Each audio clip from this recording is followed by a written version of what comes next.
This is No Soundbites Allowed, and I am your host, Michael Voss, Dragon of the Southern Tier. I'm happy to be here with you today. Eric Holder, the Attorney General of the United States, admitted he has not read the Arizona immigration law. I know it is a difficult task to stand up in front of our peers and say to Congress that Congress has failed to listen to voters.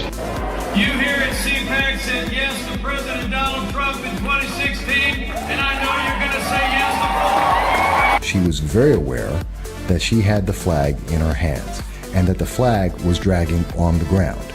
That is a intentional action. She knows what she is doing. She then drops the flag. Understand the logic, and we see this in social media on a regular basis, and it's something that Newsweek decided not to tell you about. Representative Sheila Jackson Lee, a representative in Congress who is writing laws to deny American citizens their rights, has no idea what she's talking about. And they are against the vaccine mandate. Yeah, absolutely. Now, you support that? Last time I checked, there were not a lot of planes crashing into each other at airports, right? You can meet a very, very stringent accuracy rate when it's important, when it matters, like in federal elections. The quote from Joe Biden where he is admitting that he is willing to lie to the American people.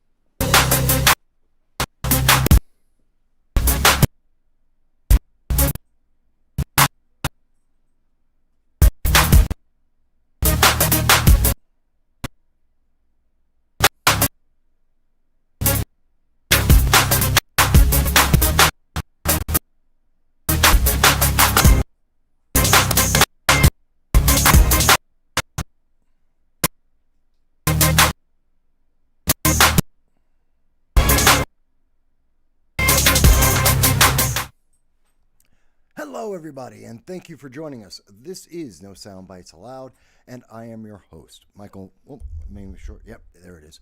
I am your host, Michael Voss. I'm happy to be here with you today. So let's make sure. By the way, checking on the microphone. Just want to make sure my volume is okay. Someone give me a thumbs up or something. Let me know that the volume's okay. Folks, we always are happy to have you here with us. I am Michael Voss, the political dragon, here in our offices in the Bronx. Today is December 8th, and it's 2:30 p.m. Eastern Standard Time. We are reaching out across the internet to share some time with you, talking about the issues that matter to all of us everywhere around the world. We hope that you're going to enjoy the conversation, and we do invite you to join in your chat, in SuperChats, comments, after the show, and of course calling in at 929-715-8569, because we believe in the First Amendment.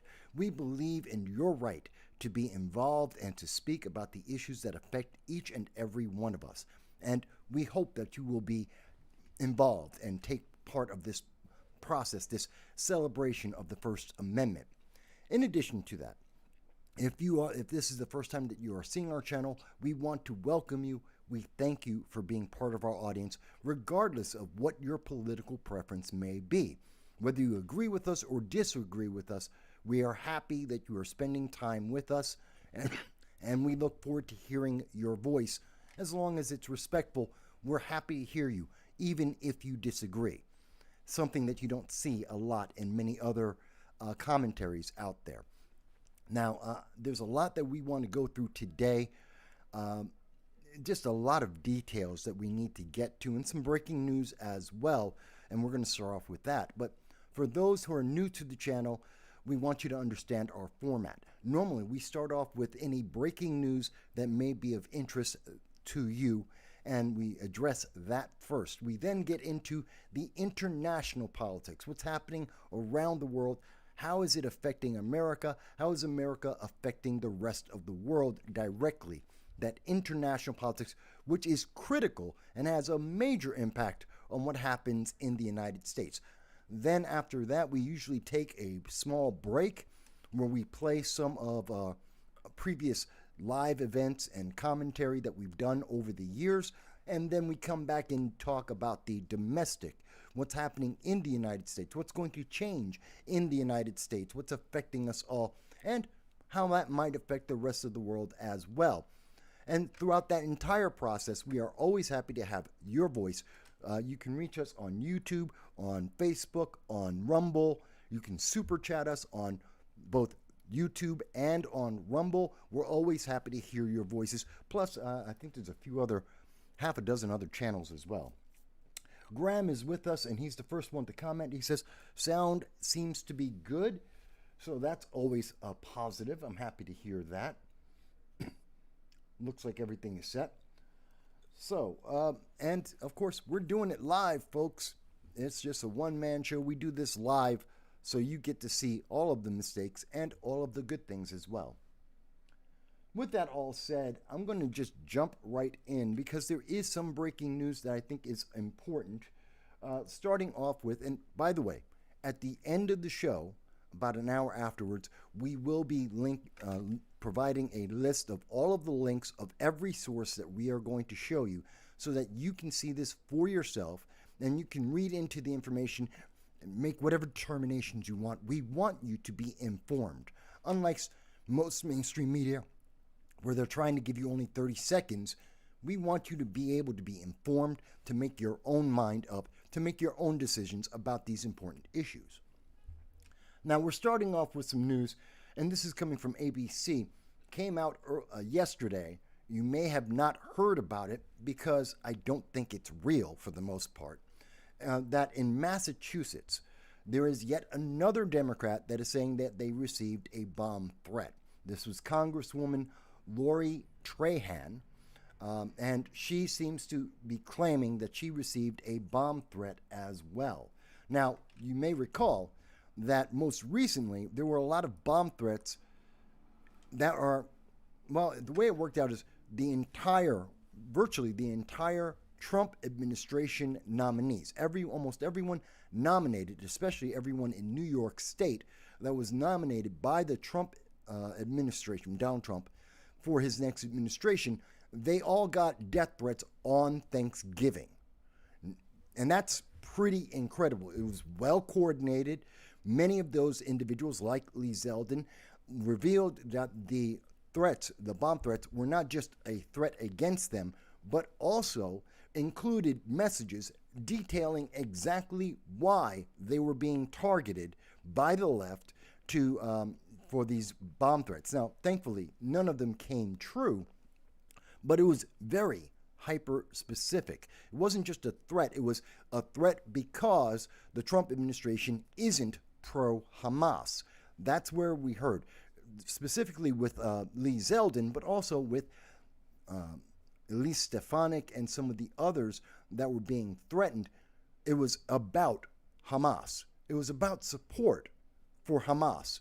And that's a leftist issue. That is a far left issue. And we can be very clear about that. Now, what we have seen since that time, after all the death threats went out to Republicans, to the nominees, then we heard afterwards, about a day, 2 days after that fact, we started hearing from all of the 5 members of Connecticut's Democratic Party claimed that they had received in specific death threats as well, bomb threats to them.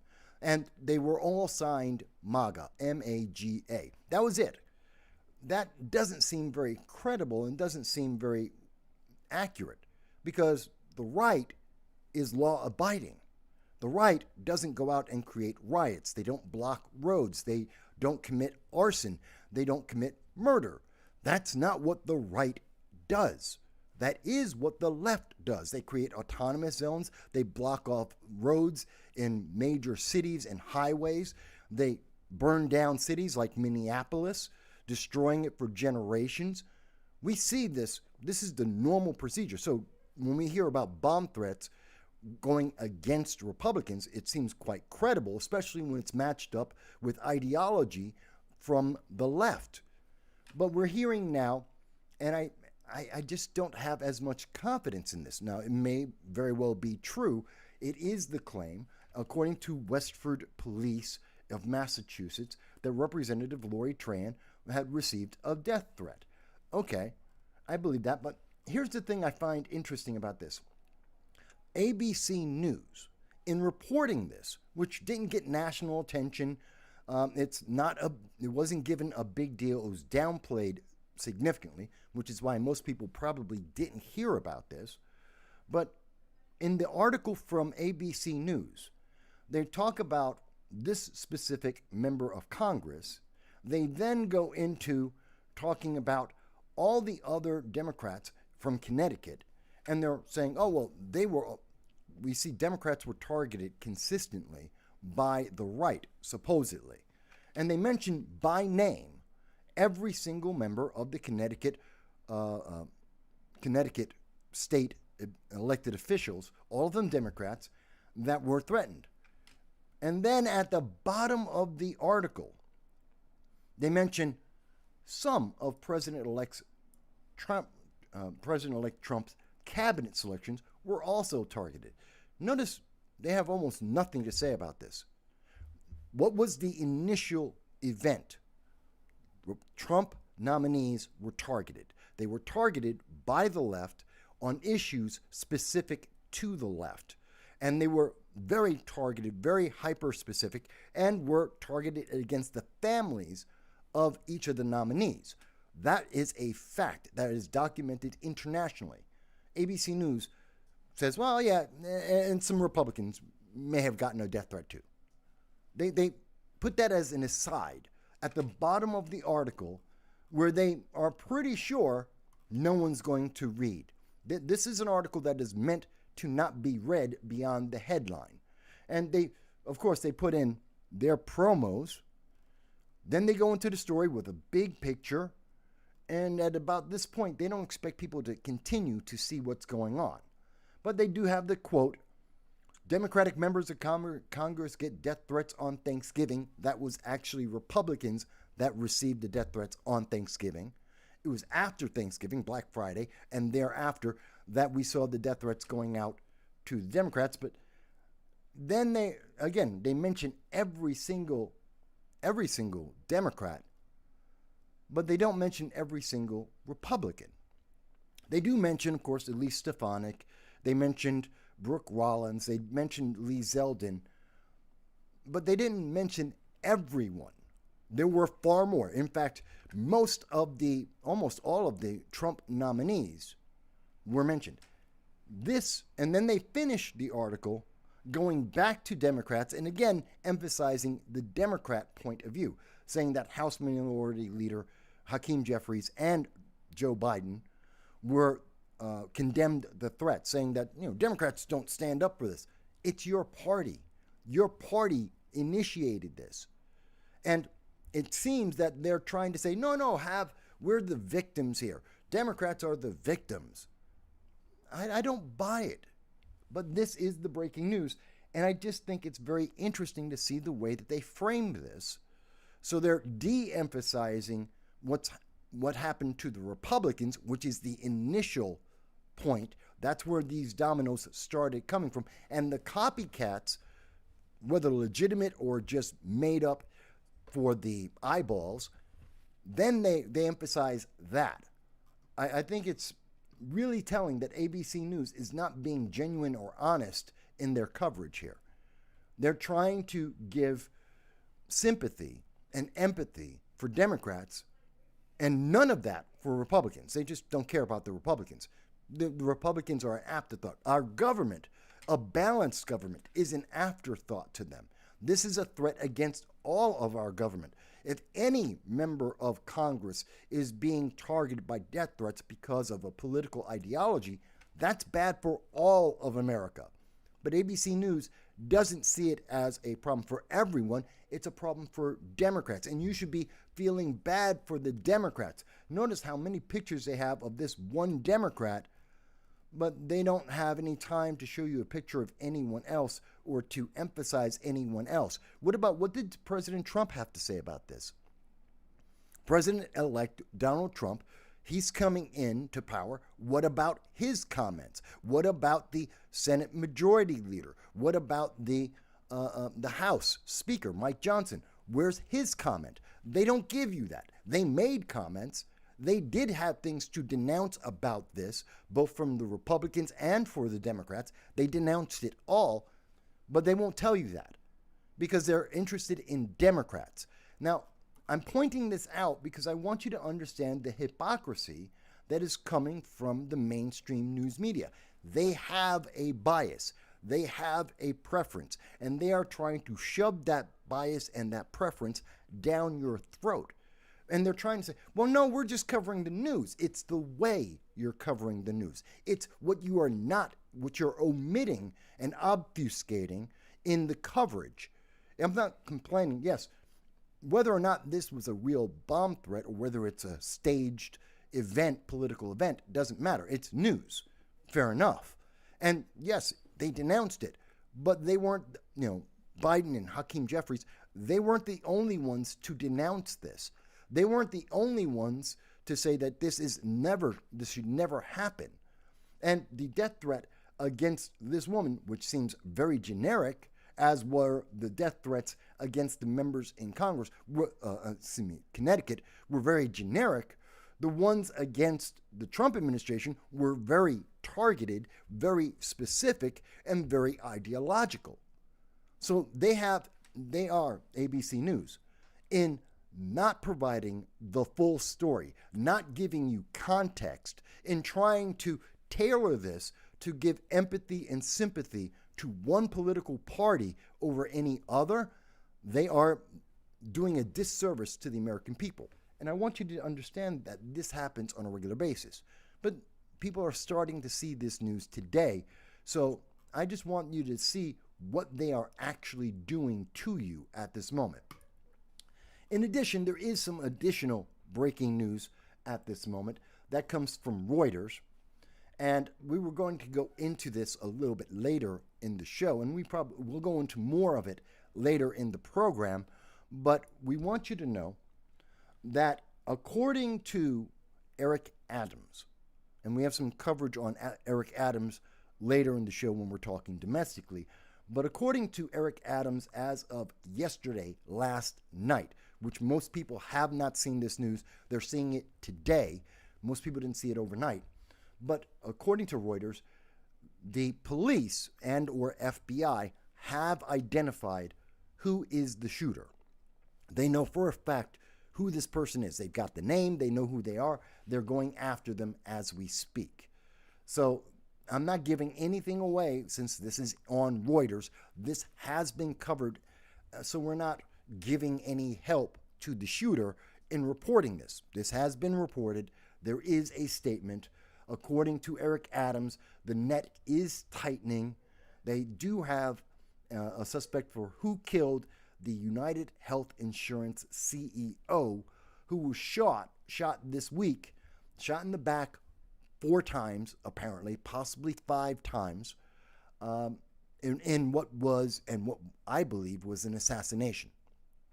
I think this was, according to the evidence we have seen, and seeing the full video, and I saw the full unedited video before it was made public. One of my sources provided me the full police coverage, the actual video of the event. And given what the evidence that was left behind, the timing, the nature of the entire event, the lack of hesitation on the shooter, we have said and we continue to say this was a professional hit.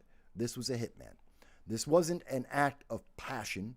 This wasn't something, it doesn't seem to be a disgruntled employee. This seems to be someone was hired to do this. This was a message being sent out. It has nothing to do with the insider trading. That's minor. That happens. Insider trading is not considered a serious charge by many in the CEOs, the members of business out there. It's a slap on the wrist kind of offense. It's a white collar crime. It isn't something that gets enforced harshly in almost every case. No one cares about that. It's not important. That's about money. No, this was a message, and it's very troubling how that message has been conveyed to the American people and the reaction that we're seeing by the American people. Now, going on, I do see that there was the quote, and I believe this is Mayor Eric Adams, as I recall. Yes, Adams. This is Mayor Eric Adams, and he says, I quote, "We don't want to release any information about the name right now. If you do, you're basically giving a tip to the person we are seeking, and we do not want to give him an upper hand at all." Well, that's kind of blown because we know that you've just said you identified him. "Let him continue to believe he can hide behind the mask," which has been pretty effective so far. "We revealed his face," he continued, "and we're going to reveal who he is, and we're going to bring him to justice." Now, there has been a lot of coverage on this, and actually it seems to be outsized. This is an overreaction. There's so much national focus on this compared to the shootings that happen in Baltimore and in Chicago, LA every single week, compared to the many people who get killed in gang versus gang violence, drug violence. I'm really surprised that this story has stuck so much in the American people's minds. But it's possibly because of the reaction we are seeing across the nation to the shooting. And it's not necessarily what most people would think. Well, we're going to get into this later in the show, and we'll be talking more about how there's the reaction has been surprising in many ways. And we'll discuss that more in the domestic part of the show. But I wanted you to see the breaking news that many people haven't noticed came out late last night. Again, 9 p.m. last night Eastern Standard Time. Most people haven't seen that. So it seems that what looked like someone had gotten away with this completely scot-free, they now claim that they have evidence, they have this individual, they know who it is, and they're going after them.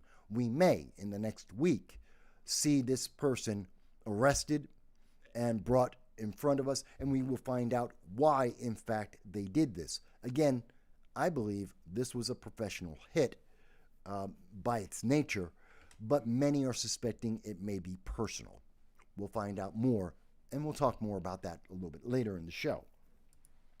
Dal is with us. Hey, Dal. Dal is with us over on Rumble, and Dal is leaving comments there. Well, I reload that. Dal says, it could be the left are threatening, going back to the Massachusetts, the congresswoman who was threatened, saying that she may have been threatened by the left because she was unable to be left enough to prevent the GOP in Massachusetts from winning the election federally.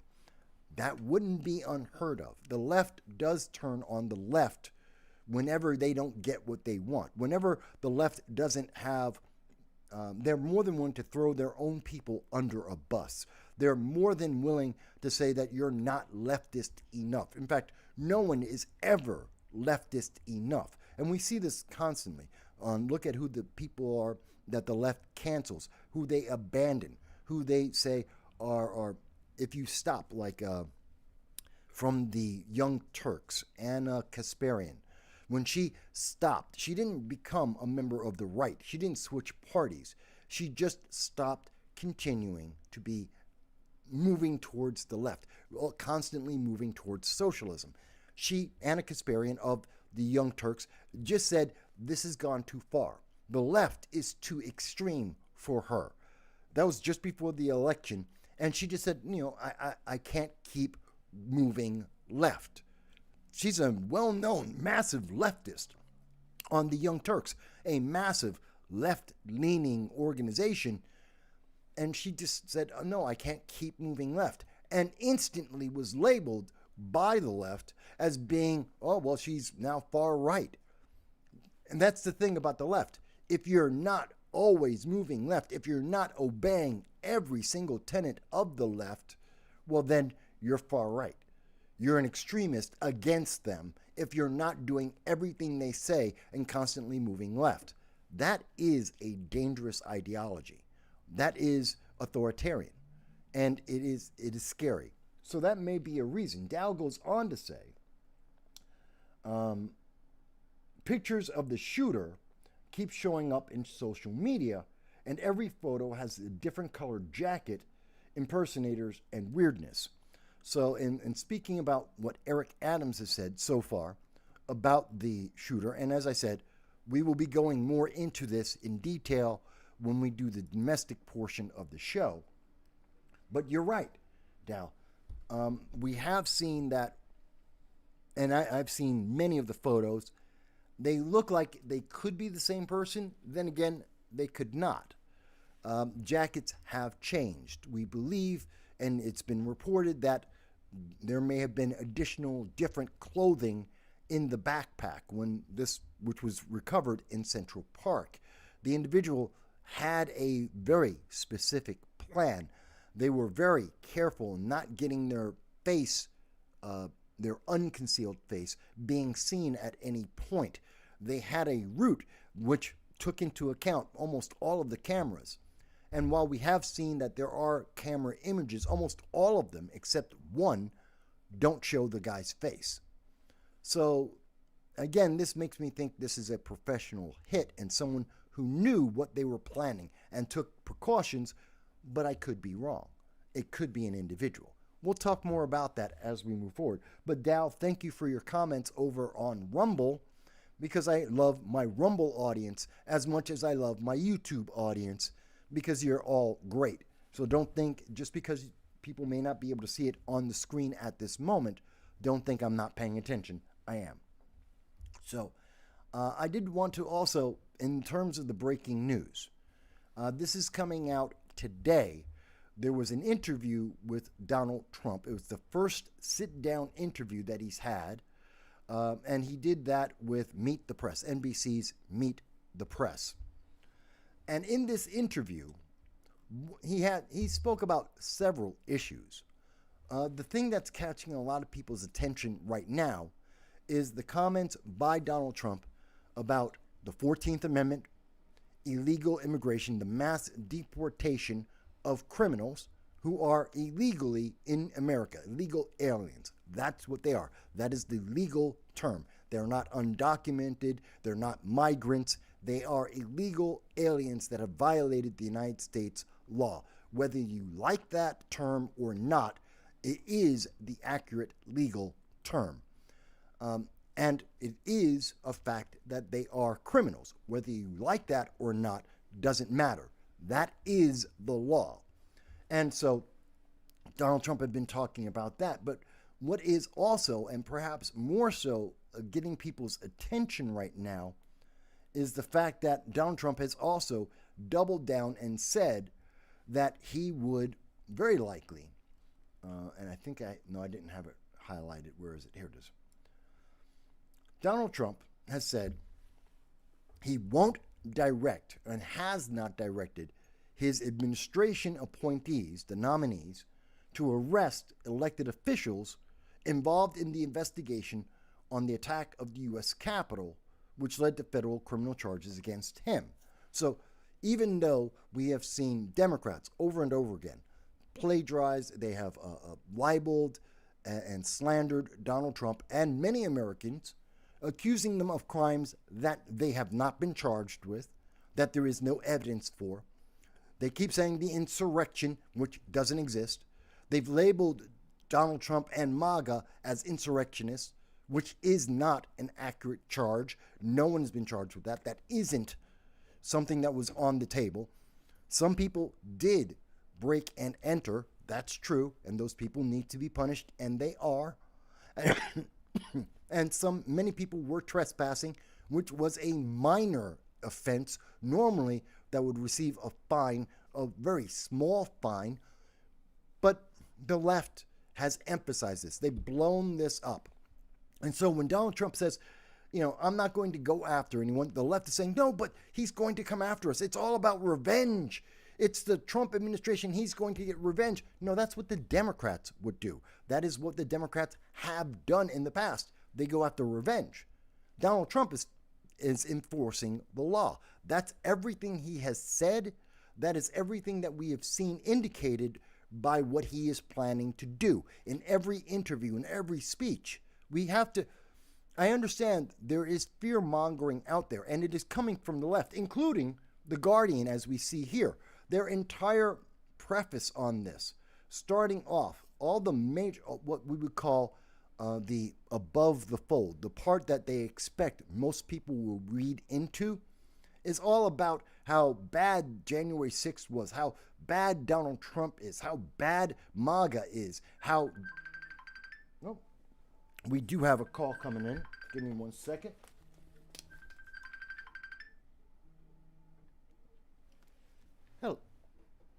Hello, and thank you for calling in. This is No Soundbites Allowed. I'm your host, Michael Voss. And who is this? Can you hear me? Hello, can you hear us?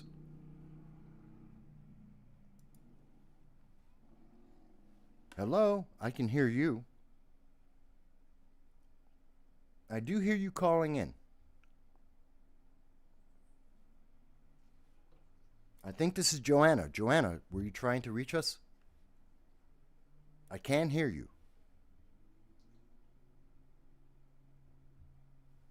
Joanna?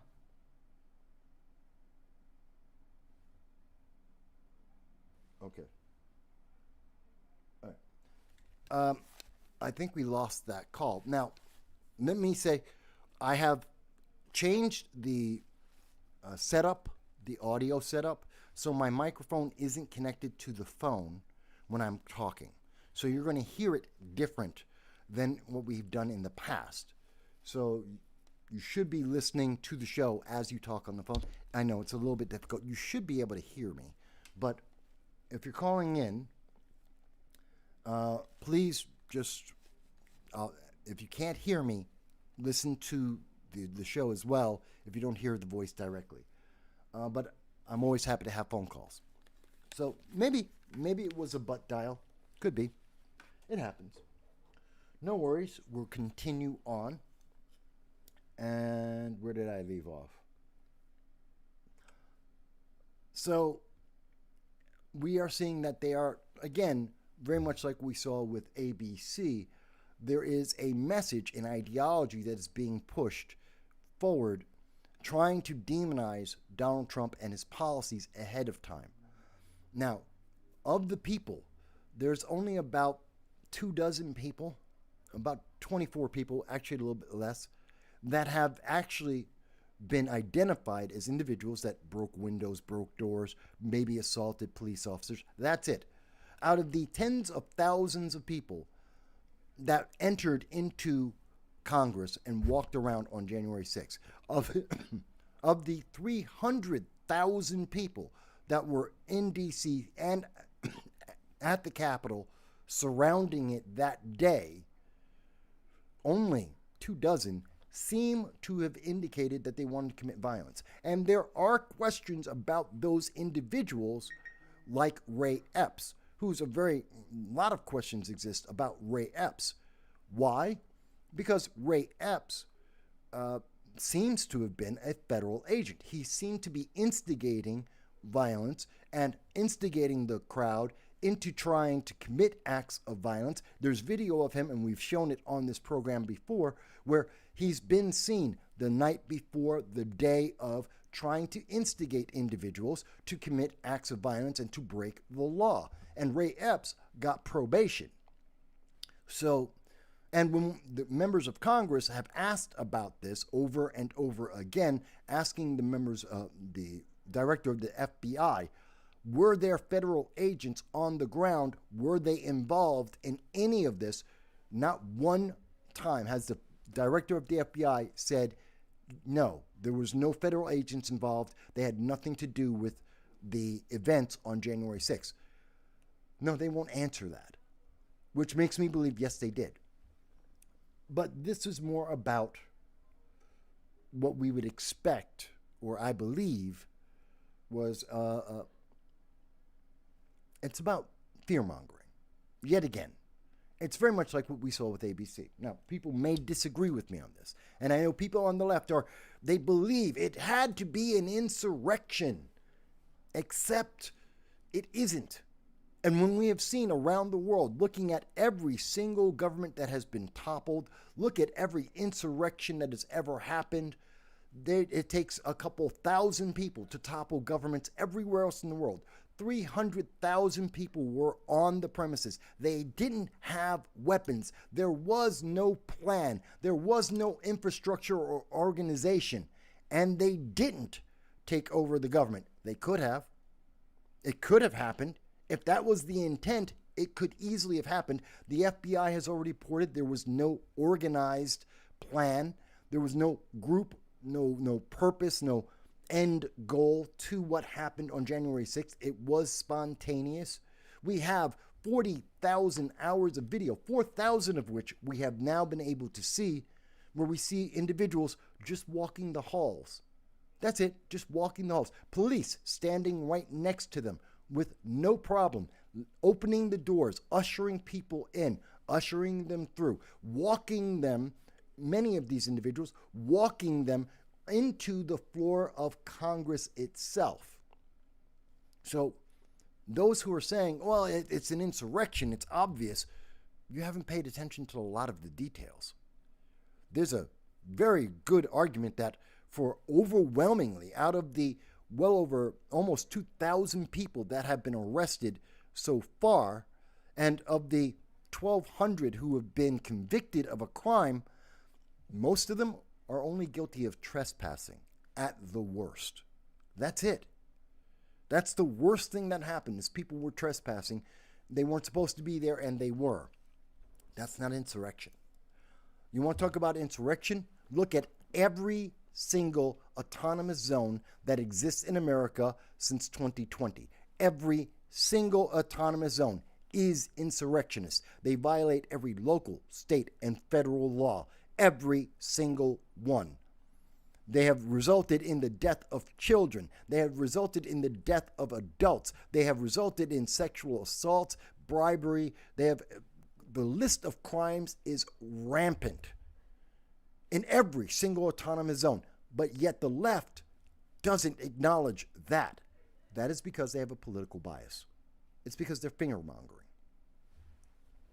So I do see some comments here, and let me get back to that. Let's see. Joel has said, and hello, Joel. Thank you for being with us. Joel says, exactly, illegal alien is the correct legal term, and that is, check any legal dictionary, talk to any lawyer. That is the correct legal term. Asylum seeker, migrant, undocumented, immigrant, whatever else is an attempt to soften the language and to somehow make it seem more acceptable. Yes, it is a form of manipulation. It's the news media trying to manipulate you. It's the political agents trying to manipulate you, trying to make it seem like, well, they didn't really break the law, they just broke the law. No. They are criminals. Each and every one. Every single illegal alien is a criminal, first and foremost. That is a fact. There is no question about that. And then after that is the justification of why they committed that crime. That's what the left is doing. They're constantly justifying the criminality that has occurred because they want that criminality. It's like I think Hakeem Jeffries recently. Matter of fact, I responded just before the show, and let me show you if I can. No, wrong one. Bear with me. I want to bring up my Twitter, my X account, and I want to show you a comment that came from Hakeem Jeffries today. And bear with me as it's coming up. There we go. So, about 2 hours ago, Hakeem Jeffries made this statement. Hakeem Jeffries was talking about, we need to build an economy. No, this wasn't the right statement. There was another one where he was trying to justify the criminality. And I had commented on that. I got the wrong quote. But we'll talk about the economy as well. All right, I'll come back to that. But that being said, let's move forward, because there is other news. Now, I wanted to get into what's been happening internationally. This is the breaking news that we've seen so far. So we're seeing that the left-leaning news media is trying to manipulate the public, to try and discredit and destroy the character of the Trump administration and the Trump nominees before they come in. They're trying to make the Democrats sympathetic, the victims. They are virtue signaling for the left, so that you will side with them more as things are changing in 2025. They're setting the groundwork for all of this, and they're continuing to demonize Republicans, those who believe in America First policies, those who want to make America great again, an inherently positive statement. And that's having an impact around the rest of the world. The world is seeing the dichotomy, the break that is happening here in the United States and how it is affecting people. And I hope, and I know there's people watching this, you got to see what's happening internationally to really get a sense of what is happening here. As an example of what we're seeing and what is important around the world is we're seeing that, what is this? Why does it freeze? Okay. The Syrian government has just fallen. The Assad family, which have been in control of Syria for 50 years, has fallen. That we have seen a group of individuals, a terrorist organization, which was formerly connected to Al-Qaeda, has now taken over in Syria. Assad has run away. He left his own country, and he's seeking asylum, some say, in the United States or in Europe. But he is in flight right now. His government has been toppled, apparently. And that's pretty big news. That's shocking news. It has a lot of reverberations around the world. It changes what's going to be happening, not just in the Middle East, but around the rest of the world. And I think this has a lot to do with Donald Trump. Now, if we're looking, where is it?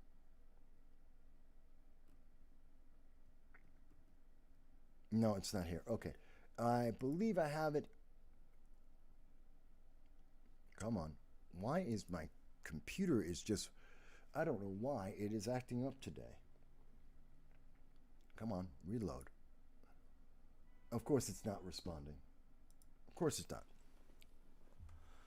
So, as this is reloading, so I can show you the information, we have to understand that what is happening in Syria right now is important. The United States at this moment has somewhere between 900 and 1,500 troops in Syria. The very first action of the Biden-Harris administration, on day one, Joe Biden doubled the number of American troops fighting in Syria in the Syrian civil war. It's a war that's been going on for 13 years. It started under Barack Obama, and you may recall that there was the entire argument with Barack Obama and Assad of Syria, saying that Barack Obama was going to draw a line in the sand, the red line in the sand, which Assad kept crossing, which was chemical weapons. Assad was using chemical weapons, and you heard Barack Obama say, if you use chemical weapons, the United States would be involved. Assad used the chemical weapons, and Barack Obama did nothing and said, oh, well, you can't keep doing that. And he kept doing it, and Barack Obama did nothing because Barack Obama is weak. He was a weak president, and he had a horrible foreign policy. Same thing with Joe Biden.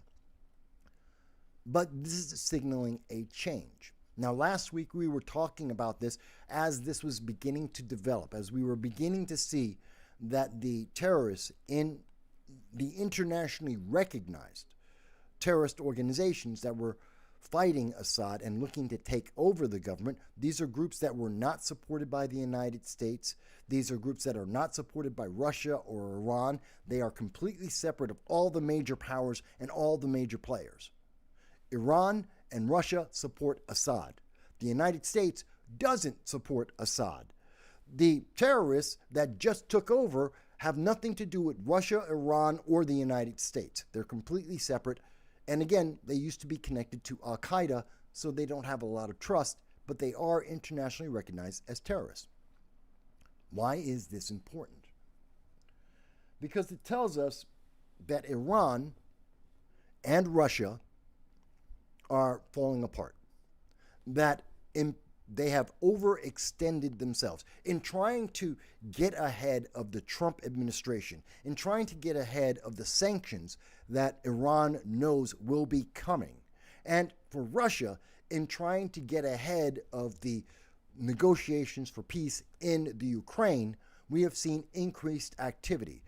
Iran has been spending a lot more money and a lot more effort attacking Israel. They've been spending a lot more time and energy supporting the Houthi terrorists in the Red Sea, Hezbollah in Lebanon, and of course Hamas in Gaza. And so that used up a lot of their money, their planning, their time, their effort. And their efforts in Syria to maintain the Assad regime, well, that was a secondary issue and it has suffered. Russia, in trying to gain as much territory as they can in the Ukraine, has made that its focus, trying to grab as much land so that when they negotiate with the Trump administration and with Zelensky of the Ukraine, they will have more to negotiate with. They can give up more and keep what they want.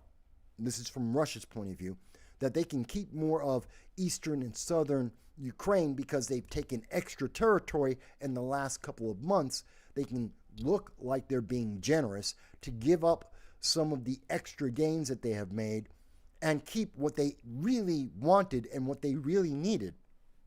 So they can look good and make that appeal internationally and get rid of the sanctions that they have suffered under the Biden administration, which have had limited to almost negligible impact on them.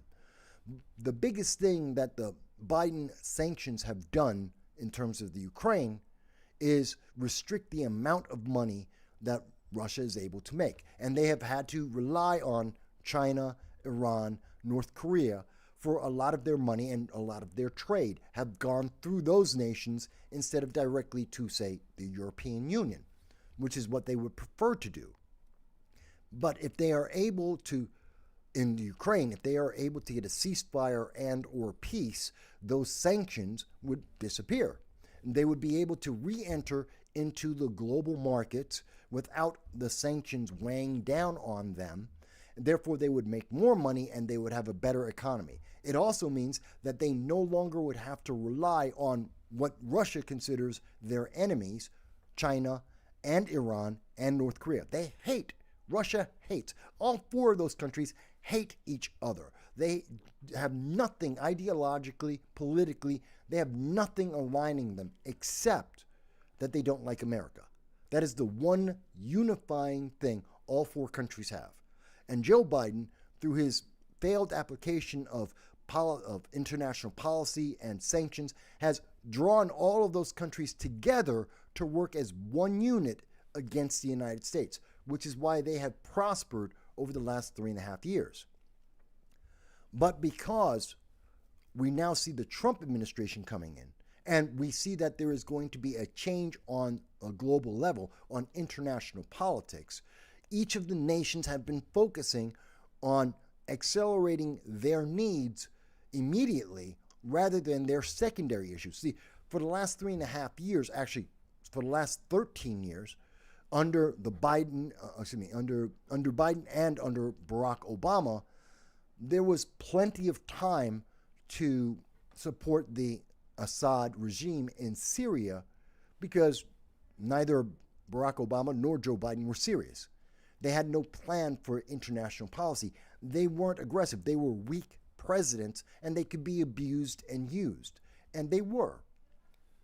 But under the Trump administration, there's a very different reaction. And they know that. And so they needed to focus on, as an example, the Ukraine for Russia.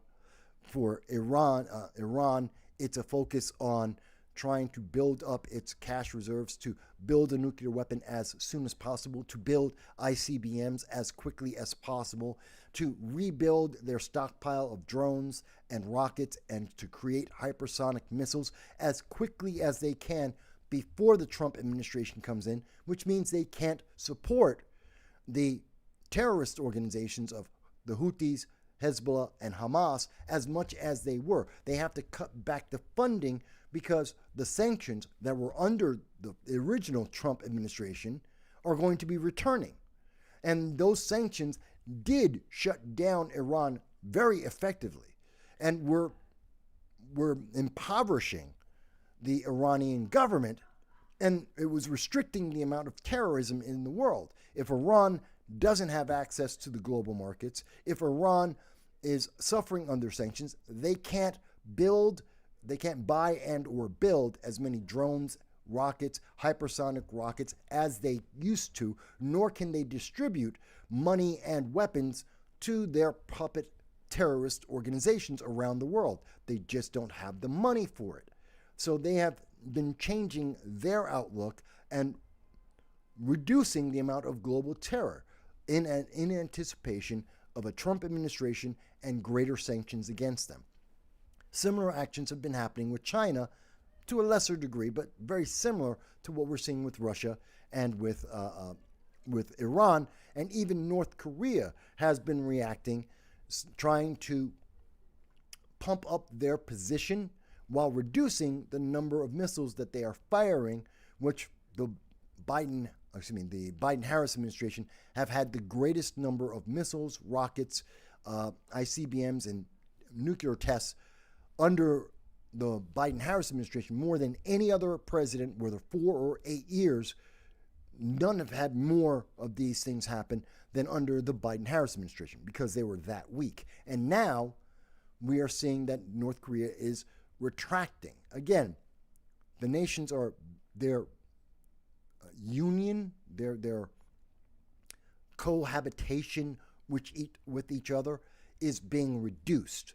Because under the Trump administration, they each individually will suffer in different ways, and their ability to work together to overcome the various sanctions and pressures that the Trump administration put under them the first time, they can't do that and be unified, and they hate each other. So this is good news for everyone. I hope that is making sense. I'm trying to make it's not that it's complicated, it's that it's involved. There is a lot to this. There is history. We have to look at how we got to this point. We have to look at all the issues involved to understand the outcome coming forward. And I'm trying to make sure that I am informing you as best as I can, that you can see this new Syrian government isn't good for Iran. As much as Iran is, according to Reuters, they're saying that Iran says that only Syrians can decide the future of Syria. That is pure cope. Because the organization, the terrorists that have taken over Syria, also invaded the Iranian embassy. The Iranians evacuated. They left. They ran away. They knew that they would be in trouble. They have been supporting Assad and downplaying all the other powers that were vying for control of Syria. They lost. Iran has lost. And they left their embassy, they evacuated, and they went away. Now they're trying to play nice with the winners, saying, well, they won. They're Syrians. They get to have all the control. No, that is pure cope. That is them just trying to make this look good politically.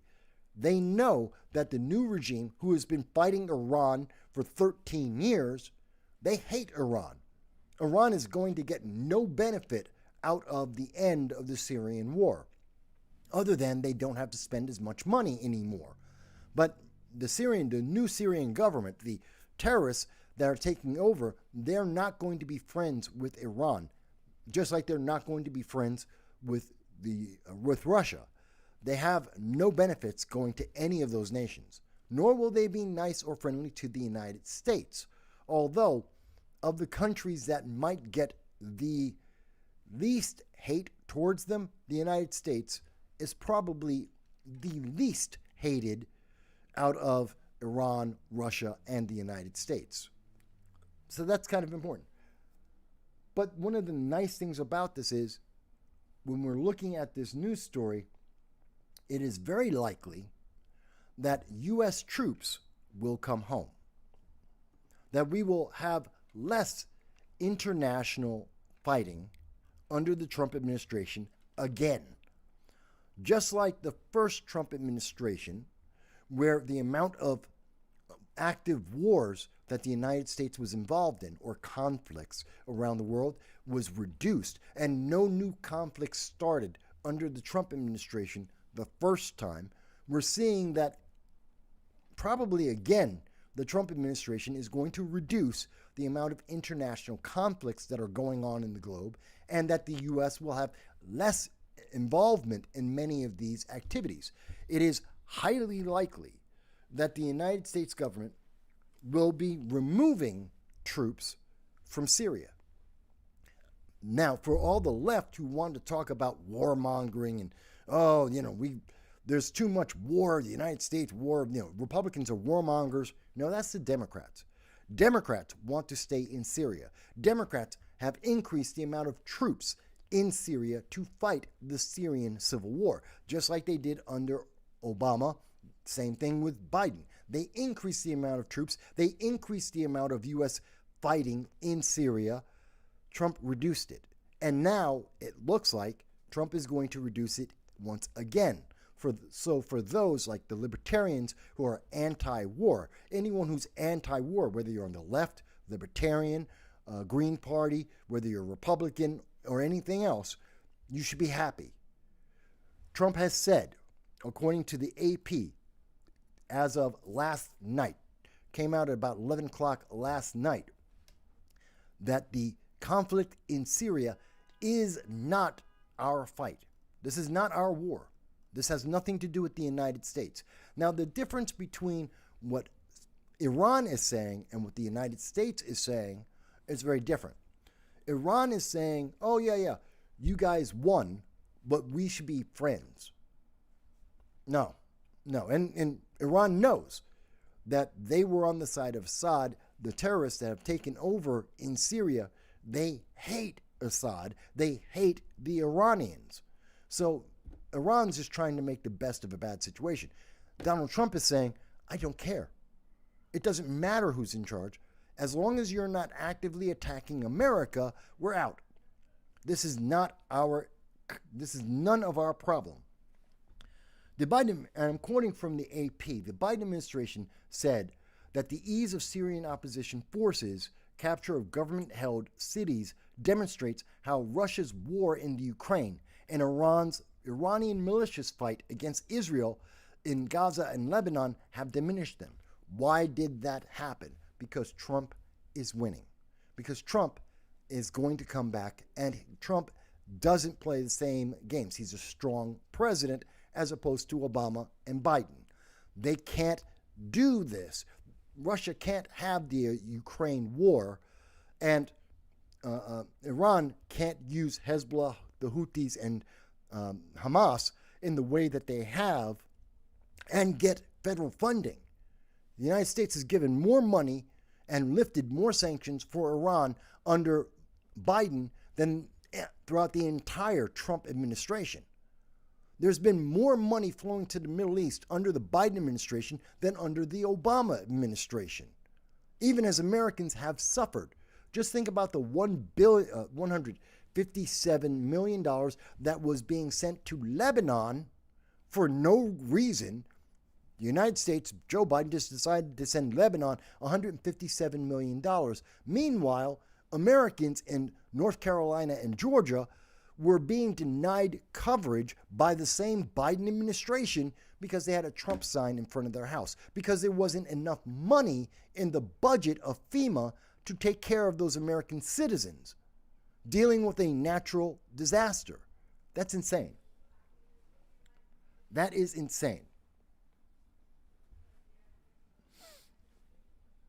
So, quote, and I'm quoting again from the AP, Assad's backers, Iran, Russia, and Hezbollah, terrorist, and Russia, have all been weakened and distracted because they're trying to get the most they can before they back down, before they go quiet, before they have to respond or react to a strong president in the United States.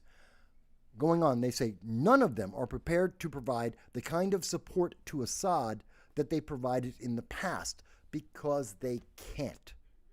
Because it won't work under the Trump administration. And they know that.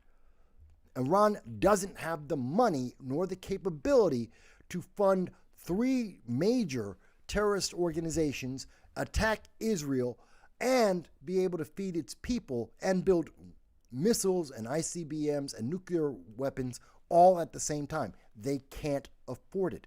They had to back down. Syria was the least important thing, which means the Middle East is becoming more stable. Already, the Trump administration is causing more global stability than what we had seen in the past. Same thing with Russia and the Ukraine. Russia can't continue to have this fight with a strong president in. They will be damaged by this. Therefore, they will go and take the route of peace until a weak president reappears, if that ever happens. And so that's why we're seeing these reactions. The media wants to word it differently. They don't want to give credit to the Trump administration. They don't want to give it credit to the Trump policies. They want you to think MAGA is evil.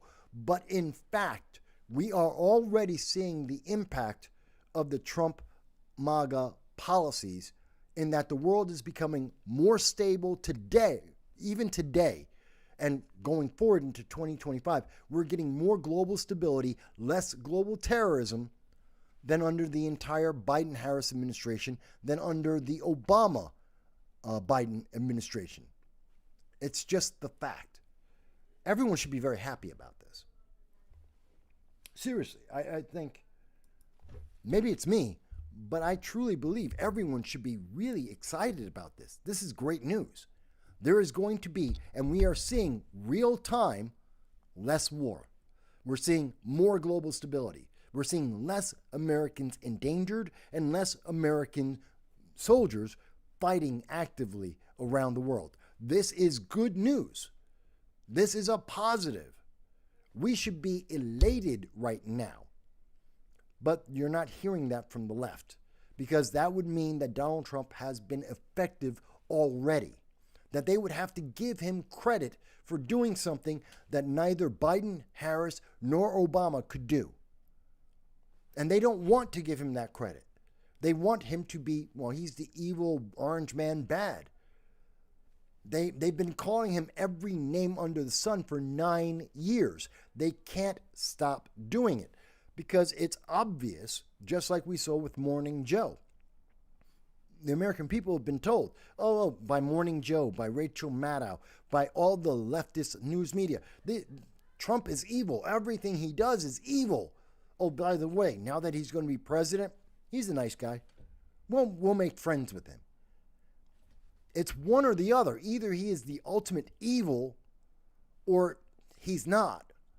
And it seems, looking at the evidence that we have before us, the positive indications, the positive reaction to Donald Trump would make you believe he's not as evil as he has been portrayed. There's a reason why all of the left-leaning news media, The View, CNBC, MSNBC, they're all changing their tune because he's not as evil as they have tried to convince people. Because even though they want their political agenda to be promoted, it doesn't fit the reality of what we are all seeing. I think that's kind of important. So again, the best news about what's happening in Syria right now, while it is not good that a group of terrorists that used to be connected to Al-Qaeda are in charge, it is great news that Assad, who is a bad guy, is out of power. It is good news that this indicates that there will be more stability in the Middle East. It is great news that the United States may be withdrawing our troops, or at least significantly reducing the number of troops we have in Syria. a war that has nothing to do with America. This is great news. And Trump has said it himself. This is not our war. This is Syrians fighting a civil war. It has nothing to do with America. He's going to withdraw. Last time, under the Trump administration, we decreased the amount of troops that we had in Syria. The first day Joe Biden got in office, he increased, he doubled, literally doubled the number of American troops in Syria. We're now seeing that Trump is going to reduce the troops in Syria again. Why? Because it's not our war. This is good for the world. It's good for America. It's good for the world. No one's telling you this. They're talking about doom and gloom and how terrible this is and, oh, what's going to happen. This is good news. And it has nothing to do with Joe Biden. It has nothing to do with Obama or Kamala Harris. It has nothing to do with any of them. They didn't make this happen. Democrats and the progressive movement did not make this happen. Trump did. Republicans did. Let me move forward. Because in South Korea, there was, over the last couple of days, I think everyone's aware, or a lot of people have been aware, that for one day, South Korea declared martial law. It has been described as an attempted coup. That the president and generals of South Korea tried to take over, and it failed.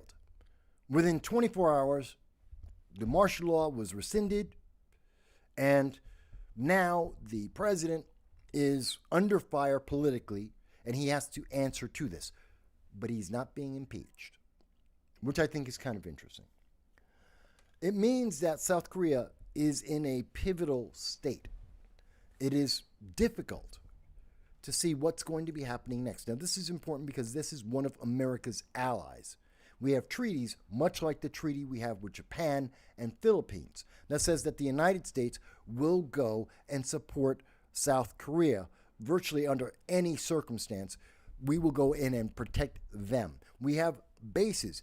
We have bases in South Korea. American troops are right there on the front line at the DMZ in particular.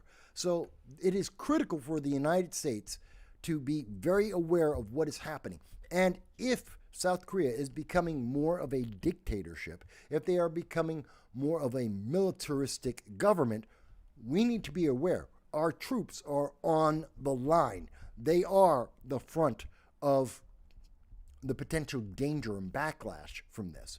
So it is very much an American issue. Unlike what's happening in Syria, which has nothing to do with the American people, South Korea does. We have a war that has never ended with North Korea. We have North Korea that is consistently and continuous to threaten the American people. Mind you, under strong presidents, North Korea is less likely to actually take action. You will hear more bluster under a strong president. North Korea will accuse and threaten to kill America, but they take almost no action. Under a weak president, they take a lot of action, but they don't say very much. They just do things, which is what we have seen under Obama. This is what we've seen under Biden, especially under Biden. North Korea isn't screaming at the top of the lungs that they're going to destroy America. They're just firing the rockets, the hypersonic missiles, proving that they can do something to America. They're just showing you the evidence of what they can do. Under strong presidents, they scream about we could do so much worse and take no action. So this is critical to understand what's happening in South Korea. Right now, the president of South Korea looks like he will not be removed, even though he attempted to take over the government, even though that breaks the South Korean constitution, even though tens of thousands, if not hundreds of thousands of South Koreans are pissed off, as they should be, because an actual insurrection happened. And again, for those on the left who are looking at this and they don't understand the difference between January 6th and any other nation, there was an attempt to take over the government in South Korea. It is instantly obvious to every credible source in the world. There is no question. They imposed martial law. They tried to take the government. They tried to take the country. That is a fact. It is obvious. That didn't happen in America. That has never happened in America. So it's not the same. Every time we get the evidence of what an insurrection is, the left always goes, well, but America's just like that. No, we're not. What happened in America is nothing like what happened in South Korea, because South Korea had an insurrection. In the United States, we had a protest that went wildly out of control, but it was a protest. It was not an insurrection, because what happened in South Korea yesterday is an insurrection. And that was an attempt to take over the government. And it has been admitted by the people in charge. The President Yoon of South Korea admits it was an attempt to take over the government. That is what factually happened. Big difference. Big difference. But rather than dealing with these differences and being honest with the American people, they're going to suppress this video. I haven't mentioned it before, but I hope that you like, share, and subscribe. Not that you agree. Again, I don't ask people to agree with everything that I say. I obviously, the facts are the facts. We all agree on that. But you don't have to agree with my conclusions. You can have a different understanding of the way the facts are detailed. That's entirely fair. And that's because we are open to hearing your voice, because we're having a conversation. It's not about me telling you what you should feel. It's not about me telling you what your politics should be. It's about discussing this and trying to come up with the best answer we can together. And for that, because it is an expression of the First Amendment, I ask you to support the channel by giving us a like, by giving us a share, and most of all, most important, to subscribe to help us to get to 2,000 subscribers by the end of the year. That isn't that much. We're only about 350 subscribers away from 2,000. We can get to 350 people for the end of the month. Are you kidding me? This is the internet. You can get 1 billion in a week, in a day. I'm not greedy. I'm not trying to get 50,000 subscribers. I'm not greedy. Just trying to get to 2,000 by the end of the year, 5,000 next year in 2025. That's it. I think that's a fair number. We're not asking for the sky, and we just need your help. And I know at least 2/3 of the audience that watches this program on YouTube, on Facebook, on Rumble, on all the social media, at least 2/3 of you aren't clicking the subscribe. You're not clicking the like button. I know that. You can. Don't worry. No one's going to hold it against you. But let me get back to this. So, Dow has said, let me go to Dow. Dow has a comment on Rumble, because Rumble isn't being suppressed. Very often, if you are trying to type a comment, and I've heard this for weeks now, that people are trying to leave a comment on Facebook, or they're trying to leave a comment on YouTube, and YouTube and Facebook are not allowing people to leave a comment or for that comment to be seen. That isn't coming from me. I don't block people. I want as long as you are not being vulgar, as long as you're not personally attacking me or someone else, go ahead, leave your comment. You don't have to agree. But it seems YouTube doesn't like that. They don't like us talking about January 6th. They don't like us talking about international politics. They don't like us talking about the Trump administration and not demonizing it. They just don't like these words.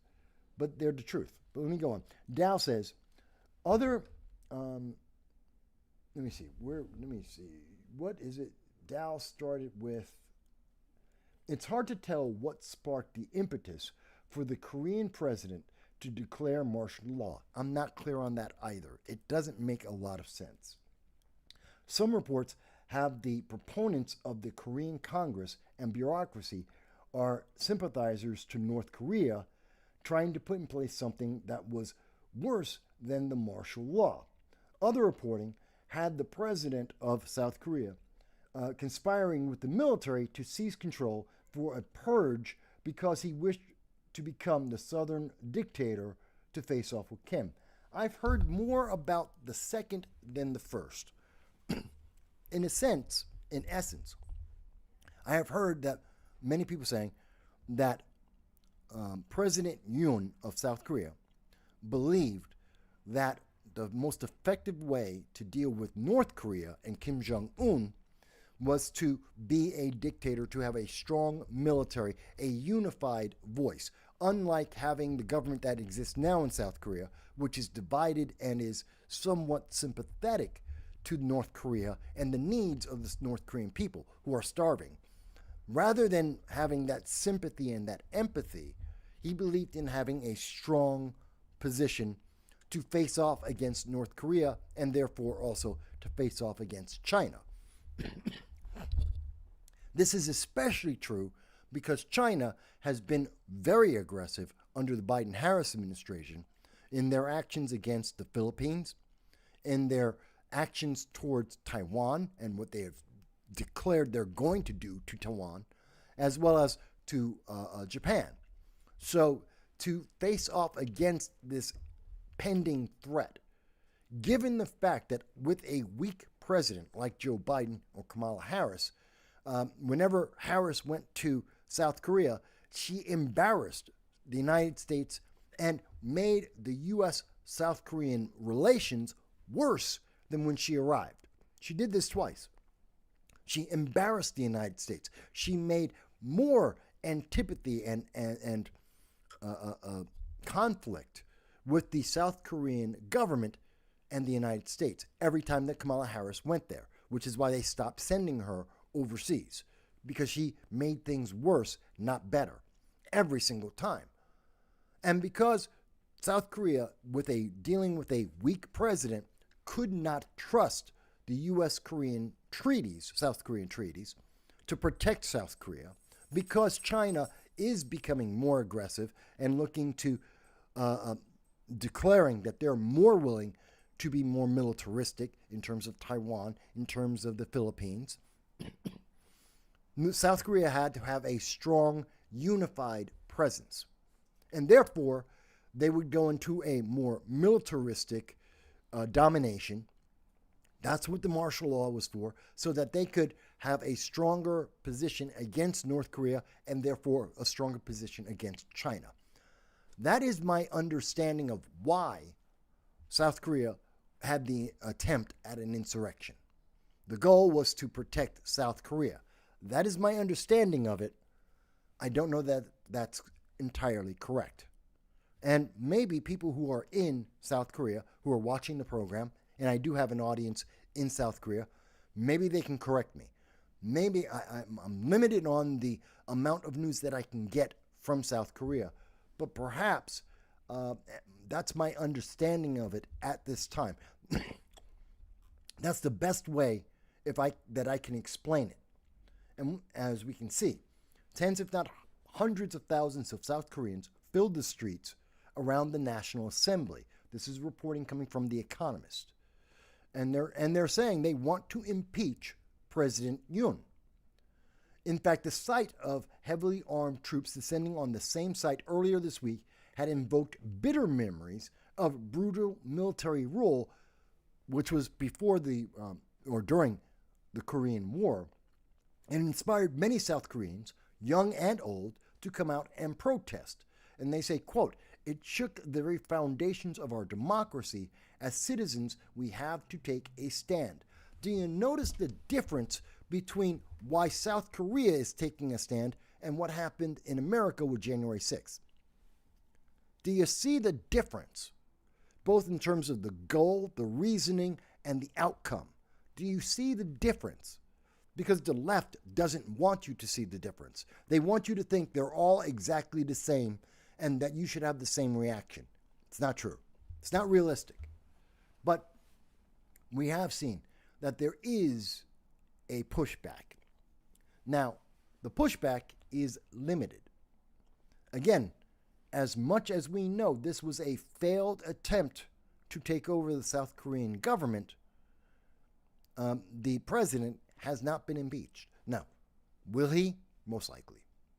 He's going to be removed from office. There's no question of that. He's going to lose his position. And at some point, we're going to see a new president take over with a very different point of view. The current power, which is I believe it's the PPP, yes, the People's Power Party, is going to lose their leadership in Korea. We will probably see the Democratic Party, the DP, in South Korea, is probably going to rise up, and they're going to have more prominence. They'll probably have the next prime minister for president of South Korea will probably be coming from the Democratic Party of their nation. So we are going to see a lot of changes there, but it hasn't happened yet. And I think that's troubling. Mostly because why did he do this? Why did this happen? And that is to take a stance against North Korea and China, as best as I understand it. Because weak presidents are not trustworthy. Joe Biden cannot be trusted to live up to any treaty. Obama was not trustworthy to live up to any treaty. They're not. Because look at how they treated American citizens, especially under the Biden administration. 5,000 Americans abandoned in Afghanistan. We gave weapons and money and aid to the terrorists who took over. Ukraine, 20,000 Americans abandoned there. Sudan, 16,000 Americans abandoned there. Haiti, 40,000 Americans abandoned there. We had treaties and agreements with each and every one of these countries. We have American citizens in the tens of thousands in these countries, and we just left them, just walked away. In many of these cases, we empowered the bad guys, whether that be the gangs in Haiti, whether it be the Russians in Ukraine, whether it be the Taliban in Afghanistan. We empowered these radicals to take over. That's the problem when we have a weak president, when America isn't paying attention to the international politics. The world goes into turmoil. The amount of instability in the world increases. The amount of war and death and terrorism increases when we have weak presidents without any idea of international policy. And that's changing. That transition from weak president with no idea what to do, and it's a lawless time in the world, to a strong president with a very clear goal in mind and more stability. Well, that transition isn't instantaneous, nor is it smooth. This is the process. We had the same thing happen in 2016. People just don't remember it. But we had very similar things happening in 2016. Just before the transition, there's this bumpy road where we see a heightened amount of instability in the world, and immediately after that, and as a direct consequence of that, the world became more stable, and there were less wars and less fighting and less U.S. troops all around the world. That's just the fact. I hope I'm making that clear. If I'm not, please let me know. Because I'm trying to make this as clear as I can. I know it's rather involved. Now, speaking of the Biden-Harris administration, there is news. Now, everyone knows that this week, Joe Biden was in Africa. He ran to Africa immediately. He gave Hunter Biden a pardon, which really shouldn't be there. A pardon that the problem with the pardon isn't that Hunter Biden got pardoned. It's that he got pardoned for 11 years. It's that Joe Biden lied to the American people again. He looked you dead in the face and lied to you. We covered this on Wednesday with the Liberty First Foundation. We were talking about this in some detail. Joe Biden looked you in the face and he lied to you repeatedly. He said he would never do this, that he respected the American justice system. Well, so much for that respect, so much for that faith, so much for there being a single tier of justice in America for the rich and powerful and for everyone else. No, that's not the case. And I know someone said, I believe I was discussing this with my friend Larry Sharp, who's a libertarian. And I believe the argument was, well, Joe Biden is doing this because he felt like this is the only fair thing to do. Because he thought that the law, that the gun charge against, and it should be gun charges, there was more than one, the gun charges against Hunter Biden were unfair. Because almost nobody gets charged with what Hunter Biden was charged with, except there are hundreds of people every year that are charged with the same gun charge that was put against Hunter Biden. So no, it's not millions of people, it's not everyone, but there are hundreds of people who are given the same penalty. They are put in jail for doing the same thing Hunter Biden did, which is lie to the government, falsify documents, have an illegal firearm, and to dispose of that firearm illegally and recklessly, endangering the lives of children. These are the facts. It's not in dispute anymore. It's not like no one knows this. There's been investigations. This has been very clear. All the major international news media, all credible news media have looked into this. We know this for a fact, that Joe Biden, when he pardoned Hunter Biden, saying that the gun charges were reckless.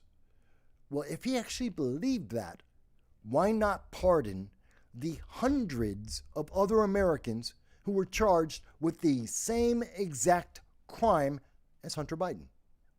If falsifying the document for the government isn't a crime for Hunter Biden, why is it a crime for another 100 Americans who did the same exact thing, except their family name isn't Biden? They're not multimillionaires. Oh, well, they don't count. That's not important. You shouldn't be talking about that. That's not, why are you bringing that up? We're talking about Hunter Biden. No, I'm talking about the justice system. And notice that the mainstream news media doesn't want to talk about that. They don't want to address the fact that there's two tiers here. There's Hunter Biden, who got the same charge as 100 other Americans this year alone. Hunter Biden is walking free, those 100 Americans, on the same charge of falsifying their paperwork. Yeah, they're going to jail too. And some of those people made errors on the way they filled out the forms. They weren't trying to intentionally lie. Hunter Biden was. We know for a fact Hunter Biden was lying on purpose. He had an illegal firearm. He filled out the forms illegally. He had the firearm illegally. He disposed of it illegally. There are people who just filled out the form by accident, didn't hit the right buttons everywhere, didn't fill in everything exactly the way that the government wanted, and they are charged with a crime just like Hunter Biden, without having the same intent, nor having the follow-up crimes also inherently being done. Hunter Biden gets a walk. Those 100 Americans or more did not. Hunter Biden, on tax charges, which are totally separate, Hunter Biden did have tens of millions of dollars coming from different governments that Joe Biden helped him to get. Joe Biden wrote emails. Joe Biden was on phone calls. He showed up at meetings. These are all things that he promised the American people he didn't do. And yet, we have evidence of him doing it over and over again, dozens of times. So he lied to the American people. He lied to you in your face, said, I didn't do any of that. Yes, there's evidence. We have the phone calls. We have the emails. We have the witnesses. You did do this. You lied to the American people. You knew you were lying to the American people, Joe Biden. And because of these actions, Hunter Biden made tens of millions of dollars, which he did not pay full taxes on. This is Joe Biden who says that he has to increase the taxes. He wanted, as a running for the 2024 election, Joe Biden, the candidate, was talking about increasing taxes because the rich aren't paying enough. Guess what? Hunter Biden is rich. Hunter Biden is, by definition, one of the millionaires that Joe Biden was talking about increasing taxes for. And yet, Hunter Biden is allowed to not pay his, quote, fair share, as Joe Biden has defined it. Forget about what I think about that. This is by the definition of Joe Biden and the Democrats and progressives. Hunter Biden didn't pay his fair share. He hid his fair share away from the public. He lied about what his fair share was. He tried to use strippers and sex clubs and porno sites as excuses to keep his money and to not pay his fair share. That's not my opinion of it. That's the documents he filed with the IRS. That is the false claims he made as saying that this was a business expense and it was for a call girl, it was for a porno site. This is a fact. It's not in dispute. This is what Joe Biden is supporting. This is what he is protecting, saying, well, Hunter Biden, he shouldn't have those charges. I mean, he's just like everyone else. No, he's not. I didn't try and get $100,000 worth of business write-offs for having a porno site or viewing a porno site or having tens of thousands of dollars, $11,000 to be exact, $11,000 for a call girl for 2 nights. He was with her for 2 nights, paid her $11,000, and he wrote that off as a business entertainment expense. Guess what? 99% of all the businesses in America don't do that. But Hunter Biden did, and Joe Biden's telling you, yeah, that's perfectly fine. That's normal.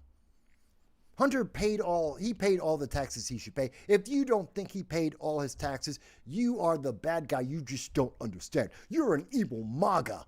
How dare you pick on Hunter? I mean, the call girl was obviously worth $11,000, and that obviously is a business entertainment. How can you say otherwise? Joe Biden lied to your face. Now, after lying to your face and trying to hide criminality to protect his elitist family, Joe Biden knew that this would not go over well. So what did he do? He ran to Africa. He pardoned his son and ran off to Africa instantly. He went to Angola, one of the countries primarily where Americans are in Africa. One of the largest groups of people coming from Africa to the United States is in Angola. They're one of the leading nations of illegal aliens coming into America. Everyone thinks, well, it's just the Mexicans. No, it's Angola. We get people from all around the world. It's not just Mexicans. Anyone who says it's just about Mexicans, it's just about South America, then you're being racist and you're also being ignorant. The reality is one of the largest groups of people coming in are Venezuelans and Angolans. That's a fact. And Chinese. They're in the top, I believe the top 5, if not top 10. So that's the reality. So he went to Angola. Did he talk about illegal immigration? No, he did not. Because he doesn't care. He's out. He's gone.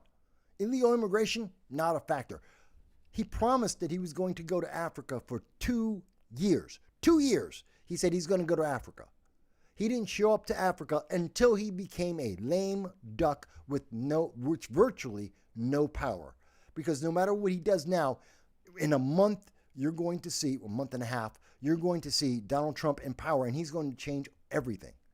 All of the policies, all of the money, everything changes in a month and a half. And Joe Biden knows that. But he needed to change the story. He needed to distract people. All of the hardcore Democrats that are blue, vote blue no matter who, they needed some kind of distraction, some reassurance, because they can't explain Hunter Biden. They can't explain the crimes of Hunter Biden and why they should be forgiven, why he should get a pardon. Not that he can't get a pardon. He can. That's clearly part of the powers of the president. He can get pardoned, but did he deserve it? No. But the Democrats, the hardcore Democrats, they have to have a reason to justify it. There has to be a reason. And if they can't justify it, then let's talk about something else. So they're talking about Joe Biden. He went to Africa. See, he lived up to his promise. He showed up when it doesn't matter anymore, when nothing is going to change. And he promised them $1 billion. He promised to give the people of Angola $1 billion to build a railroad that goes from Eastern Africa over to India, to help their commerce, to help their economy. We don't have high-speed rail in the United States. Mind you, it would cost $100 billion to get high-speed rail in the United States. That's the realistic number. Estimates just going from Florida to New York is $30 billion. But across the country, $100 billion. That being said, the fact is we don't have high-speed rail in the United States. Joe Biden is giving $1 billion to Angola to get high-speed rail that we, the American citizens, don't get. He's giving them $1 billion as Americans at this very moment are still suffering from hurricanes in North Carolina and in Georgia and in South Carolina.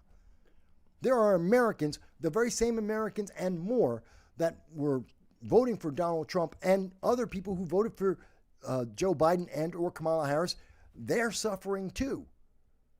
FEMA has failed them all. FEMA is sending them electric chainsaws into towns that have no electricity.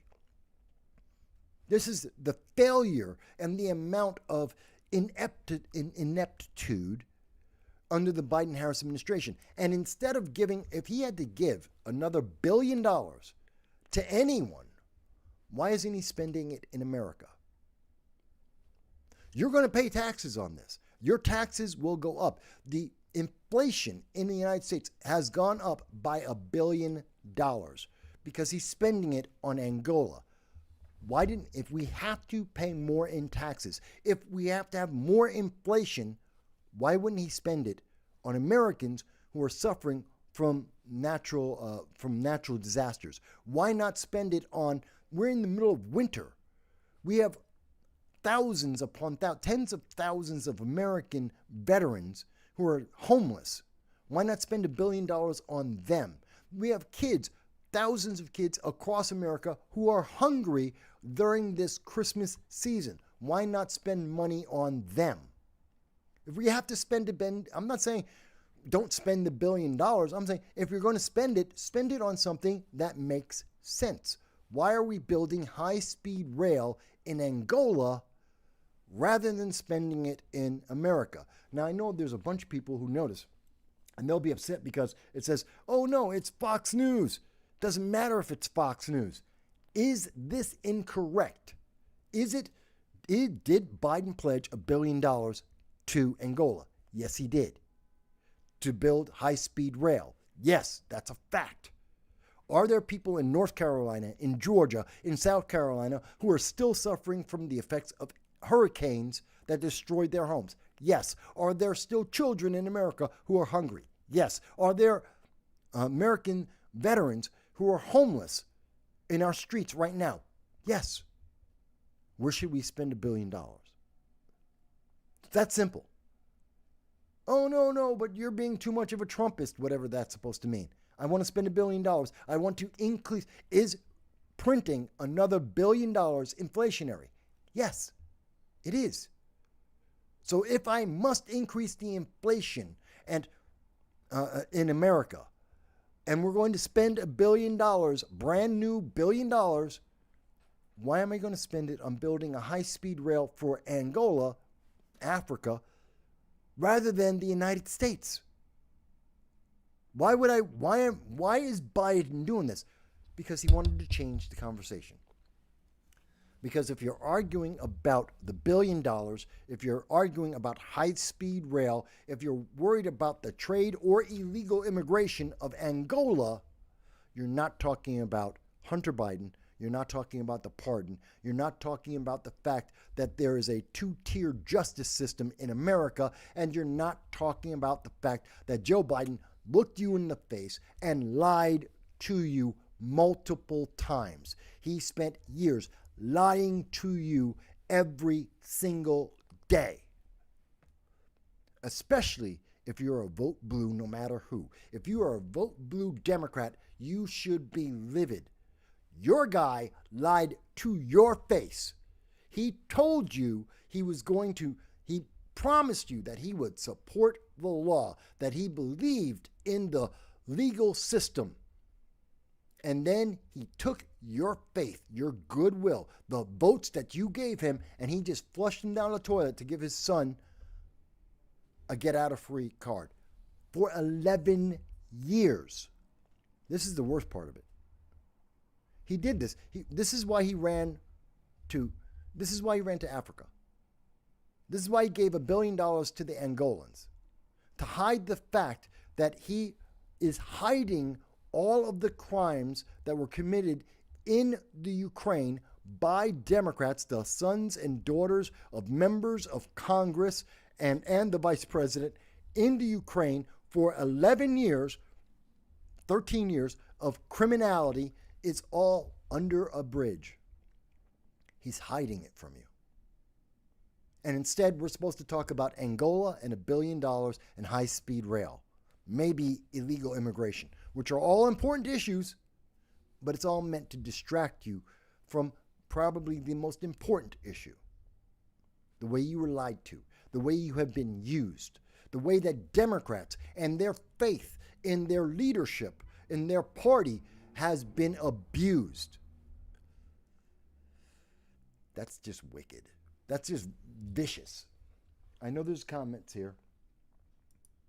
So Joel says, hurricane victims in North Carolina don't give kickbacks. And Africa does. Africa is known for their corrupt governmental systems. That's just a fact. Everyone knows it's just like the Ukraine. Ukraine is known for their corruption before the war.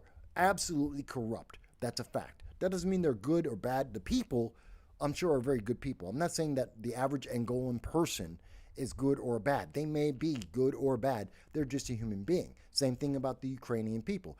I know many Ukrainians. I lived in Russia. I know a lot of Ukrainians. Some of them are good. Some of them are bad. Just like any other people. But their governments are corrupt. Corrupt as hell.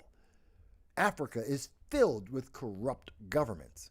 And yeah, kickbacks happen a lot. So you're not wrong there, Joel. Not wrong at all. So I think it's important that we look at that. Now, we've been speaking for about an hour and 45 minutes here. We've been talking about what's happening internationally, for the most part. And how what is happening internationally is being used against you. You're being mocked. You're being used. You're being distracted. You're seeing facts being obfuscated. The impact of what is happening right now is being diminished in many cases and overinflated in others. None of this is to your advantage. The fact that we are seeing the news media diminish the positive impact of having a strong president, just the knowledge that Donald Trump will be in office, that Trump has a clear goal in mind for the American people. He has a clear understanding of what he wants to achieve, and he has the nominees in place to make those things happen, to make America great again, to make America first again. Well, that's more than enough to have already started the dominoes towards global stability, to making the world more peaceful and less terrorism than has existed under the Biden-Harris administration or under the Obama administration. That's a fact. He did it before. This is exactly what happened in his first administration, except now we're on double speed. He actually has the experience now, he has the experience and the relationships now that he didn't have the first time, and everyone's taking him serious. They may have laughed the first time. They're not laughing anymore. They're taking him dead serious. And that's a good thing. That's a good thing for you. Whether you're a Democrat, you can be a progressive, a socialist, you're part of the Democratic Socialists of America, you're a libertarian, Green Party, you're a conservative or Republican, it doesn't matter. These are good things that are happening for you. More global stability means less inflation for you. It means lower prices for food for you. Does that happen overnight? No, it does not. That won't happen until 2026. Let's keep everything in perspective. The things that are happening internationally, just like the economy, it takes time to take effect. Things are changing, and they are changing quickly, but that is not the same thing as instantaneous. In January, the American economy is not going to be instantly better. That's just not going to happen. That's a lie. Anyone who tells you that, they're lying to you to your face. They don't understand economics. Anyone who tells you that by summer, everything's going to be completely different and so much better, they're lying to your face. That's not how it works. That's not true. It's going to take time. As an example, as we have been saying since February of 2022, the moment that the war in the Ukraine started, there has been a global food crisis. There's literally between 30 and 40% less food in the world today than there is in 2019. And the food today is more expensive because of the war. Why? Because Ukraine, which is the third largest wheat provider in the world, it's the second largest fertilizer supplier in the world, is in the middle of a war. So their farmers aren't farming. The fertilizer is not being shipped out to the rest of the world. That is a fact. There's no two ways around that. Since there is less farming and less fertilizer, there's less food in the world, which means more people are starving. Most Americans don't recognize that because, one, America is fertile. We have all kinds of food everywhere. You want avocados? We don't need to import them. We grow them here in America. You want any kind of food? We got it here in America. And we can afford to import anything that we can't grow here. We can import it to America. We're the leader of the first world nations. So we don't feel the impact of global starvation. Go to Mozambique. They know what starvation is. Go to Laos. Go to Angola. Go to Chile. They don't have the same luxuries as we do. They know there is a global food crisis going on. They know that their people are starving like the rest of the world. That is a fact. So, given these realities, what is to say that Trump's in charge, so that's all going to change? No, that's not going to happen overnight. If in January, Russia and Ukraine have not just a ceasefire, but they have a peace treaty. They end the war. Say they do that in January. That means, and let's assume that all of the farms in the Ukraine are completely clear. There's no landmines, there's no unexploded ordnance, the farms haven't been completely destroyed, the farmers aren't dead themselves. A lot of young men are dead. But let's assume that all the young men necessary to run the farms are alive, that all of the farms are in perfect condition. No one destroyed any of it. And they are able to plow the land this spring, just like they would have done in 2019. Assuming that they had the same amount of crops planted, which won't be the case, and they do that this spring, 2025, you will not see the change in food prices until 2026. Why? The food has to grow.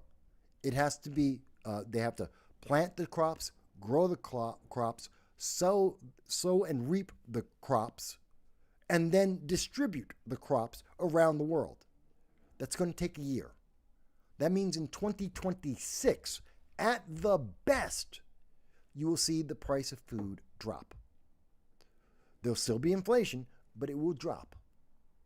And therefore, some of the pressure of the global crisis will go down. But it's still, that I'm giving you a make-believe best-case scenario.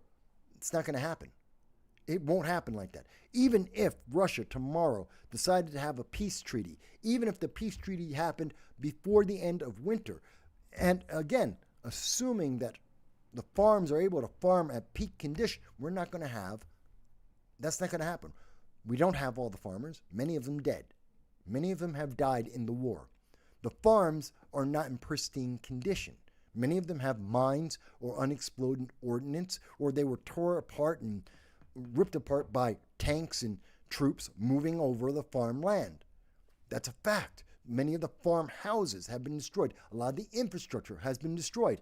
So even if they start farming, we're not going to hit peak production like in 2019. We could have more food in the world, more fertilizer in the world than we've had under the war, but we won't be at the peak. So prices can improve a little bit in 2026, but we won't go back to 2019 prices. That's just not going to happen. No one is being honest with you to tell you that. No one is giving you that outlook.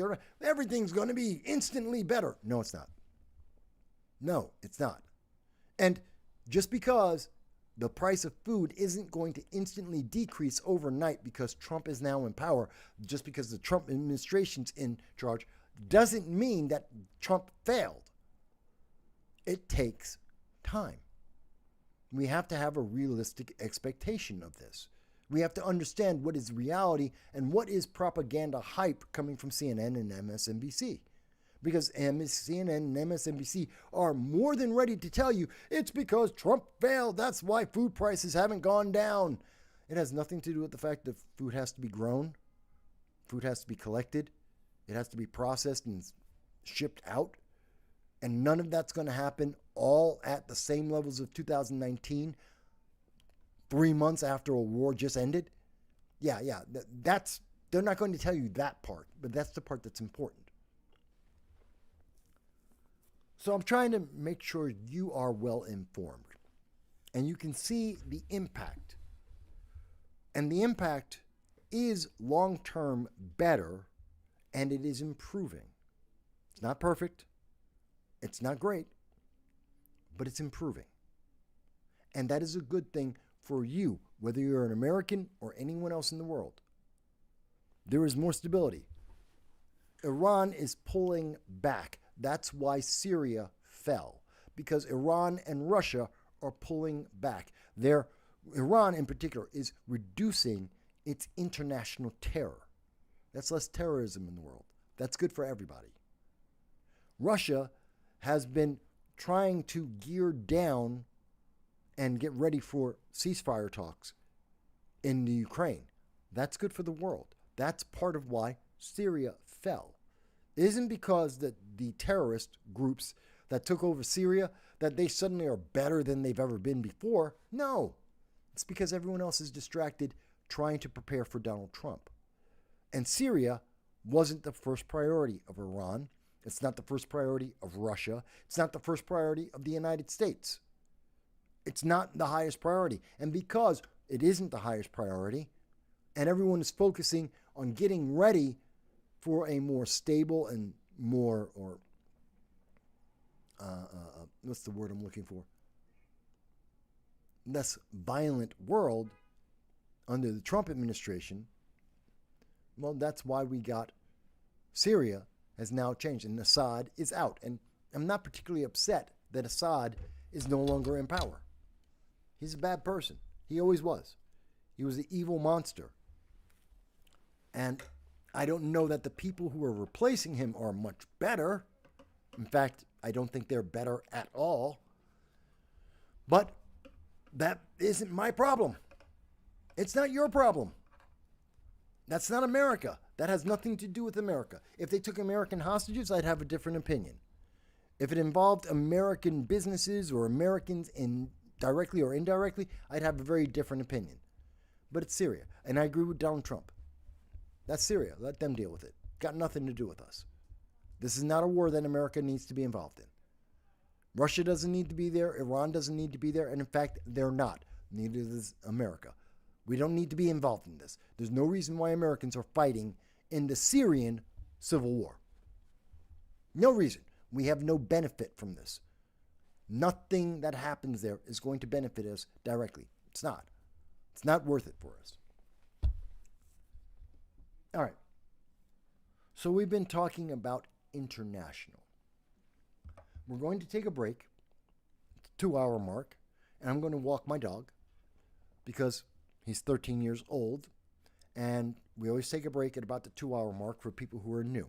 I hope people who are able to see this, hopefully we're breaking through the algorithms. Hopefully you're able to see this.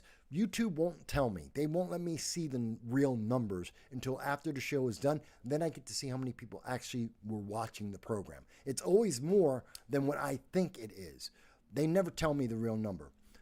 Whether it's on YouTube, and I know on Rumble we'll have hundreds of people who are watching this. Thank God, thank you each and every one. But it's important that you guys subscribe. It helps me to break through that algorithm and be able to reach more people, to have this conversation with more and more people so they can call in or they can type in and leave their comments. So with that, I'm going to take a quick break. We're going to we're going to talk about domestically what's going to be happening in 2025, how that's going to be affecting everyone. We're going to be talking about Trump.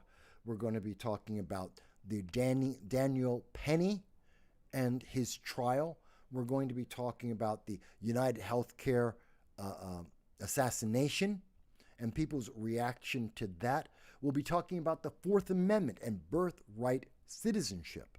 We're going to talk a little bit about, this is coming up, and the Supreme Court and transgender affirming care. We need to have that conversation. That's on this program. We're going to be talking about that as well as BLM is back in the news. And once again, that's not a good thing for anyone. We'll be talking about all of these things and the unemployment rate, which you're not hearing about. We got the unemployment rate came out, the latest numbers for November, and they're not good. You're being told the numbers were great. Oh my God, the number of jobs, you just won't believe it. Yeah, you shouldn't believe it because the employment rate went up. Oops. Were you not supposed to know that? No, you're not. News media isn't telling you what the unemployment rate is. Gee, I wonder why. Because it increased again. Because Bidenomics failed again. But we'll get to that. Graham says, it's a good segment on international news. Get some water while you're out. See you in an hour. Well, yes, I'm trying my best. I hope people are finding that.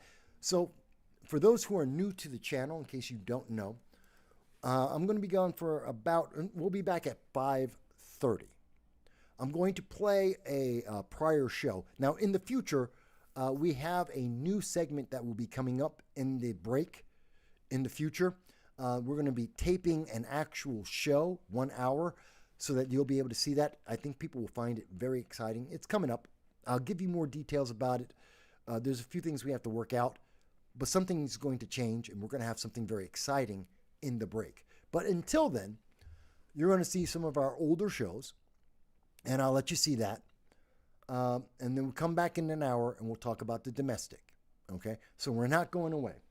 Folks, we'll be right back. Please go out, get a drink of water, get something to eat, walk around, stretch your legs, catch up on the scores and all the ball games that you want, see what the 90-day housewife, fiance crap, check that stuff out too, and then come on back and we'll be back here, and tell your friends, let them see it too, as we talk about all the issues happening in America, like we just said, 14th Amendment, Daniel Perry, Supreme Court, BLM. We're going to cover it all. So with that said, let's see. And here we go.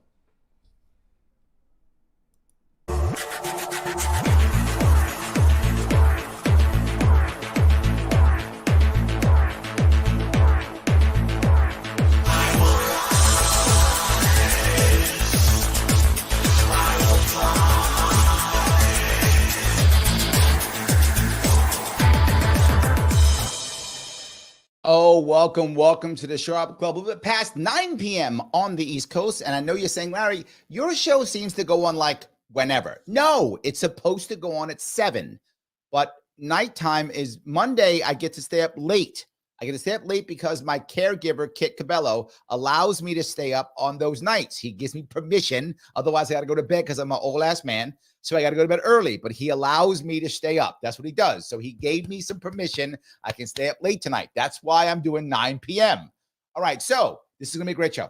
I know you're saying, wait a minute, Larry, all of your shows are amazing. True. This one is extra amazing because we're talking about something I think a lot of you have been talking about, which is the RFK switch from running more as an independent, trying to win the election on his own, more to now all of a sudden kind of being on the Trump train, trying to get Trump to win so he can be in the cabinet. Is it helping Trump? Right? Is Trump actually gaining from it? Is he not? Was it a good move for either one? It was a good move for Kennedy. Was it a good move for Trump? Which one? And I have brought together this evening a star-studded panel of people who will blow your mind. I'm bringing in a guy who's been talking about politics for a while, growing his own channel. He's almost as cool as me, not yet, but almost as cool as me. He is a video creator talking all about politics, the man himself, Adam Moreno. How are you, sir? I am good. It is so good to be here. I'm excited. Nice. I'm happy that you are here. And I'm bringing in my brother from Chi-Town, the man who knows a lot about everything except one thing. And the one thing he does not know much about is pizza. Besides that, he is absolutely a brilliant man. You should watch his show called Hard Lens Media. The man himself, my fellow Marine, Kit Cabello. How are you, sir? Semper Fidelis, my fellow brother Marine. And yes, look, Chicago style pizza is the best style pizza there is. I don't know. No debate, no conversation, but always good to be back on your show. So thank you for inviting me for this Chicago really cake is power. not pizza, okay? Chicago cake is not pizza. All right. Listen. Right now, I'm still dealing with the defeat of the White Sox. Come on. Just let me have this, okay? I'll let you go. I'll let you go. And now, let me go with this. Our returning champion, the man from No Soundbites Allowed. You see him all the time. You're probably tired of him. I am, but I still love him, so I bring him on anyway. The man himself, Michael Voss. How are you, sir? Semper Fi, my fellow Delver dogs, and Adam, it is wonderful to see you for the first time live here. Likewise. We're going to have a great time. Larry, There you go. I got to give it to Kit. Deep dish pepperoni. I do love it. I do It's love it. correct. Listen, 2 Marines against 1. You got to fall in line, Marines. Never fight out. I'm taking the New York card. Mike, I'm taking your New York card. Taking it. Taking your New York card. Taking it. Gotta love it, man. Oh, my God. All right, Adam, help me here. Which is better pizza, New York or Do not say Chicago? pineapple. I've never had Chicago pizza. What? Good. Wow. Oh, yeah. So that means Only New had York. New York. Only had we New go. York. So maybe Wow. one's by default, but also Thank New you. York has to be a little bit more iconic, right? See? I don't know. Adam, Maybe it has a Adam, history. Adam, I think you are a good person, but you are gravely mistaken and incorrect. And I will be more than happy to give you a proper education. So there you go. You know what? I reserve the right to change my mind in the future. There you All go. right, As, okay. as That you was should. savvy. As you should That indeed. was savvy. Nicely done. Guys, if you want to follow these gentlemen, you can. Please follow Adam on Twitter at Adam C. Moreno. You can follow Kit on Twitter also at Kit Cabello. And you can follow Mike on Rumble at No Sound Bites Allowed. Guys, I want to talk about this question. I think it's a big deal. I was just at the Rescue the Republic event last weekend, yesterday, Sunday. A lot of people showed up. Some heavy hitters like Russell Brand was there. I mean, a lot. Jimmy Dore was there. Shout out to Jimmy in Toby. Chicago. Yep, he was there too. Also, Tulsi Gabbard was there. Right Jordan on. Peterson was there. RFK Jr. was there. Tons of people were there. So, but they were all kind of under the idea of what they're calling now MAHA, right? This is Make America Healthy Again. This is that piece that is supposedly kind of like joining with the Trump campaign to move Trump forward. I'm not sure it's working. I'm not saying it is or isn't. I want to hear opinions on this. I'm not sure. It feels like it's almost like 2 separate campaigns. Like the Tulsi RFK is like one campaign and like Trump is another campaign. Am I wrong? You're Okay, wrong. tell me, Mike. You're wrong in a sense. Let me explain. One of the great things that we've been seeing in this election, unlike any other, is that Donald Trump has really spread the wealth. He has raised up a lot of campaigns. Third parties notoriously during any election get beat upon. They're 100%. child. I've watched it happen will to agree with myself. that. I agree with know. that statement, but I got my counter. Yeah, and I Go ahead, Mike. Finish and I up. believe in we need to have all the voices heard, and Trump has been raising that up. He has been able. RFK was in a news media blackout. Either you had something to piss on him with, or you didn't say anything at all on MSNBC, the mainstream, all of the big guys. And now when he came with Trump, he's been able to talk about Maha and made people hear about that. He's been able to talk with Tulsi, and that's been bringing in the free speech, just as John Kerry has just been saying he wants to destroy, him and the Democrats want to destroy free speech because of disinformation.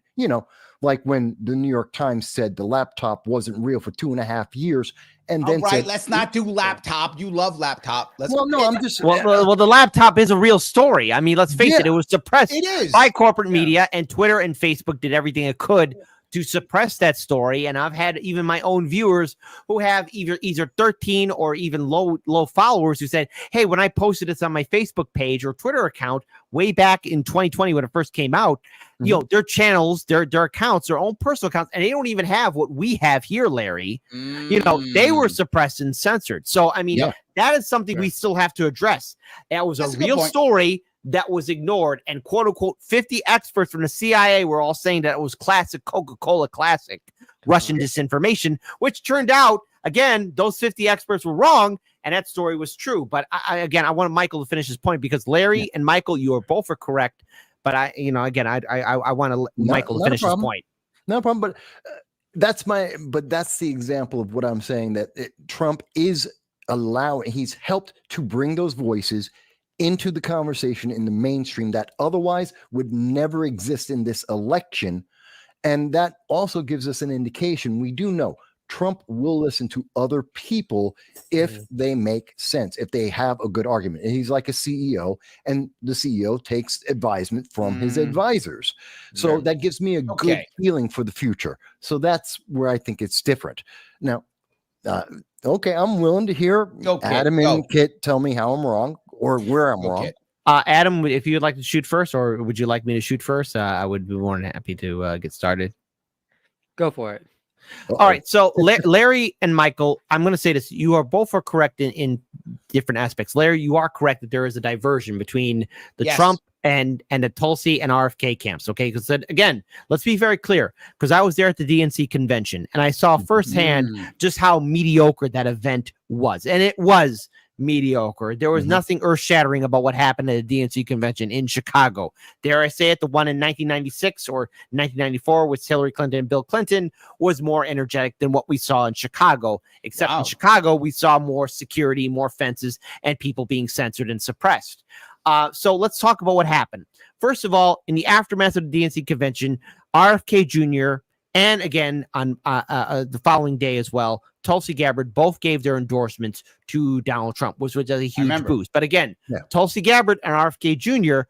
are both politically and theologically different than Donald Trump as a whole. So yes, there are two different camps.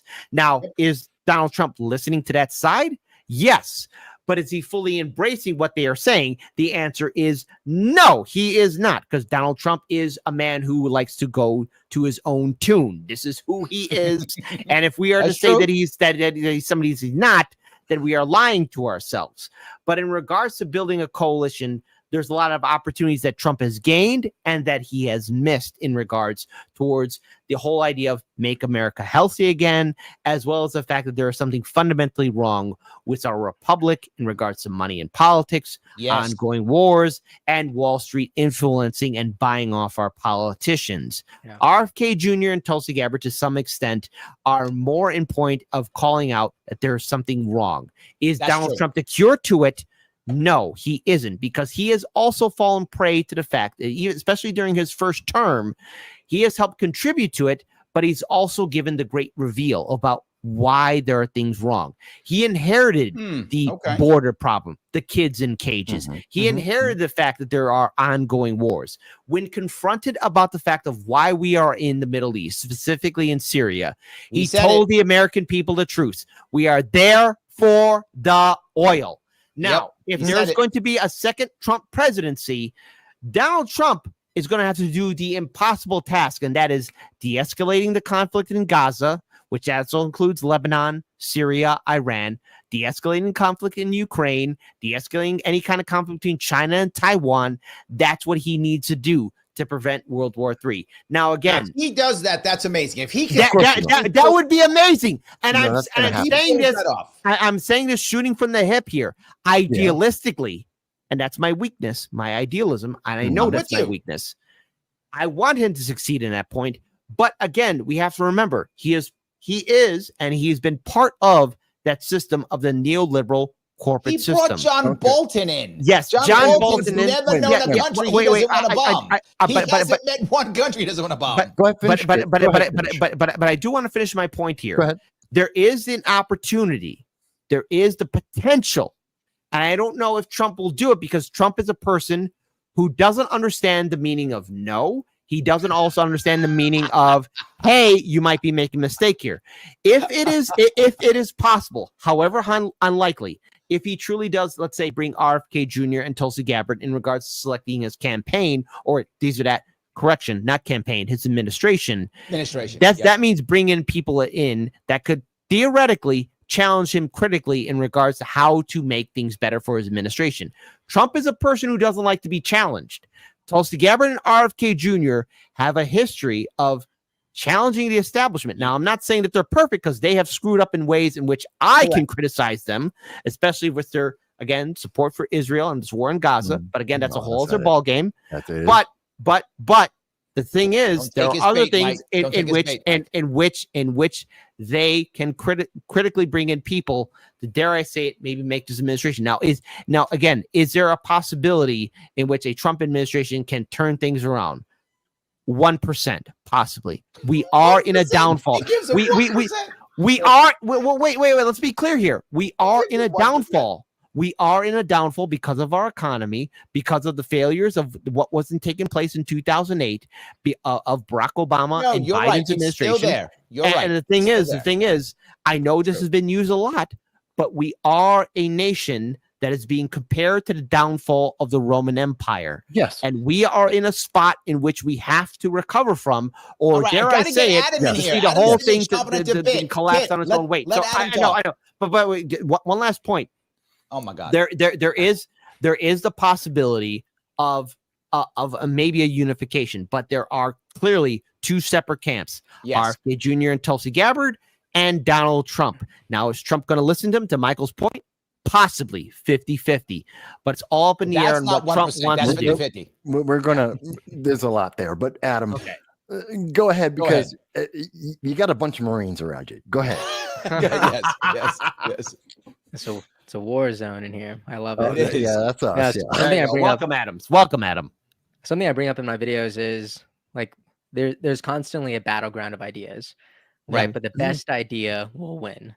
But it needs this friction, right? Usually, right? In a perfect world, right? In a perfect world. Yes. That's true. So something that I'm seeing between these two camps, I do think these camps exist, but I don't know if I see it more as a camp more than I see it as like an umbrella that exists, that is the Trump campaign. And now there's these other umbrellas that are starting to have some exposure, which is, I think, Make America Healthy Again, right? So now what I'm seeing from people's perspective, from like, people in my comment section, because a lot of people still don't completely align with Trump, but they do align with Tulsi. They do align with RFK. They feel represented there. They trust their direction, and they trust that. And I think what's important is that they trust their singular direction more than they trust Kamala's direction. Because with Kamala, it's just Kamala, right? Like I was talking about how she has nothing. It's freedom and joy, Kit. Okay, freedom and joy. Stop. Oh yeah. Thank you. And when you compare the teams of both of these, umbrellas underneath Trump, you have RFK, you have Vivek, you have Musk, right? You have Vance, you have these heavy hitters. And when you compare it to what Kamala has, she has Oprah, she has some athletes, she has some other millionaires, right? She has Cheney. She has a team of people who people don't necessarily align with. At the end of the day, Oprah is not relatable. At the end of the day, not everyone's a world-class athlete with millions of dollars in the bank, but people find themselves represented in Kennedy. They find themselves represented in Tulsi. So like I was just watching Zachary Levi, the Shazam actor, and he was saying, I'm voting for Kennedy and Tulsi through Trump. And I love that vernacular, right? Because that's so specific. I'm voting for this team through Trump.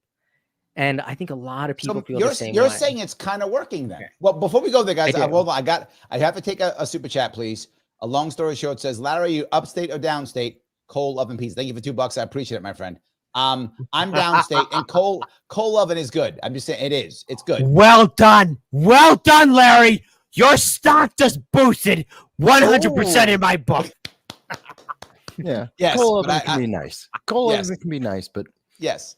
It's a nice little. It's like a dessert. It's nice. Michael. We nice. are. The friendship is over. How dare you? I prefer to have either a real pizza with like shaved sausage, or give me a deep dish pepperoni. You know, it's just not enough there. I'm sorry. So, I like guys, if you want to break our chat and you want to actually get your stuff, and you can just super chat me. If you're watching on Larry Show Up YouTube, you can always super chat if you want to. Even whether you super chat or not, please click the like button. If you like what you're hearing, click the button that is like. You want to hit the like button. Just do it. You want to do it, so just don't stifle yourself. Just do it. It's fine. It doesn't cost you anything. Yeah. Cost you nothing. And in fact, you can also share it if you want. If you're on Twitter, Facebook, share it.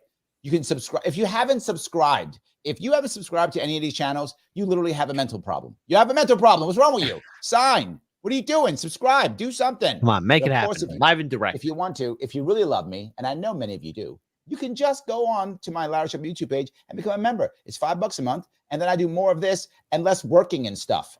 And I have to still work and stuff. So I can do less of that if you guys do this. So do this so I can do more of this too.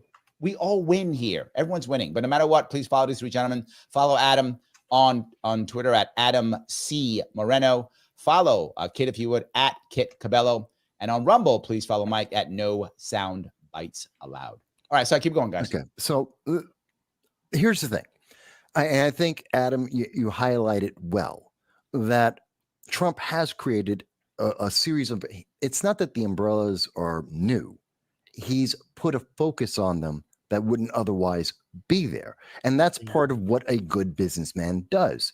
He has his subsidiaries. He has his different divisions and different departments that all work together under the one umbrella of the corporation to get the thing out there. One of the big things has been, we've heard it from day one in 2016, MAGA, make America great again, America first. Well, what's America first? Hearing Americans speak up, to exercise their First Amendment rights, to say what they do and do not agree with the way the establishment and entertainers have been trying to run America, and they've been running it to the ground. Hold on, Mike, is this because of a cult of personality? Is that what it is? Did the cult of personality, is that what brought together? Well, no. It's not a cult of personality. Yes, Trump has a strong personality. Absolutely. Yeah, he does. He does have a cult. I mean, there are people who are diehard. There are. Donald Trump. I mean, they do exist. You know what? That also exists on both sides. You name the president, and but hold on. There's a difference, though. Hold on one second, guys. There's a difference. Yeah.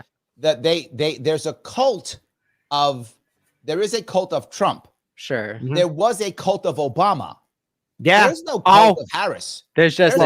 I'll give you that. The cult of Harris was manufactured, and what that is the K-Hive, which is what came out after during the 2020 primaries, because people were so excited to have Biden have a VP. Originally, it was going to be Klobuchar, and then it came Kamala Harris, who had absolutely nothing, but that was a manufactured cult. Correct. And what we saw in Chicago was nothing more than a fake cult. What that was people having copium. Because I mean, if we could talk about the DNC convention, that whole entire ordeal was nothing but manufactured hype that died over the weekend, because what happened over the weekend after the DNC convention? Okay. This is no debate. RFK Jr. endorsed Donald Trump, and then Tulsi Gabbard also endorsed Donald Trump. And Right. and Took look, all the wind out of her. to the Democrats' credit, I mean, they're saying that Kamala Harris lifted her foot off the gas pedal. So there's no debate about what happened over that weekend following the DNC convention. What we see with Kamala is non-existent. It's manufactured, and everybody's already seeing the fact that it is a fake machine. It is a fake it is nothing more than a hologram. It is the Great Wizard of Oz. Kamala Harris being hyped up as this end-all, be-all politician is non-existent. Now, does Trump have the same thing? Yeah, sure. But Kamala is 100% fake, because what did Kamala fight for? She fought for nothing. She was the least. She had the lowest approval rating as a vice president in U.S. history. Kit spit and fire. And she hammered 40 of her campaigns people who are not campaigning part of her administration. Kit, I'm usually the one blowing up, but you're not wrong, Kit. Not at all. There is absolutely nothing substantive in Kamala. She has 3 talking points. She keeps going through them. Unburdened by what has been. Yeah, she's had her 3 talking points, and she's also from middle class she grew family. up in middle school. I didn't know that, Larry. And she has Donald Orange Man Bad. That's it. That's her entire campaign. But here's the thing: Trump is different because he is substantive, and his substance is primarily making America great through the people, by waking them up, by getting them involved. He has. Is there a cult behind that? There's a cult behind most of, again, you said Obama, most of the presidents in recent history have had that. But the difference here is it's Trump reminding people that America can and that America will. That's the big thing. That's the thing, that it's our freedom that has always been the most important. And he is stuck primarily to that in returning power to the states, like Roe. Put it back in the state. Yeah, but that wasn't helpful. There is a problem with the whole idea with Trump, especially if we look at his first term, because the issue with Trump is that he surrounded himself with people of the Bush Cheney administration. And when people walked in, and wait. But when he walked into the White House and he had those people like John Bolton and everybody else of the Bush Cheney administration, they all thought it was going to be Pence is going to be running the show, and Trump is going to be a good little boy and listen to what they're saying, because they thought it was going to be like Dick Cheney with Bush Jr. But they were all part of the establishment, which explains why, again, the Keebler elf. Why am I forgetting his name? The Keebler elf guy. No. He looked like a Keebler elf. You know what I'm talking about? He was the attorney general. Yeah, the attorney general. Yeah, that jagoff. Yes. Oh God, no, I can't remember. And he recused himself when he recused himself. Yeah, I remember him. Yeah, okay. So while we are forgetting the name of the Keebler elf, I mean, that guy had the audacity to come after states. Yeah, no, it wasn't Merrick Garland. No, it wasn't Garland. But he had the audacity to come after states that legalized cannabis, especially during the Trump administration. And Trump wasn't even going to follow through with it, because that guy had a hard on coming after Jeff Sessions. Thank you, anti-corporate. That's it. Thank you. Jeff Beauregard Sessions III. That was his name. My brain is working. Jeff Beauregard Sessions III. One of the Keebler elf. Wanted to go after states for states' rights, and Trump wasn't going to go along with it. But everyone who was part of his administration were people in or associated with the Bush Cheney administration, and they thought it'd be the same. And that's my biggest criticism of Trump, is that he surrounded himself with all those jagoffs. But again, that also shows that Trump thought that those people were good for the job, because he listened to people who said, like, yeah, they're good. Yes. They'll listen to you. But he also had Pence right there too at his side, which I hope, again, which to your point, hold on, let me finish this point, where if there is a possibility, and again, I hope that there is that window of opportunity of maybe a Tulsi Gabbard, RFK Jr., maybe whispering in his ear, maybe, or is it having some prevalence? Maybe it can expand Trump's mindset of having people in there that can actually do the job. Because how did Trump fail? He had everybody being a whistleblower. in his administration and undermining him, and also giving more fuel for the Democrats to cause all the crap that we are in now, especially with the Biden-Harris administration. Okay, well, let's. The reason for that is because he is inexperienced. He's not a politician, but he should know better because he's given money to these politicians. Now he does, and therefore, because he knows better and he has a better outlook on what he wants to, what it will take to make America great again, he has brought in people like RFK, like Tulsi, people that he wasn't talking to before, that no one was talking to before, and he's brought them out of the black hole of the news media and actually put them up front with a spotlight. Okay, now, Adam, you can tell me if you think I'm right or wrong about this. This is what I want to bring up on this. I get what you guys are saying, but my whole point about this is I'm trying to get back to the point of it seems still like too. Here's my example. Yesterday, down at the Rescue the Republic, there's all these people there, but not one person from the Trump campaign. Not Vance, not Trump, not anyone from not even old school, not even Pence. Nobody. It's like this is the whole new crew. I would take anybody, Mike. I'd take anybody. I'd take fucking Pence. I don't care. I'd take anybody. There was nobody from like the Trump people that showed up. And that is why I'm saying, is this real? But he doesn't need them. Is it not? Here's the thing. No, Trump would need those people. Wait, he would. He would. Yes, he would. Here's the thing. Because he doesn't need that right now. Right now, he needs to be out in the battleground states, and JD Vance better be preparing for the debate tomorrow on CBS, which will be a crap show, guaranteed. We're not there. Don't walk down that road, Mike. It's going to be horrible. But what he needed to do is to be out, and his subordinates are out doing what they're supposed to be doing. Notice he isn't correcting them. He's not corralling them. He doesn't have them on a leash. He isn't trying to silence them. He's letting them do what they do best, like a good CEO. Here's my job is to point in this direction, and your job is to do what you do best. Hold on, Adam, you got to help me on this. America great. Adam, tell me what I'm he's saying. Listen to what I'm saying. What I'm saying is you're talking the trash of a unity ticket. That's what you're talking. You're not talking about my guys are good, separate. Blah, blah, blah. That's not what you're talking. You're talking unity ticket. Okay, that is a unity ticket. Hold on. I'm not seeing unity in this. Adam, you were on the RFK train before. Do you see unity or not? Mike was always on a Trump train. You were on the RFK Jr. train. Are you seeing unity, or am I wrong on this? I am seeing unity, but I do also see hesitation.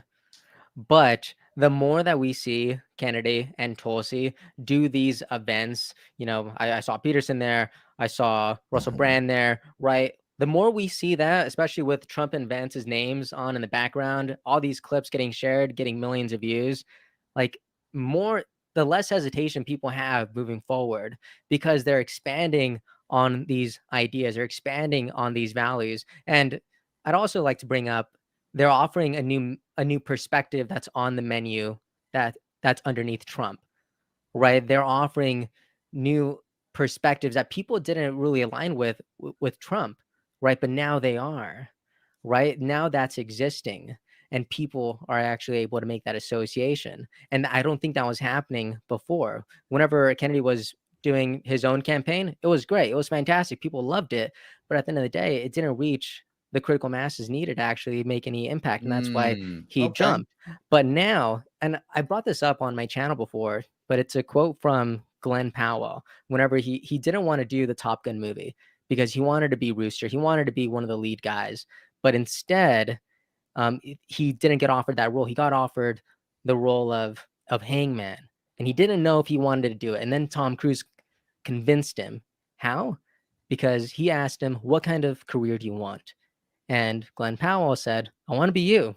I want to be you. He's like, how do you do that? You choose great roles. Of course, you choose great roles. And he's like, no. You choose great movies, and then you make the roles great. Because being part of something larger, very good. Being part of something larger, a smaller role is more beneficial than being the large piece of something small. Yeah. So now, Okay. now I can't- and we've been 1977. seeing this. 1977. He's right there with I'll be some commander on the Star Wars, ship. I'm happy because I'm in Star Wars, so I'm happy to be some commander on some Star Wars ship. It's been Captain He's the Sharp. guy that, And he's the I guy get that two Darth Vader lines. chokes out. My lines are yes, sir, and aye, aye, sir. That's all my lines I get, and I'm good. But wait, hold on, Larry. I don't mean to take away your thunder away from you, but adding more into it. If we look at the expanded universe before Disney bought Star Wars, that character saying "Yes, sir," and I'll follow that order probably gets a whole book series about him and has more influence because that's when people actually wrote about characters and actually gave a damn about lore. So in other words, there you go. Because he gets to be on the stage. He's there next to Darth Vader, and maybe he even gets choked out by Darth Vader. And everyone goes, why did Darth Vader pick that guy? And now we want to pay attention because he put the spotlight on that little guy that no one knew. What Nita? It was Captain Nita got elevated. Why? To Admiral. Wait. Grand Admiral. He got voted to Grand Admiral. And everybody knows when I say Nita, you know who I'm talking about. Why? Because Vader put the spotlight on that one little guy. And using that same analogy, that's what we're seeing with the Trump campaign right now to different parts of America. And I'm not saying that everyone loves him. I'm not saying that he's doing it perfect. I'm not saying that everyone's getting heard equal or that they'll have the same result that they want. But now they're there. Yeah. They're in the spotlight. And that means you have the potential in the future. That's something we haven't seen in America in decades. And it's definitely, and we're hearing from them, they don't want it to be. The establishment does not want that. Let me grab some comments. Rick is a member. Thank you. Oh, we got lots of comments. People are. Yeah, I know we do. I love it. Thank you. I appreciate that. Joseph, another member. Thank you. Sharp for president. That would be amazing. Not this year, but maybe it could happen. You never know. Someday, not today. Someday, absolutely. Someday, not today. Yes, one day it will happen. We hope at least. Peace Logic. How are you, sir? Hello, everyone. Looking forward to the show. Definitely familiar with Adam. He's great. You have fans here, Adam. Look at you. All right, Adam. Moving on up. There you go. Most important thing. Alexa, also a member. Thank you. I'm with Larry on this. No pizza cake, please. So by default, how dare you? That's violence. Alexa, that's violence. That is violence, and you are canceled. I will do a protest a mile long. That's very good. That is very good. So I wanted to grab a couple of if I could, I wanted to grab a couple of people who are members. Lunatic Libertarian in the house. Glad you are here, sir. Always happy you're here. So let me grab some of the comments if I could. Mr. Shadow says he had to drop out because the Democratic Party kept keeping him in court about ballots, so he couldn't campaign and couldn't be on certain ballots. I can understand why he did it. I see that, but you go ahead. Kit, you touched this one. Go ahead. Well, okay. So look, I mean, obviously Larry, you know about this. The problem that third parties and independents have to face at the ballot level, at the state level, at the federal level, in regards to being on the debate stage. Now, listen, if you're a diehard Republican or diehard Democratic voter, you should have no problem with a third party candidate debating your guy or gal on a debate stage, because if you're confident in them, then you should think right off the bat, they have what it takes for a left hook, right hook. But what we are seeing here is a bipartisan effort by the two-party system to do everything they can to convince the American people that third parties are never the option. And in Illinois and in New York, our states are very draconian, Larry, towards libertarians, towards Greens, towards socialists, towards independents who want to be running for county, city, or state level or federal level offices. And so RFK Jr., running as a third-party candidate was a threat to the Democrats, and the Democrats were afraid of him. And now, surprise, surprise, in certain key swing states like Michigan, for example, they're saying, he doesn't have to get off the ballot now. Because he endorsed Trump. Because, wow, what a surprise. I thought you guys had a hard-on to get rid of third parties and independents. But no, you don't. So which one is it, Democrats? Is Jill Stein the Oogie Boogie Boogie monster? Is Chase Oliver the libertarian, the monster? Have you seen this? Hold on, kid. And then RFK Jr. And then RFK Jr. He is okay. He said he's endorsing Trump and he's removing himself from key battleground swing states. And yet the Democrats are saying, "Oh no, he can't go now." Fire-breathing alligator, chill. What I'm saying here is, did you see they're now beating up on Jill Stein? The Democrats have moved targets now. And I've been covering that on my show. Yes, and the thing is now what's happening? You have Democrats shaming Arab and Muslim voters for saying, well, how dare the Arab and Muslim voters support Jill Stein when Kamala Harris isn't doing a goddamn thing to stop about the crisis in Gaza? I saw what happened in Chicago. The uncommitted voters, the uncommitted movement, wanted to endorse Kamala, and yet they were there, kicked out of the United Center in Chicago, home to Chicago Blackhawks and the Chicago Bulls. And what did the Democratic Party do to the uncommitted group? Go outside and shut up. Yes. Go outside and shut up. Yeah, and I'm supposed to be like, well, wait a minute. Oh, no, poor Arab and Muslim vote. Well, gee, maybe there's a reason why Arab and Muslim voters are supporting Jill Stein and the Green Party. So no, it's fine, because the thing is, when you look at the uncommitted movement, the leadership is still childish enough to believe that the Democrats give a damn what they think, like an abusive partner. And the thing is, I think we've all seen our fair share of people who have been in abusive relationships, and you could say, hey, look, this person you're with is hitting you, cheating on you, stealing your money, but he loves me, or she loves me, and it's like, okay, you can lead a horse to water, you can't force it to drink. Then shut up, uncommitted. But it's not my fault that the rest of Arab and Muslim voters want to support Jill Stein. Let me get a super chat real fast. Peace Logic says, thank you for the $5, brother. The main issues are nuclear war, free speech, chronic disease, and border. Trump and RFK win on this. The vote is simple. Well, that's kind of what you're saying, Adam. Isn't that kind of what you're saying? Yeah, absolutely. I think a lot of people do feel that way, especially in terms of the independents and the moderates. Right, because those people, they're not really too much fond of the fandoms or the cults, and at the end of the day, they do look at policy. And I think Kennedy, I think Kennedy, Trump, they just have the better policies, right? They have the better force that actually pushes things forward. Wendy's on your side. Wendy says, I like Kennedy. I just may bite for Trump because of it. Just what he is describing. I think, Adam, I think the audience is on your side here. Well, I think there's a lot of people remember, 45% of America isn't Republican or Democrat. And another 40% of America aren't third parties either.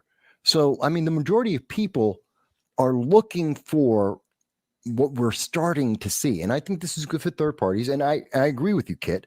I do believe I want the extra voices up there, because I do think that many of my candidates, or in my party, the Republican Party, are the best voices. They have the best idea for the future, but they're not perfect. And they don't have all the ideas.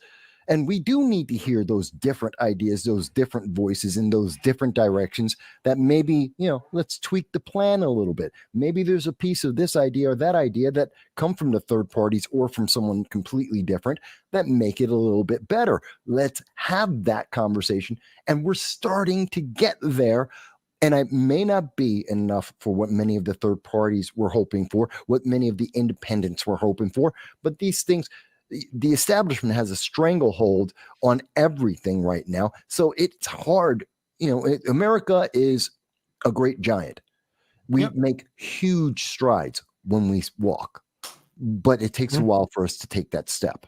So hold on, Adam, do you want to put this on front? Is that why you put this out, Adam? Yeah. So exactly. So this is a poll that I put on my channel. My channel reaches a lot of Kennedy supporters, and I've made a similar polls like this in the past, but I think overwhelmingly it suggests that more people because this is primarily, RFK Jr. supporters, right? And more people still choose Trump more than Kamala. This has by a lot, almost 5,000 votes, right? And if you look at the comments, it's not that these people are necessarily for Trump, right? Like, I wish RFK Jr. was still running, Kennedy, but at the end of the day, in terms of who they're going to vote for, I think they still feel way more represented with Trump than Kamala. And I think it's really telling.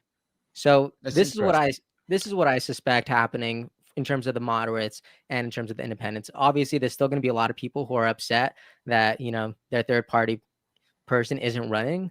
But when it comes down to that moment, that decision in November, I think they're going to see. I think that if Kennedy had kept running, I think Kennedy could have easily picked up. Oh, sorry. That Kennedy could have easily got, if he had kept running, easily gotten 8, 10, 12 million votes. He could have done it. Okay. I think, to your point, he will still get 1 million votes anyway. 1 million people will be like, I don't care. I'm voting RFK anyway. I think he's still going to get about 1 million votes or more. I think he still will.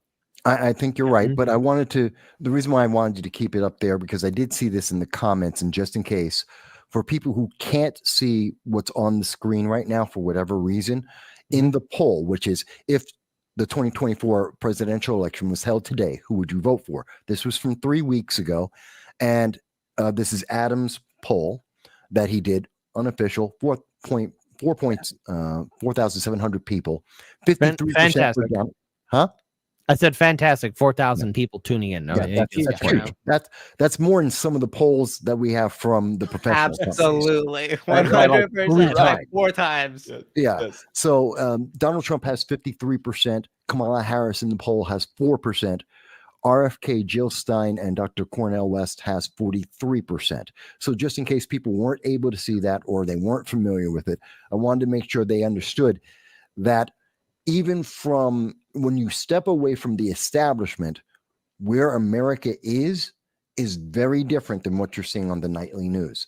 There is a big difference. And I think that it goes to, and I think Adam agrees with me on this, that we are seeing that coalition, that network, that it is a unity of difference. It is exactly what America's supposed to be. A bunch of different ideas. I'm agreeing with you. This is why I think that Trump, because Trump's a big personality, right? That means he's easy to love and easy to hate, right? Mm-hmm. Big personalities are easy to love and easy to hate. And he gets a lot. It's very rare that people say, yeah, he's all right. Most people go, love that guy, or man, hate that guy. It's rare you get someone kind of in the middle, right? It happens, but it's rare. And I think to the point, there was people now talking about the idea that the Republican Party is becoming the party of the people who just aren't Democrats. People have been saying that a lot. Mm-hmm. They're just not Democrats. I feel like people are talking about that. Wait. So when we look at the idea of what the Democratic Party has become, let's be clear, especially under the Biden-Harris administration. The Biden-Harris administration has shown us nothing but utter contempt in regards to continuing with cancel culture and the suppression and the ongoing effects of Trump derangement syndrome.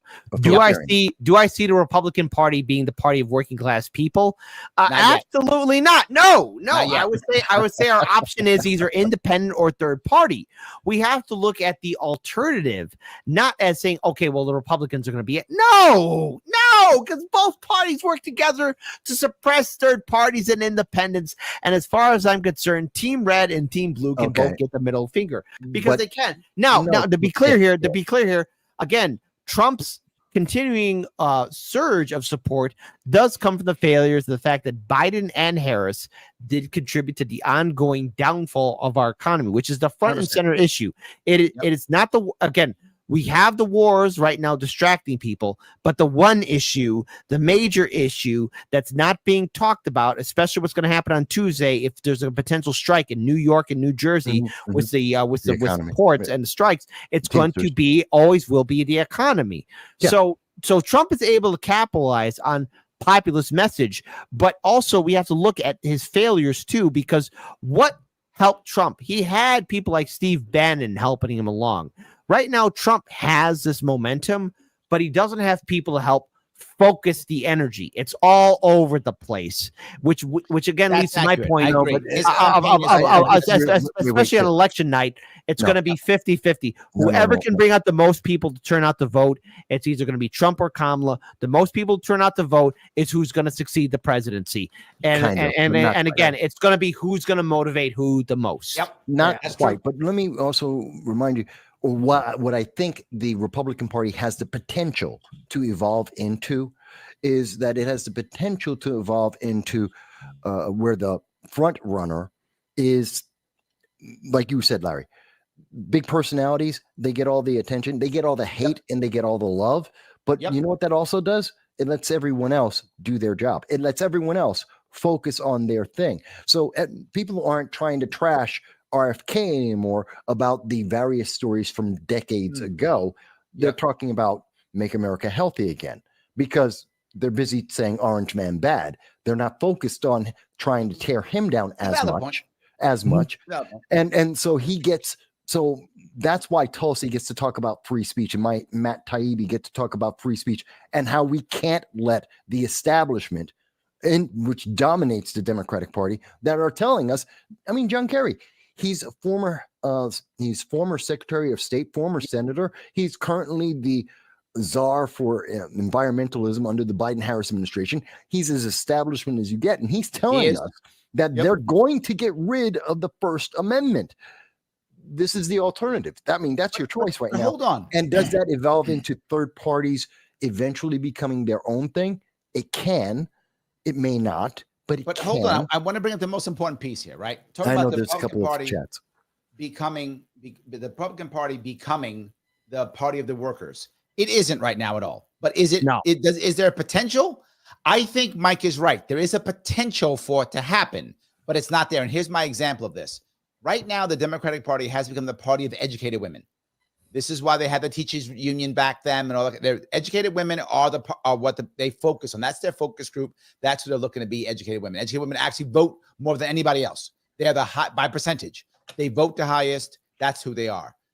So that's why I'm saying that a lot of the cop unions, the firefighter unions, they all went Trump.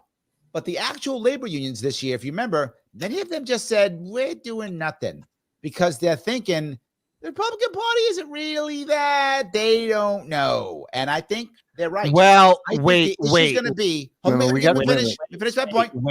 When Trump goes away, whether he loses this election or 4 years from now, whenever he goes away, the Republican Party is going to have a real come to Jesus moment with itself. And if it does the right thing, it has a chance of becoming a party of the workers, or they'll go right back to their old way of doing this. They'll be Bush Cheney 2.0, whatever. Well, and I think that'll be the key. What will happen when Trump is gone? We've already passed that point, but I know there's a couple of super chats there, so I don't want to take away from the super chats. Right. But we have already turned. The Republican Party has already been making that change. Yeah. How effectively or not is a different question. But I know there's a couple of super chats. Wait. There's one other thing here I want to add in here, and that is look, Trump can capitalize on populist movement, but does that speak for the entire Republican Party? No. Okay. Because again, he embarrassed them not once, but twice, but 3 times in 3 different Republican primaries. And in the third one, he didn't have to show up. But the thing is, the Republican Party wants to do everything they can to diminish the idea of what Trump did. That's true. The establishment hates a whole undercurrent of Republicans they're rising up that are different than the establishment. But But the thing is, there are the quote unquote rules, and I'm not in support of it, but I'm saying that there are the rules of how politics are played in America. I don't support that, but there is that idea. You're right. Now Trump is somebody who's just walked right on in. Is he the effective tool? Absolutely not. He is just walking chaos. But there you gave him 1%, Kit. That's something, I guess. I know. But there is the idea of, dare I say it, the American people looking at this election cycle, especially in 2024, and realizing we cannot fall into the same trap in 2028, which is why now is the need for citizen ballot initiatives, the need for the movement for third parties, and the official breakaway from the third party system. Because if Trump is to be reelected, there is a potential, instead of a full rounded gun, a 6-shooter, boom, 6-shooter. Instead of playing Russian roulette with 6 shots, you get the Russian roulette with 5 shots, okay? And the thing is, 1 empty chamber. And the thing is, there is no difference, okay? Because then Trump is the 6-shooter with 5 shots. Kamala is the full unloaded 6-shooter, right? Wait. But hear me out. It's the idea of, okay, there is a possibility in which I know, but hear me out. But there is a possibility that if there is this opening, however unlikely, in which people can capitalize under a real movement of a change, it could be under a potential Trump administration. Again, I'm not saying it's the end all be all things, because again, Trump is no different to me than Kamala. But if there are people that really want to stay focused on building a better future and breaking the 2-party system, we have to look at the end game after 2024 and how we can capitalize on the ground. And the thing is, that's what I'm saying. You have to once Trump goes away, we got to decide. There'll be a decision to be made. But my fear is with the Kamala, though, I don't think we're going to get that opportunity. Oh, I guarantee you won't. I guarantee you won't. But I know there's super chats. There's a few of them, and I love this, folks. We can barely keep up with the chat. Love you guys in the audience. Let me do a couple of these. Peace Logic, thank you for the $5. The main issues are. He did it one. Sorry, wrong. Got that one already. Lunatic Libertarian. Sorry, thank you for the $10. Mass loss of life. The poke. Yes, that was a big deal. Mass distraction. Yes. Propaganda. Yes. Hitting them all, lunatic. Loss of trust in all systems allows restructure. But what will be the outcome? Communism, globalism, World War, Civil War. This is my point, right? I think whenever someone of a big personality goes away, whether it's voluntarily, whether he loses an election, that's when there's a scramble for what's next, right? That's when there's a scramble. When there's yes, exactly. And a scramble. And I'm hoping that out of that, Kit is right. I hope Kit's correct. I hope whenever Trump goes away, people go, you know what? I'm not happy with whoever takes over the Republican Party, whoever that person is. We need something else. We need third party. We need blah, blah, blah. I'm hoping Kit is correct. But that's that is worry. Happening. You're it's not happening. Wait a minute. That is happening because we are seeing it in local races across this country. I talk to the Republicans on a regular basis. I talk to the candidates that are out there right now. I do a lot of interviews with people that no one else will touch. And I can tell you, there are people who are stepping up in the Republican Party who are America first. A lot they get denigrated for this because they're MAGA, they're America first. They're regular people who are stepping up and saying, yeah, I want to give this a try. Now the hard part is we have to cultivate them, because we all know most candidates will run once and will never run again because 100%. It sucks. And we all know that personally. But guess what?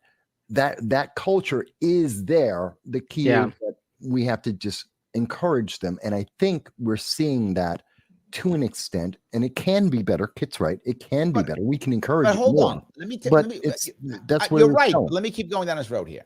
What we are seeing is people like, as an example, Dan Osborne in Nebraska. Guy is running as an independent because Nebraska is so red that you can't bother running a Democrat there because you can't raise the money, you can't win. Or like Evan McMullen, who ran last time for Senate in Utah. Deep red state, you can't bother, you're not gonna be able to run a Democrat, you can't raise the money, you can't win, so you start running independent.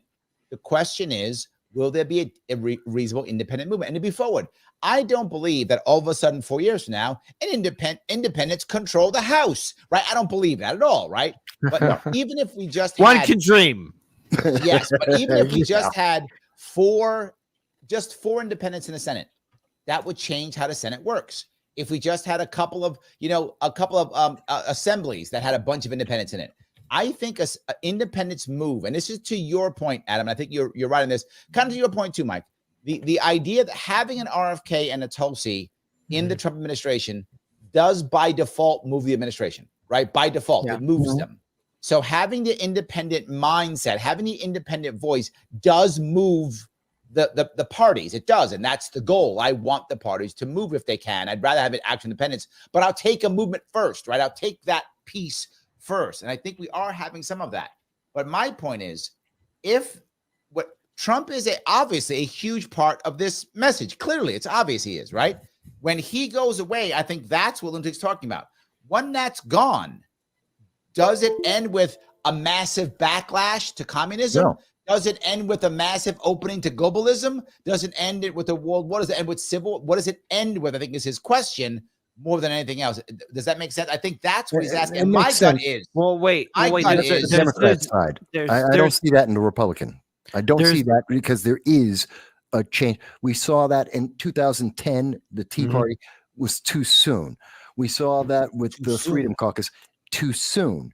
We're seeing it now, and I think it's actually getting the grass has grown roots, and we're starting to see that. I know what I'm smelling. Let Adam respond to that. Okay, I'm smelling bullshit. That's not too soon. That's not too soon. Go ahead. Shoot Adam. Sorry.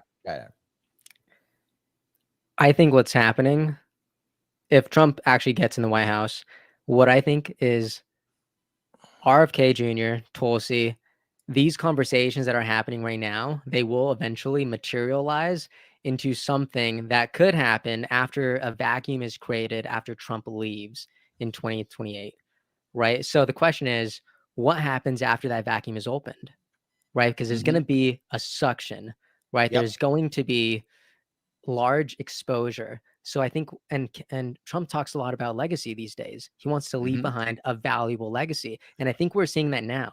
We're not seeing it, in 2025, 2026, 2027. We're seeing it right now. He's already lifting up these people. He's already elevating these conversations. So what I think is happening is these conversations will eventually materialize into more Senate seats. They will materialize into more independence, because now it's like, oh my gosh, wait, there's other parties. I thought this was a two-party system. Yeah, well, but now conversations are materializing through this team. I'm glad you brought up legacy, because we have to look at legacy. Now, the thing is, look, we have all four of us, and even all of our contemporaries in independent media, commentary, all of that.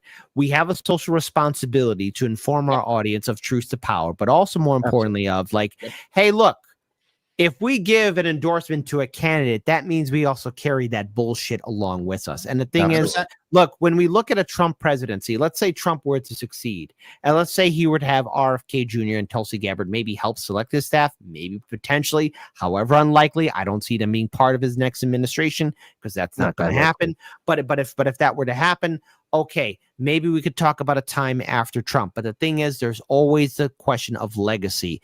And when we look at legacy, this is where nations and empires are at a crossroad.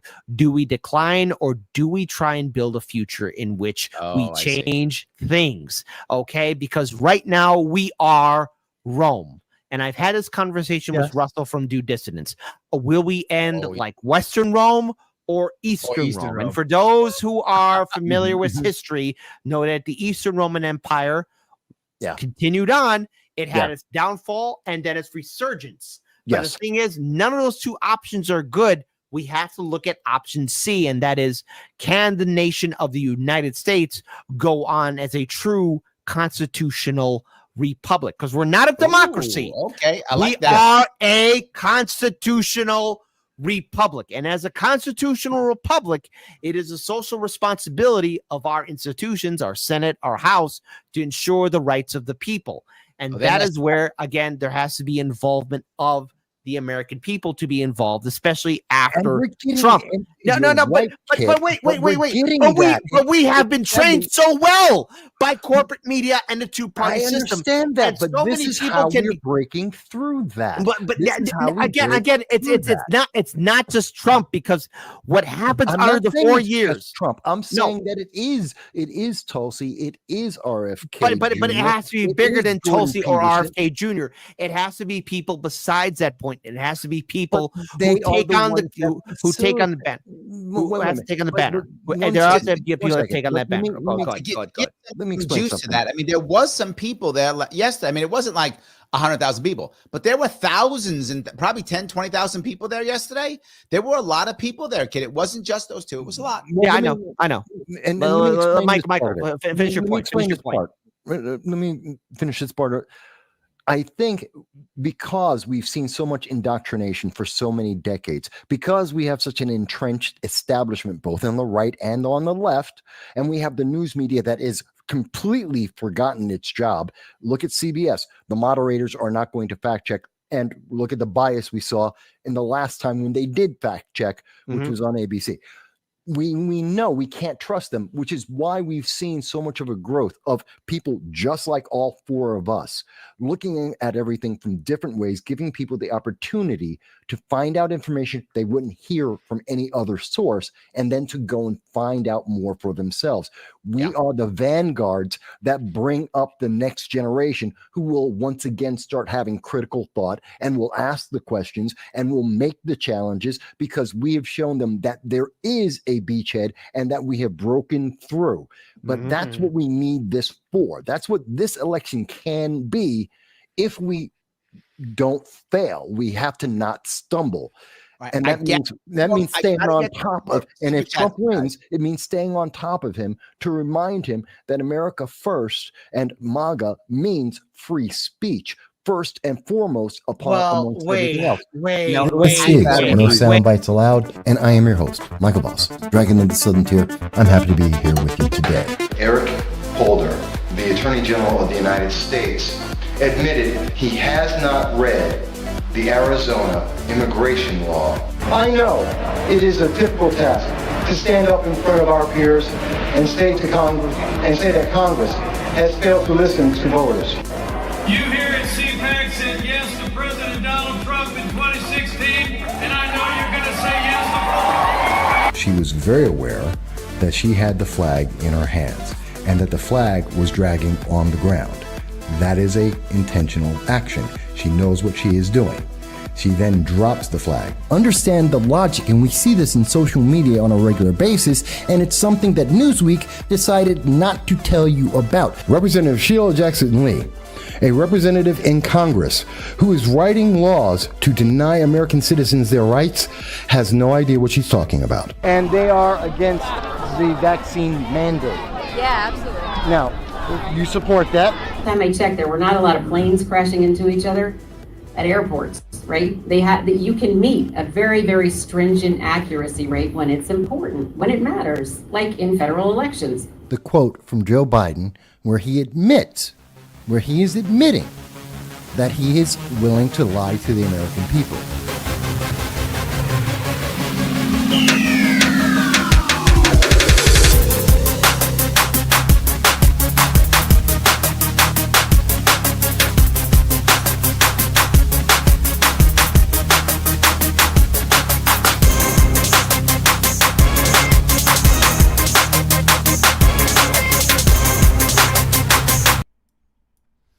Hello, everybody, and thank you for being back with me here on No Soundbites Allowed. I am your host, Michael Voss, the political dragon here in our offices in the Bronx, New York. It is December 8th, and it is currently 5:32 in the evening. I'm happy to be here with you.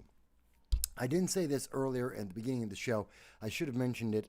Obviously, yesterday was the remembrance of Pearl Harbor, a very important day in our history. And it should remind us all what happens when we're not being vigilant about our freedom, when we try to isolate ourselves from the rest of the world. We are the superpower of the world. We cannot be isolated. And when we think that we are untouchable, that is when we get touched. And we've seen that with 9/11. We've seen that with Afghanistan. We've seen that with the Hamas hostages. We need to remember we are connected to the world. What we do affects the world. What the world is doing affects us.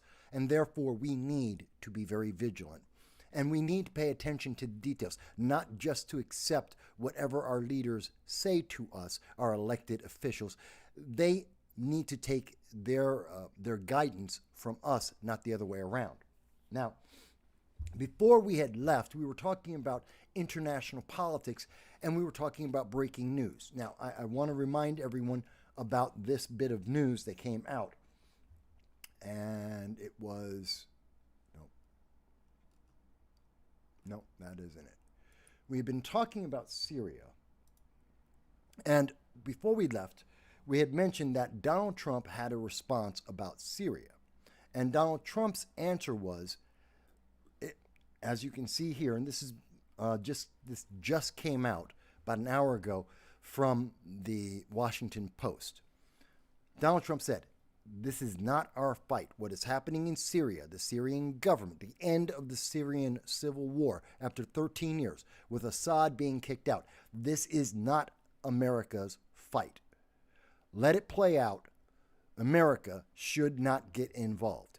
That means, it seems to indicate, as we were talking about before the break, that Donald Trump may well be taking U.S. troops out of Syria, that, or at least a reduction of the number of troops in Syria, as opposed to the Obama administration, which put troops into Syria to fight the Syrian civil war, or the Biden administration, which on the first day in office doubled the number of U.S. troops fighting in Syria in the Syrian civil war.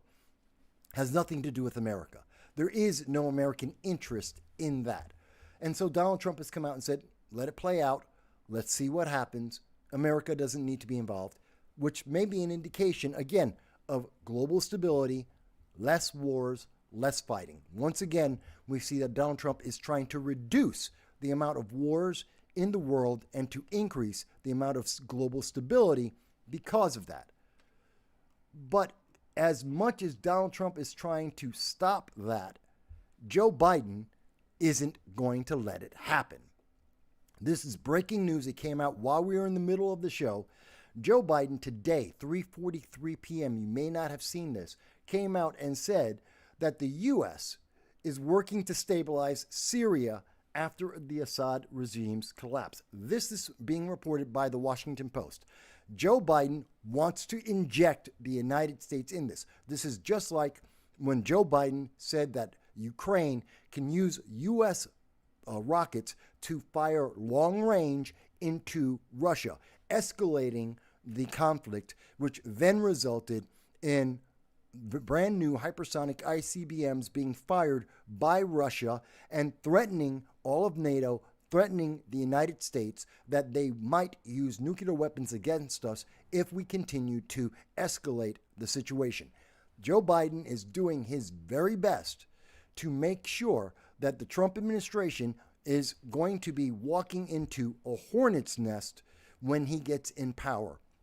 They are doing everything they can to mess up America and the Trump administration in 2025. And I think this is a great example of that happening. That Biden has now gone in. He stated that U.S. forces have conducted dozens of airstrikes against ISIS, which is a good thing. ISIS is a terrorist organization. Have no problem about that. Against the ISIS and operatives in Syria, as his administration tries to stabilize the region following the extraordinary fall of the deposed President Bashar al-Assad. This has nothing to do with America. It's one thing to say that we're going to fight terrorists like ISIS or Al-Qaeda, to say that we're stopping their international efforts to kill Americans. I have no problem with that. If he were to say that about Hamas, I'd be actually even happier, because we need to do something, because Americans are still being held hostage by Hamas, that Hamas will not accept all offers of ceasefire. All they have to do is return the hostages alive and dead. As of 2 weeks ago, we were aware of one American remaining alive in the hands of Hamas. One. Only one has been confirmed as of 2 weeks ago of still being alive. And the Biden-Harris administration, as much as they said on the campaign trail that getting the American hostages back from Hamas is their number one issue, you haven't heard them say anything about that. They have not mentioned it. Yes, I know, at the DNC convention in Chicago, Kamala Harris paraded one of the parents of one of the hostages out onto the stage. And she said to them that she, Kamala Harris, and Joe Biden are doing everything every day. Their number one priority is to get those American hostages back. Well, here we are. It is more than a year later, and they're not back. And as for being the priority, where did Joe Biden go last week? Well, we were talking about it just in the earlier part of the show. He went to Africa. He went to Angola. He fell asleep during negotiations and discussions with the Angolan government. But he didn't go over to the Middle East. We haven't heard about any new developments Hamas continues to refuse to release the hostages, whether alive or dead. They refuse to accept the ceasefire. Americans continue to be held hostage. At least one of them is alive. The rest are presumed dead. The British hostages are presumed dead. Most of the hostages are presumed dead at this moment. At least 60% of them are considered dead at this moment. And what's going on? And the mainstream news media doesn't want to call that out. And then Biden, instead of living up to the promise he made to get the hostages back, rather than trying to help in the Ukraine, what's he doing? Making it harder. He escalated. Putin already came out and said he was willing to have the talks with Trump to talk about a ceasefire, to talk about getting to a peace deal. And Biden decided, on hearing that news, decided to escalate the situation with the Ukraine. Why? What was the benefit to the American people for that? There isn't one. There is no, I've listened to all of the pundits on the left. I've listened to people speaking, except for Blue Sky. I've been listening to them. There is no reason why we need to escalate this as we're changing. And Putin is indicating that he is willing to talk with Trump about ending that war, which is good for Europe, which is good for the United States. It's good for the world. On top of this problem, we now have Syria has flipped, and we explained why that happened and how that could be good for America. And the great news about that, Trump said he was not going to be involved, and here's Joe Biden saying that he wants to put America directly in the middle of the Syrian civil war, that he wants to put America in the middle of the Syrian people picking their government. What does it have to do with democracy? What does it have to do with America? What does it have to do with increasing the global peace and stability? It has nothing to do with it. It's one thing to say, let's see what these guys do. Yes, they were members of ISIS at one point. To be exact, they were members of Al-Qaeda, and this is the government that now has taken over Syria. They were members of Al-Qaeda. They are considered terrorists. They have since rejected Al-Qaeda and said that they're not terrorists, but we don't trust them. No one in the world trusts them yet. They could be like the Taliban, who promised Joe Biden that they would let women be able to drive and get jobs and learn how to read and write, and then turned around and oppressed all the women. They poisoned their own schoolgirls, just like in Iran. In Afghanistan, they were poisoning girls who were learning how to read and write because they learned how to read and write. And women don't have the right to drive and get jobs like the Taliban promised. It didn't happen. They lied to Biden. And now Biden's here saying, oh no, we need to be involved in this. Why? I have to ask this question. Why? Why does America have to be involved in picking the new government of Syria? That's not our country. It's not a commonwealth. It has nothing to do with America. The war had nothing to do with America. Why are we getting involved in this? Because he's making a bigger problem for the Trump administration, which is making a bigger problem for the American people. He is giving more reasons for the terrorists in the Middle East to attack America because we're involved in something we have nothing to do with. I don't understand this. But this is the news that just came out, and I wanted to address that. So we have two different directions. We have the lame duck, Joe Biden, on his way out of power, who is doing everything he can to escalate every conflict that is going on in the world at this time. He is increasing the amount of instability and the amount of war in the world. He is increasing that.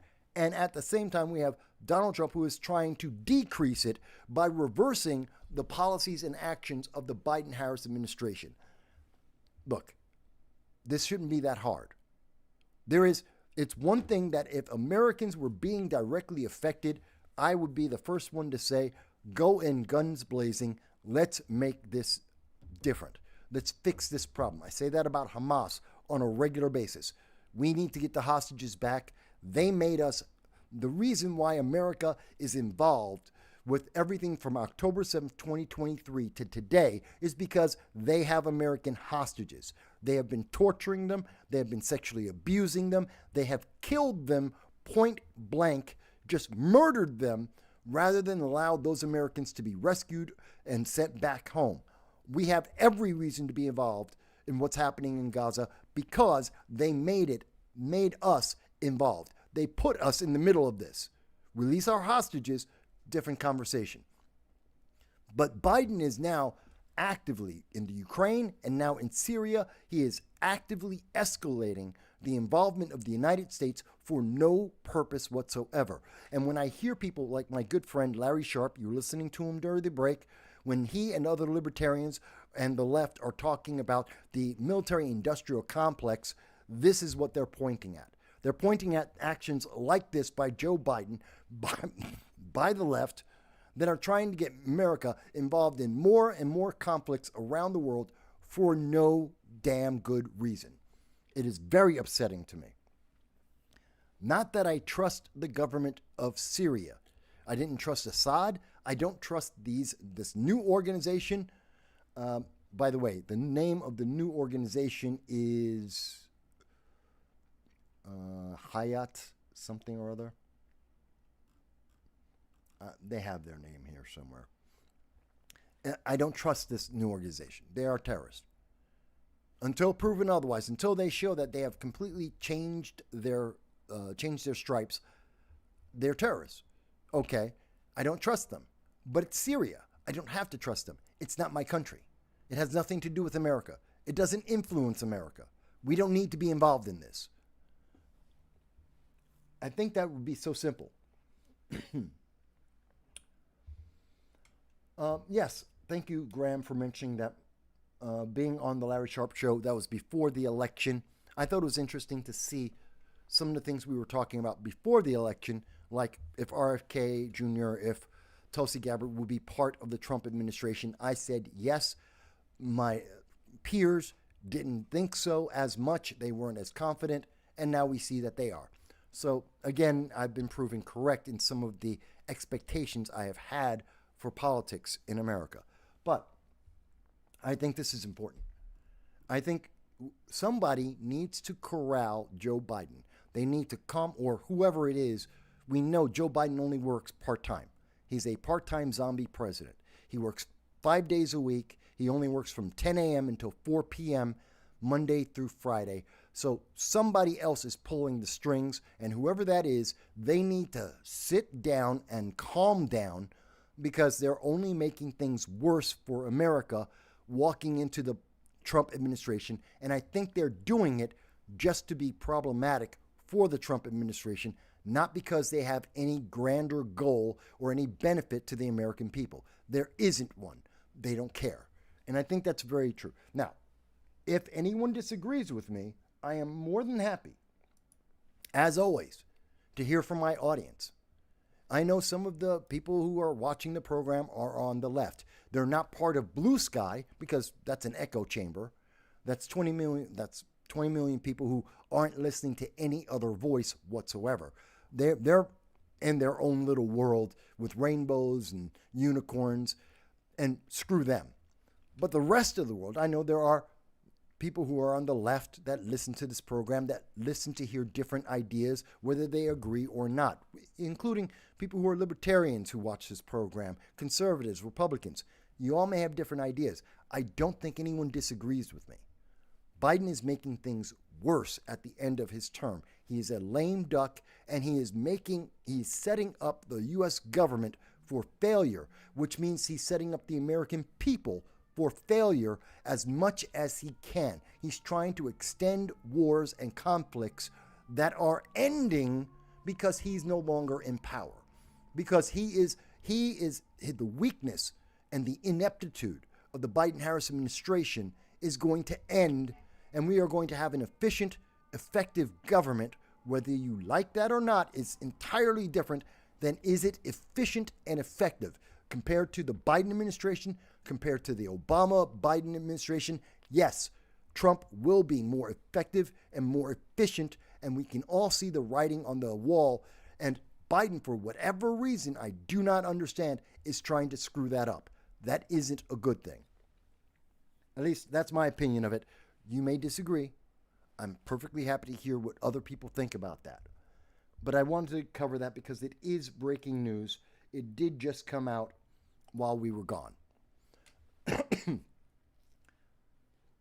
Now, and it's funny because even the people on the left are seeing this. I mean, we're seeing CNN. They're changing all of their anchors. They're changing the way they're doing the news. The New York Times, ABC, CBS, they're all changing their anchors. They're changing their format. They're changing. MSNBC is being kicked out. They're just getting rid of that. They're dumping that on its own. It's going to now be in the same social media sphere as me. And none of their employees, they can't afford the tens of millions of dollars they're spending for the talking heads they have on those programs. Rachel Maddow already took a $5 million pay cut. They're talking about Morning Joe, that they get fired at any minute. It's because when they have to compete and be honest, when they're not in this blue sky echo chamber and they have to deal with real people and talk about the real consequences, their fear-mongering doesn't work. Bidenomics failed. It failed you. That is a fact. We know this. We saw the most recent unemployment numbers, and I'll get into that in a little bit in the show. Unemployment's up. The number of people who are potentially able to work, the workforce itself, is down, and unemployment is up. That is a bad economy. That is a recession that we are in, that we have been in since August of 2022, when the Biden administration changed the definition of what is a recession.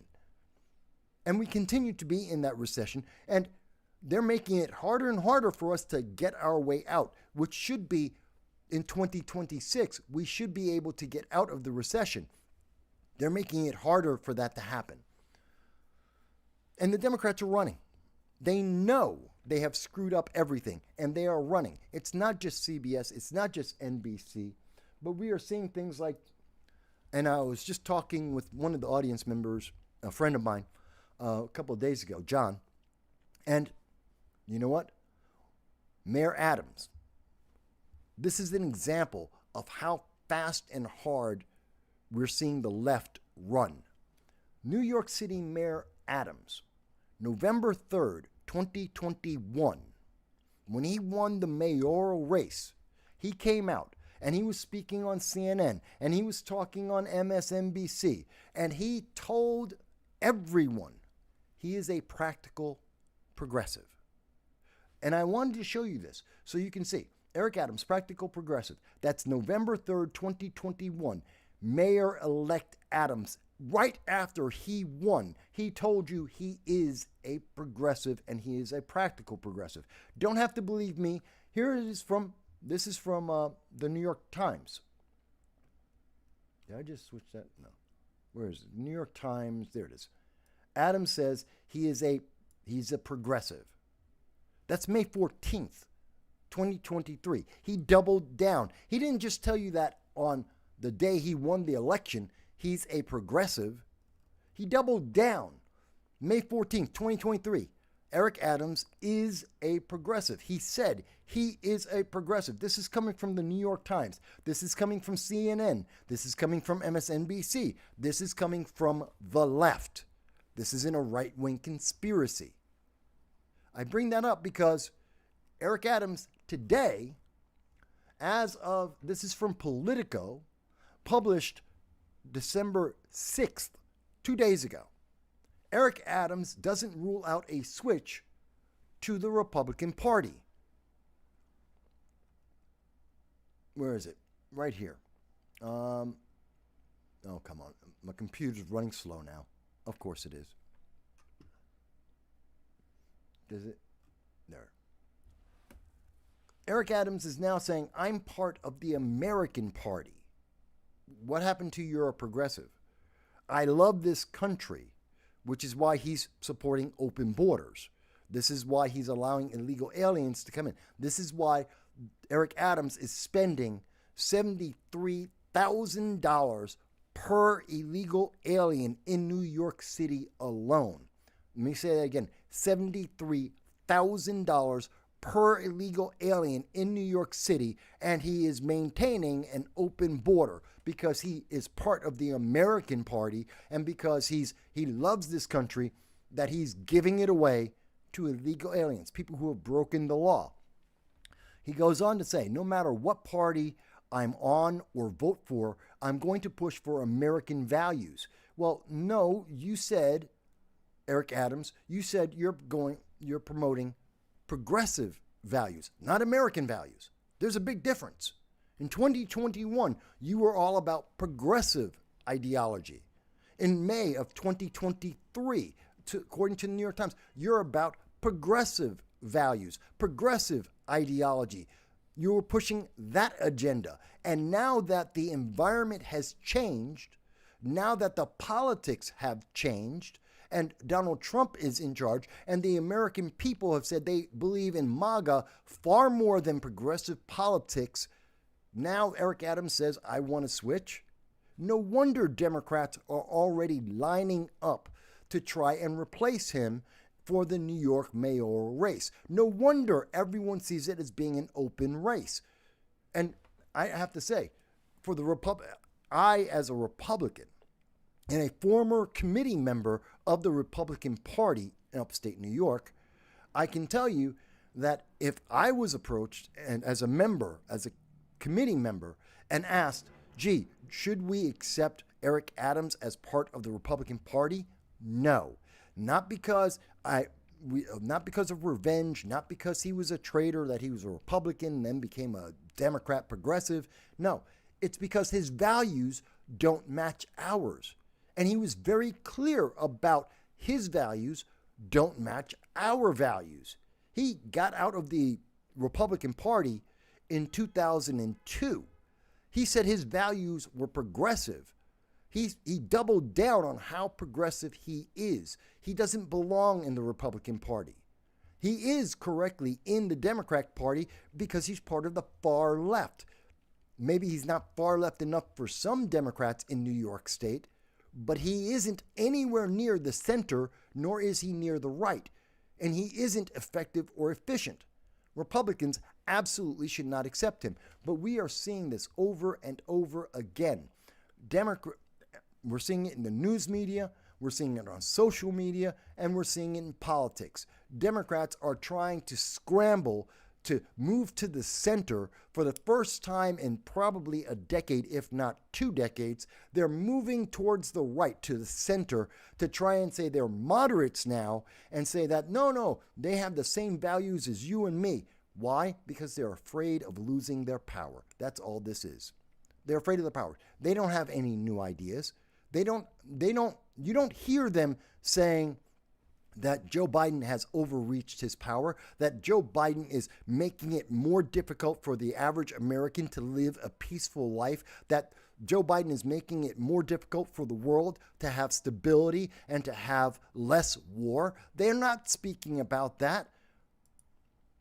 Richie Torres right now is actively, just like we see with Eric Adams, and he's trying to switch parties. Richie Torres is trying to switch. He's trying to upgrade. Richie Torres is trying, I believe, it's not official yet, but Richie Torres seems to be running for governor. Why? Because Kathy Hochul is, just like Eric Adams, a progressive.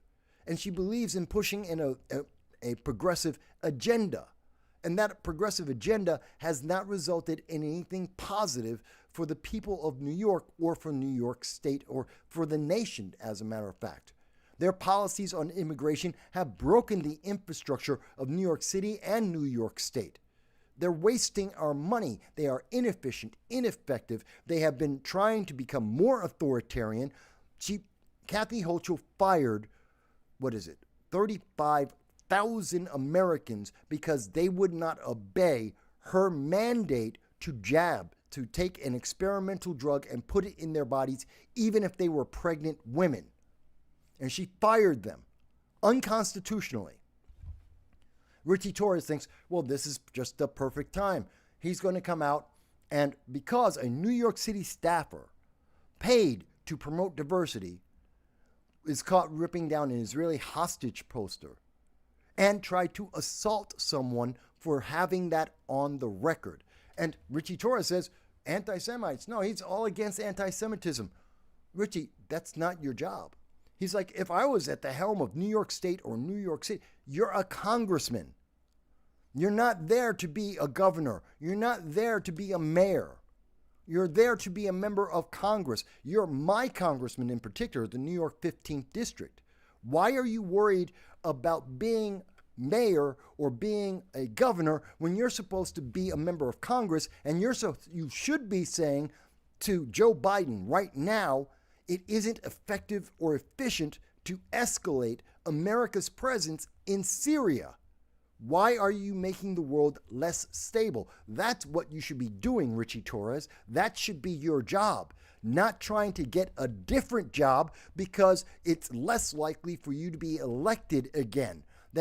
Because you're a Democrat, because your party has destroyed the infrastructure in New York, because you have a harder time to be elected when America is center right, that means you're going for a promotion? I'm sorry. Do your job first. As I said, it's odd to see a sitting congressman that just got reelected, and you're trying to prep a run for the next job. You haven't even started your 2025 term of office. That's a disrespect to the constituents in the New York 15th District. That's a disrespect to the American people. Do your job. Go and tell your betters, Richie Torres. Go and tell Nancy Pelosi. Go tell Hakeem Jeffries. Go tell your party, Chuck Schumer. Tell them to rein in whoever is in charge of Joe Biden and to stop escalating wars that are ending around the world. Am I wrong? Guys, let me ask you. Am I wrong? Graham says, Eric Adams, the practical progressive, is so pragmatic that he'll change his policies and affiliation to match the political environment of the new season. Yes, that's exactly what he's looking to do. Because they're not serious. They have no moral center. They have no foundation. They're willing to say and do whatever it is that allows them to maintain their political power and to be in power. That's it. That's all they care about. That's Richie Torres. That's Eric Adams. That's Kathy Hochul. That's the Democratic Party. They're more than willing to throw everything and anything under a bus. Mind you, I don't think that the Republican Party's a hell of a lot better, the establishment wing of the Republican Party. We're talking about the Mitch McConnells of the world. I don't think they're a whole lot better, but they are better than the Democrats at this moment. They are better than what we're seeing in the internet overlords, what we're seeing on social media. The left is either digging their heads into the sand in their echo chambers like Blue Sky, or they're flip-flopping on all of their issues, just like Kamala Harris did, flip-flopping on all of their issues to whatever they think will get them power, not considering the consequences of everything they have already done that they are rightly being judged for, because they have been ineffective, because they have been inefficient, because they did not believe in the best interest of America, that they were only looking out for their selfish desire for power. And that is why they have been losing, and they deserve it. I say that about anyone in the establishment, right or left. Their desire to maintain power has been one of the worst drags on America's prosperity and freedom, and they all need to be removed from power. Every single one of them. And I'm willing to say that. Most people are not.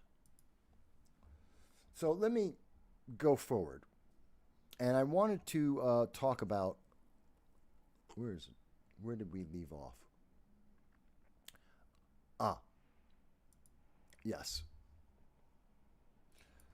So I wanted to get to, obviously, there's the breaking news. We were talking about it earlier in the program that I believe, matter of fact, let me show it to you again.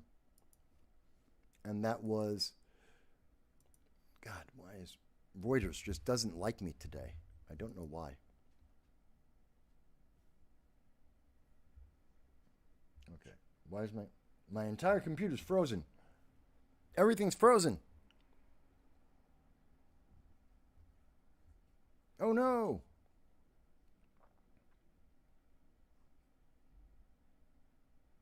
It all just froze up.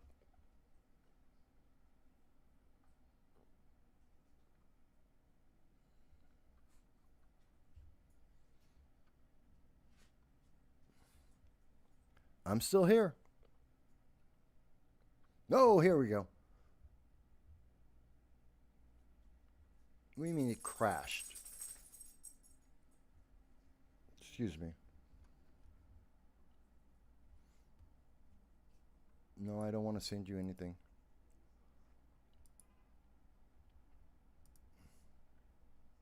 All right. My computer crashed for some reason. Don't know why. Reload. Here it is. Okay. Sorry about that. Don't know. Computer just went haywire for a second.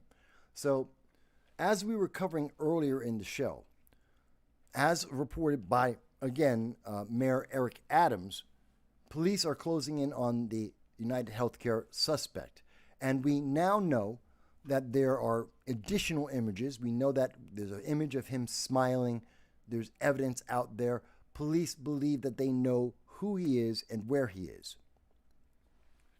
But before we knew this, the thing that's very upsetting to me, and I think Max Winkler makes a great point here, we are hearing so many people who are saying that the murder of the United Healthcare CEO was good, that it was justified. This is one of the memes that are being shared out there.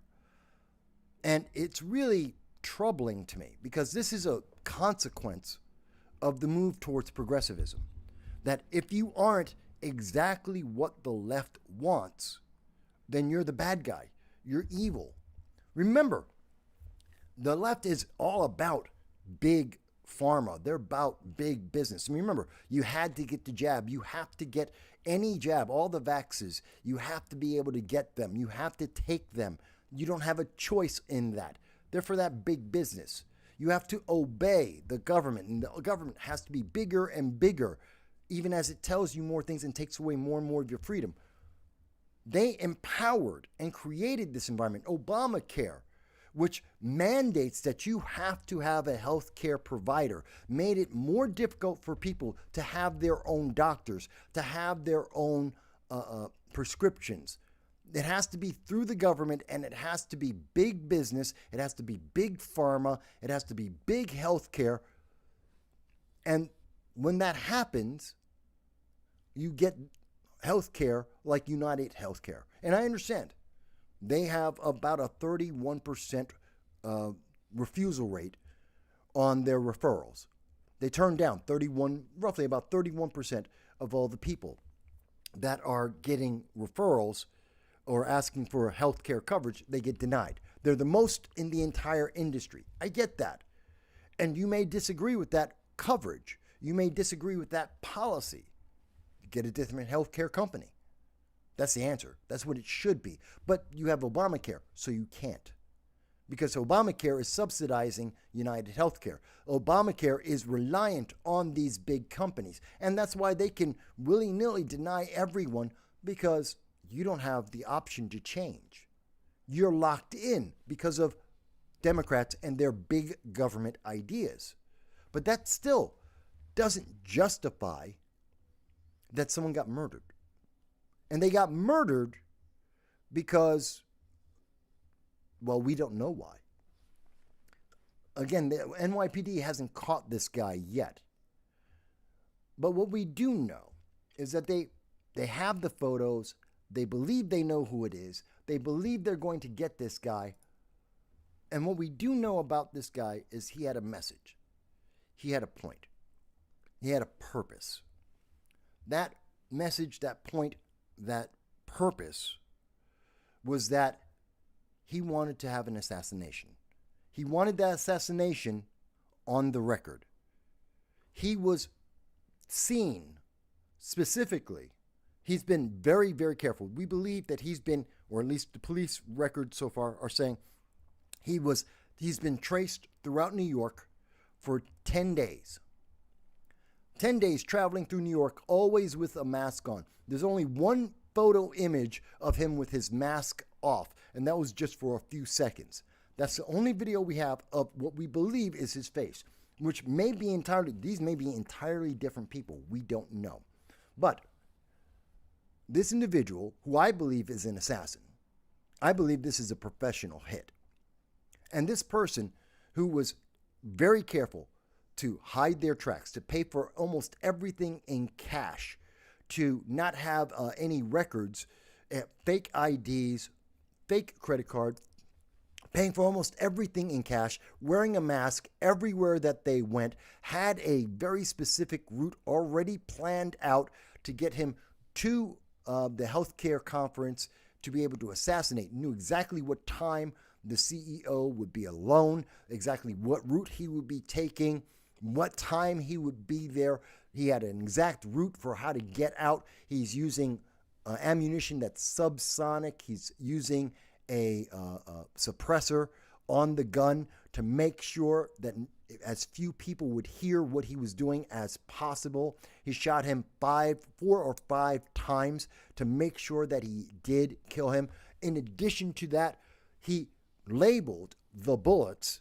So he was always planning to fire at least 3 times. That's an assassination. 3 times center mass, knowing fully well that having a bulletproof vest in New York State is illegal.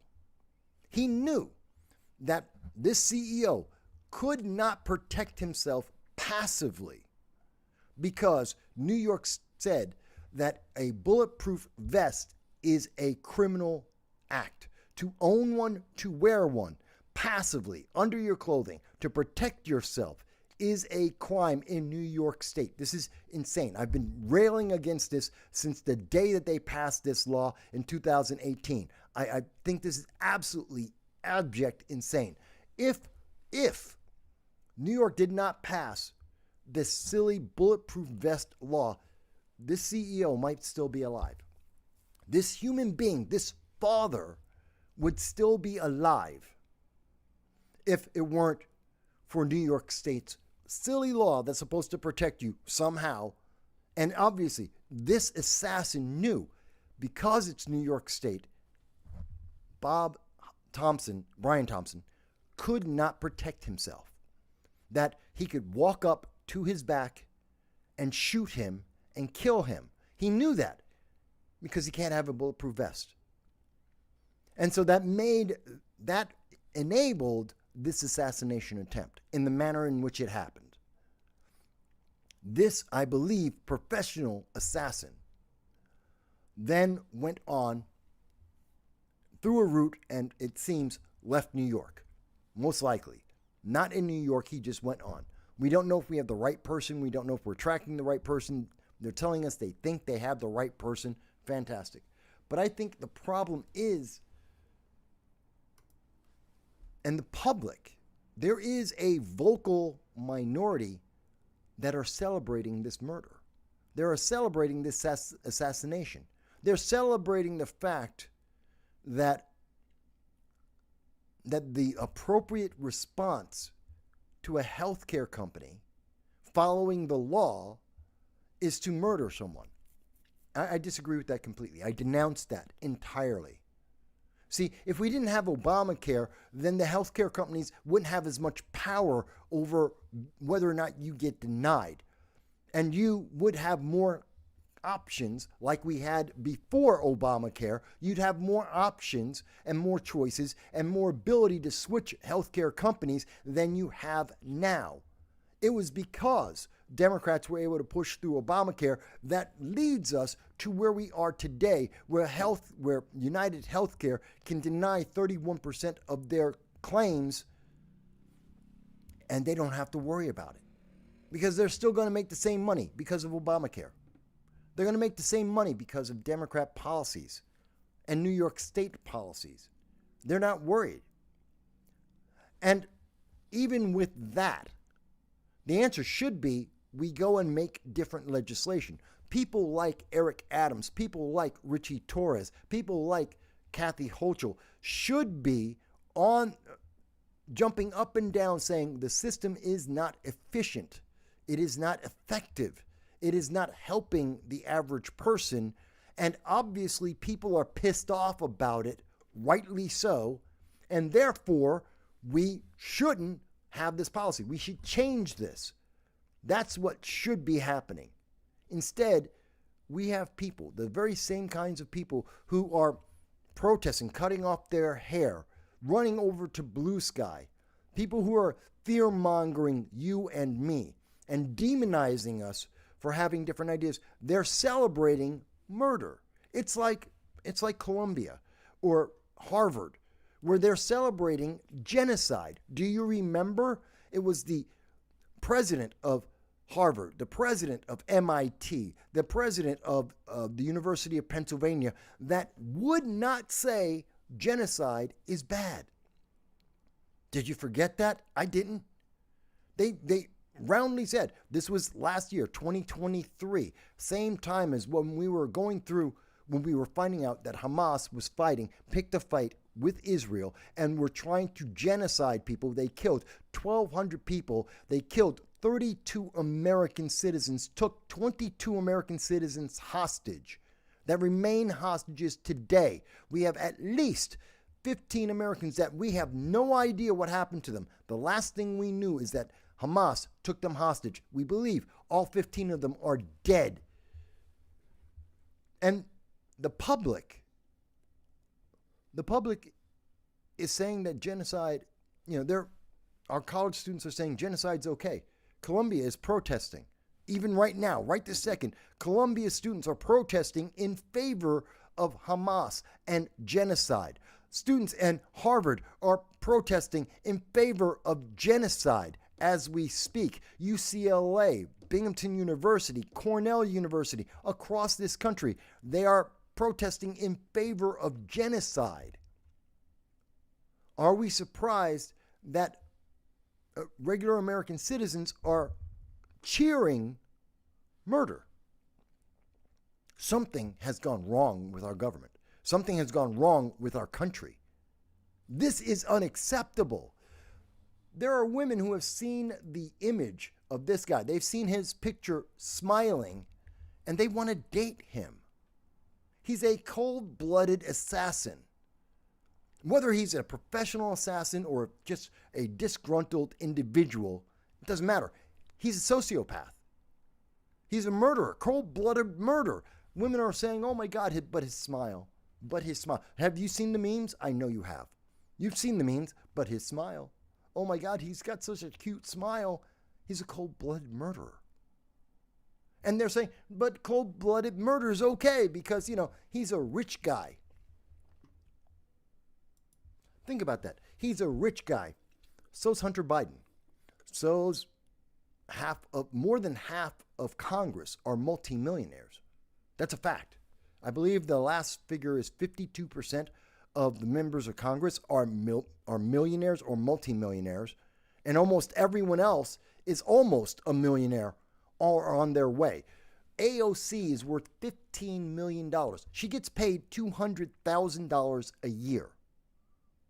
175 to be exact. The pay for a member of Congress is $175,000 a year. AOC, a bartender who still has college debt. I want to be very clear about that. AOC has not paid off her college loans. She has college debt. She wants to have her college debt forgiven from Joe Biden. And she's getting paid $175,000 tax-free every year, and she's worth $15 million. How the hell do you do that? She was a bartender. She had nothing but debt. She was bartending and had nothing but debt. She became a member of Congress, and she now has $15 million net worth. What the hell happened? She has security guards. She's got a Tesla. How do you do that on $175,000 a year, tax-free or not? Something is wrong.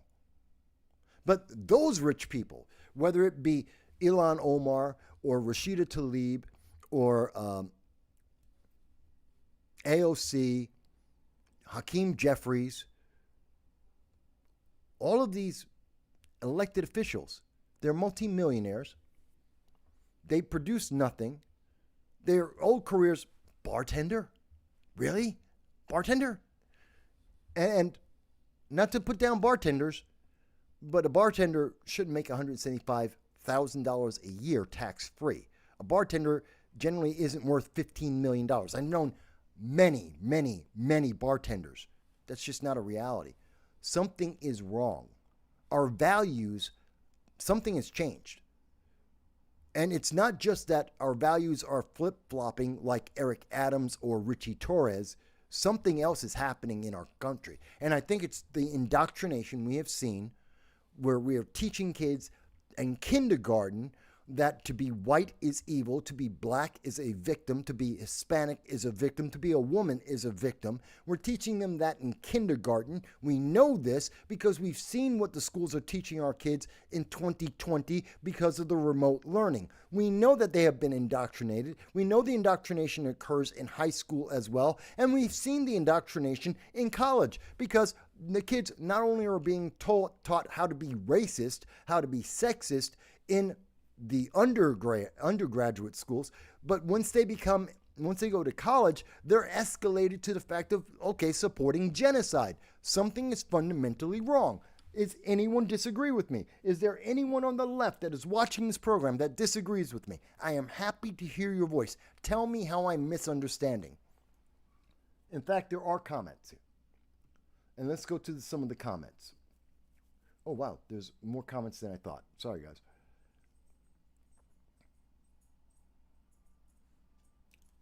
Let's see here. The train, yes, talking about the image, yes, there is a train and it has a face on it. It's like Thomas the Tank. Yes, they're trying to make it appealing by making it more human, anthropomorphic. That's the word I was looking for. By making the tank look more anthropomorphic, they make it more acceptable. They make it more relatable. That's the reason why you see the anthropomorphism. I hate that word, anthropomorphism. That's why you see the tank look like Thomas the Tank, so that it's going to be more appealing to you, so that subliminally it will register with you in more of a positive way than if it were just this huge hunk of imposing metal running over human beings. It takes it away, makes it more cartoonish. So it takes away the violence from it. It makes it seem more like a cartoon. They do that on purpose. Charles says, do you think it might be a love triangle hit? No, I do not. I do not. Specifically, why do I think the CEO assassination isn't a... And I did a short video on this, and I said the day of that we found out about the shooting, I don't think it was a love affair because, well, yes, they could. Sometimes you see people hire hitmen. That's possible. But this individual, the bullets, the wording, the fact that it was done on camera, this hitman obviously knew the route. He knew everything about what Brian Thompson was going to be doing. He could have shot him before he got to that camera. Look at where he did, in fact, shoot him. It was on camera. He wanted it to be on camera. He wanted to be seen. Everything else he's done has been to minimize his exposure on any and every camera possible. Even walking down the street, he's wearing the mask. He's got the hood up. He's been trying to hide himself for 10 days. And in that time, you mean to tell me that it was an accident that he was caught on camera? He has his back to the camera. He knew exactly where the camera was. had his back to the camera the entire time, had his bike stationed where the camera would not be able to see his face, would not be able to identify him in shadows on the far side of the resolution of the camera, got on the bike there and then rode off. This guy's a professional, and that professional wanted it to be on camera so we could see the murder, to send a message, and that message was also included on each of the bullets. This isn't a love affair. This is political. This is hyper political. This is someone sending a message, whether they're a leftist on the right, whether it's because of Dr. Fauci and the fact that Brian Thompson, some believe, was going to be testifying against Dr. Fauci. Maybe that's one of the reasons. I don't know, but it is political. It's not a love affair. Not when it was meant to be on camera and the bullets have a message on them. That is a political message. But good question, Charles. Thank you for asking. Grace says, if you can support terminating a pregnancy out of convenience, you can support genocide. Well, they do. Abortion, the left, the very same leftists at our colleges, in our society, the very same ones that say that a baby is just a clump of cells, the same ones that are more than willing to kill babies up to the moment of birth, like Governor Northam. Up to the moment of birth. In fact, Governor Northam suggested even a couple of hours after the child has been born that they would be willing to kill that baby. And again, Governor Northam did say that. It isn't denied. People have said, oh, you're taking him out of context. He said those words. He said it. And we've heard similar things by many Democrats. And we do know, like in New York State, abortion up to the very second of birth is legal. They codified that in law. So people who do not value life like many other people do, that they're willing to kill a baby at the moment of birth, would they be willing? And they support genocide. Do I think they would cheer on the murder of someone just because they have a job, they make a lot of money, because they're following the law and the legal system is so corrupt and so corrupted that it's working against them? Yeah, I think it would. Grace mentions there's a lot of champagne socialists out there. Yes, there are. Graham goes, well, Graham is responding to Grace, okay. Graham says, perhaps it's correctable the way emotional immaturity can be healed through therapy, counseling, messaging of the brain. Or someone can just spank their children and tell them to be more disciplined. I tell you what, the more cuddles that we've given our youth, the more accepting we are of their every whim, the less productive we have been, the worse things have gotten. I think we've gone too far into the touchy-feely, hey, everything's great, every idea is wonderful, and, you know, I'm offended by everything, microaggressions. I think that's really ruined us. That has. No other nation, you know, you go outside the first world nations, people live happier lives because they don't do this crap. They're not trying to be California, and everyone in California is miserable.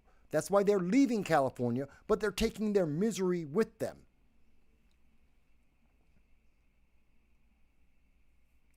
Grace mentions that healthcare CEOs, a lot of CEOs, are going to be low profile now. Yeah, they are. But they're not the problem. The problem isn't the CEO. Because guess what? They killed this CEO. And they murdered him, assassinated him, sent the message. That didn't change any of the policies. It doesn't change the laws those policies are based on. Obamacare didn't go away. Obamacare didn't change. The policies of United Healthcare and all the healthcare companies is based on Obamacare. So you killed a person, that person will be replaced. No matter how many times you kill them, they're going to get replaced. The policy isn't going to change because the policy is based on law, and the law didn't change. They're addressing the wrong end of the problem. You want to fix this? You want more people to get approved? change the law, change Obamacare. That will get you better coverage. That will get you more coverage. It'll get you more relevant coverage. Because Obamacare isn't about helping you, it's emergency care. It is critical, catastrophic care. That is the proper definition and description of Obamacare. It is catastrophic care, which is why it is so easy for healthcare companies to deny coverage, because Obamacare is about catastrophic care, not prevention, not maintenance. It's not about health care.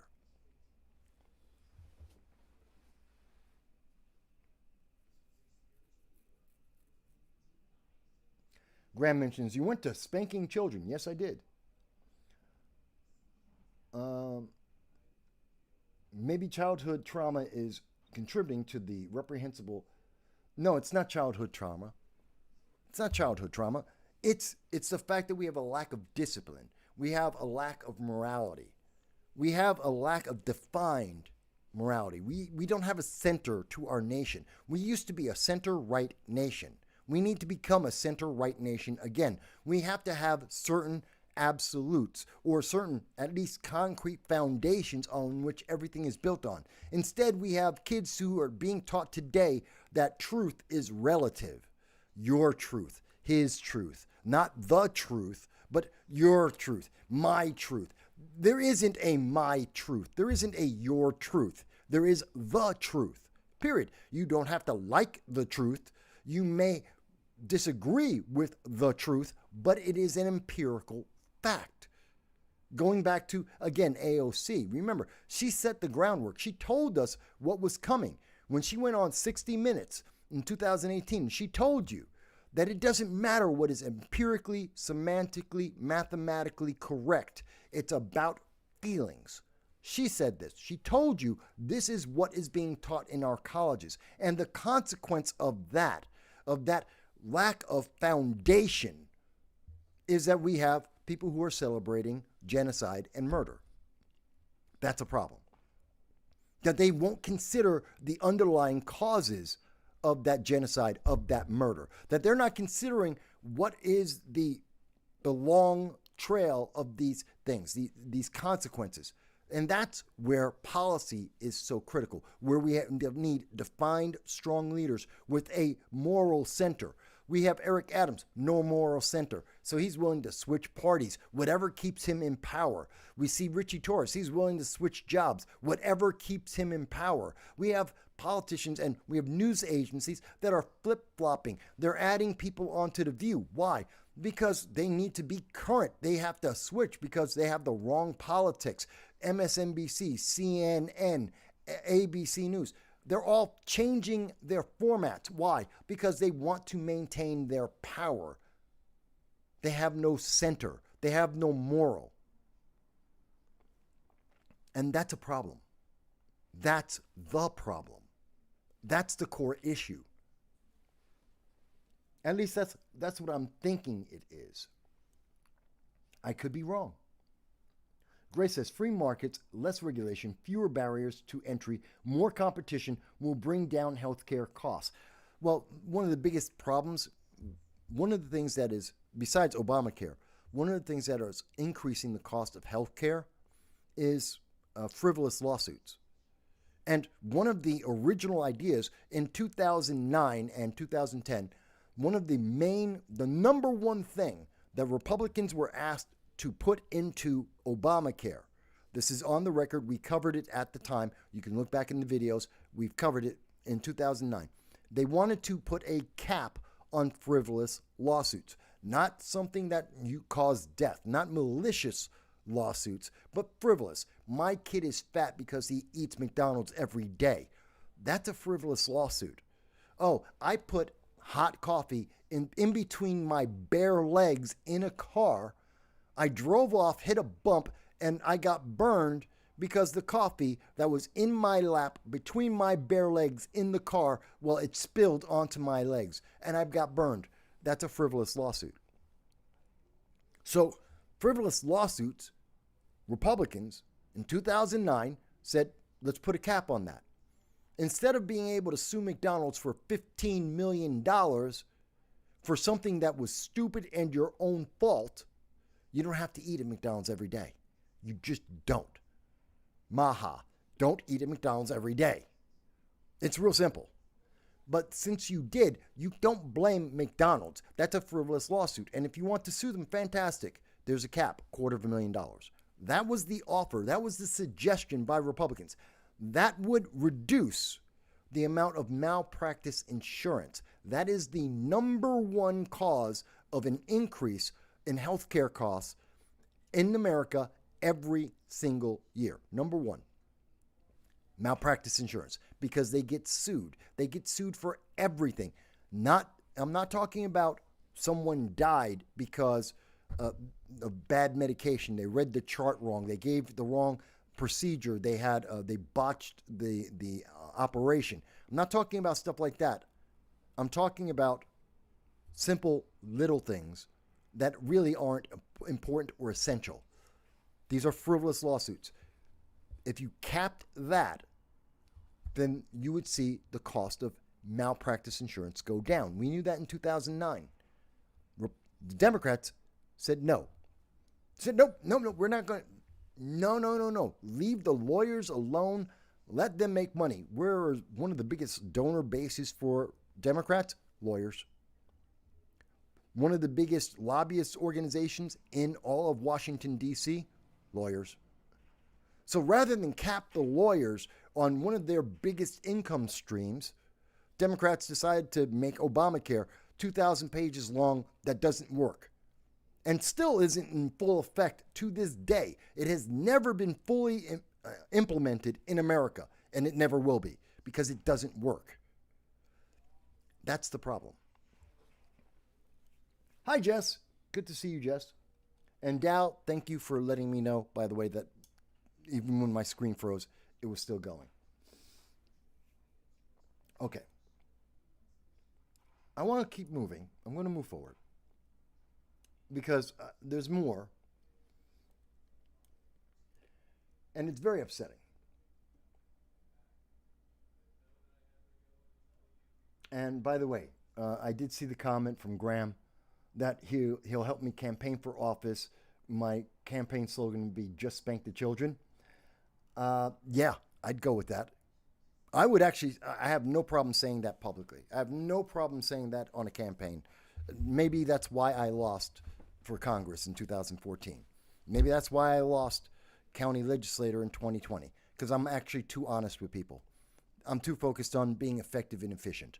I'm not worried about playing politics and playing one side against the other or flip-flopping on the issues like we see with Kamala Harris, like Eric Adams, like Richie Torres. I'm just not going to do those things. Maybe. That's okay. So let's move on. One of the big things that everyone's upset with today, and this is coming again from Politico, Trump in his most recent interview said, and we saw this coming out today, earlier today, Trump is going to end the 14th Amendment. That's what the left wants you to think. Trump is going to abolish the 14th Amendment. Black people are in trouble. They're going to be in chains again. No. That's the hype. That's the lie. That's not anything near the truth. Trump isn't trying to put black people in chains. He wants to change birthright citizenship. So let's get this correct. It's not about black people in chains. It's not about denying people, American citizens, their rights. It's about not giving away American rights to people who broke the law, who broke the law, or people who are criminals. We're not going to reward criminals. That's what he's saying. Birthright citizenship is the 14th Amendment. And Donald Trump has said that he wants to change that. And there are countries like Brazil and Canada that also offer birthright citizenship, but there's very, very few. And they don't have the same all-encompassing circumstances as the United States. The 14th Amendment, and again, I'm quoting here now from Politico, so I do advise you, go look up the Constitution, look up the amendments, look up the 14th Amendment. But it does say all persons born or naturalized in the United States and subject to the jurisdiction thereof are citizens of the United States. This was an amendment. It was approved by 3/4 of all the states. And I think what Trump is saying and what Trump has been saying is we have to do something about that, because we have people who literally, there is an industry in America and around the world where people, pregnant women, will take a plane in their 9th month of pregnancy. They will fly and have a month-long vacation in America. And they do that so that they can give birth in America. So their kid is instantly an American citizen. They're on vacation, but they want their kid to be an American citizen. And because their kid is an American citizen, they get to be an American citizen, which is part of the problem that Democrats have with Trump saying he's going to do mass deportations. Well, what about the kids? Trump said, I'm going to deport the kids too. Why? Because the kids should be with their family. He's not going to split up the family. If mom and dad are being deported, the kids go with mom and dad. The kids don't get to stay. Well, see, the answer to that, for many, they decided, okay, I will have my pregnant wife will go to America, give birth to a child on American soil. Therefore, my child is an American citizen. My wife, who has to take care of that kid, is now in America, and she gets to be there, and then I get to follow as the father and follow and have the family in America. Why? Because our kid is an American citizen. So we're the parents. So you can't deport the kid. He's an American citizen. Well, as long as they are legal, you can't really argue that. As long as they legally entered, they took a plane, they were on vacation, they legally had the kid in America, regular birth. They didn't cross the southern border. They didn't illegally enter in America. This is the loophole that is being used by tens of thousands of people to get into America, to cut the line on illegal immigration. Get pregnant, 9th month, spend a month in America, have a kid, now you're able to stay in America because your kid is an American citizen. That is an abuse of the 14th Amendment. And it happens every day. Tens of thousands of people do this every year. It is a fact. It is well documented. So that's one of the loopholes that Donald Trump is trying to get rid of to be more efficient and to be more effective. The whole point of the 14th Amendment is to protect American citizens. The slaves were American citizens, and the transition from viewing them legally as property and then transitioning to view them as American citizens is the 14th Amendment. That's that transition. That's what it was meant for. It was meant to transition those people who were slaves from being property into human beings, into American citizens with all the rights that citizens should have. And their kids would be citizens, not slaves. Because if you were born under slavery in America, if you were born to a parent that was a slave, you were a slave. So to break that cycle, the parents, when they were emancipated, their kids forever on were also emancipated at the same time. That's the 14th Amendment. It's not meant to allow someone to take a vacation, come into America, and have a kid on American soil. That's not what it is. It's not meant for someone who's crossing the border illegally and they're pregnant and they have birth on American soil because they broke into America. They're an illegal alien, and this is their way to anchor themselves. They're called anchor babies for a reason. We even have a legal term. It's called anchor baby because it anchors you to America.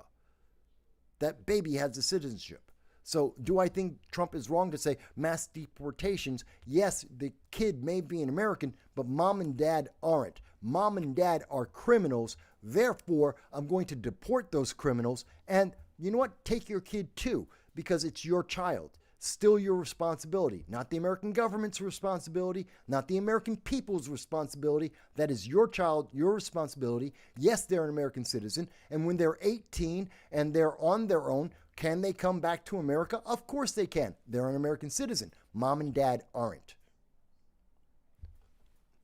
That's fair. That's efficient. That's effective. That changes illegal immigration coming into America.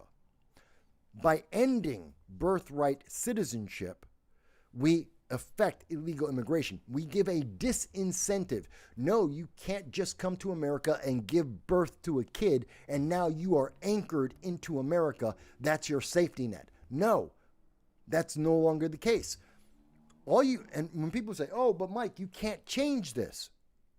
You're going to destroy it. Black people will lose their rights forever. No, all you have to do, first of all, an amendment isn't backwards retroactive. We can't go back in time and change the 14th Amendment from 1868 until today. That's not how it works. The change would be from today going forward. It doesn't go backwards in time. It doesn't take away rights. And all we need to do to fix this, to end birthright citizenship, and I know there's people out there who are going, no, you just can't do it. It's real simple. All American persons, American citizens, born or naturalized in the United States, all persons born of, I can even make it simpler, all persons born of citizens or naturalized in the United States and subject to jurisdiction thereof are citizens of the United States. It's just that simple. All persons born of citizens, 2 words, that's all you have to do to fix the 14th Amendment, of citizens. That's all you have to add, 2 words. And therefore, all persons born of a citizen, you're black, you're a citizen. You're an African American, you're a citizen. You're Puerto Rican, you're a citizen. You already have American citizenship. You're already on American soil. You're already born of American citizen parents. So you have citizenship. Your birthright is citizenship. And so you are born with that same citizenship. But someone who's taking a vacation from Japan, someone who's taking a vacation from China or from Africa or South America, they can't come to America on a vacation, give birth to a child and say, well, now we're in America because that anchor baby. No, your child still won't be American. Just being born on American soil does not make you an American citizen. There's a little bit more to it because there's more value to it.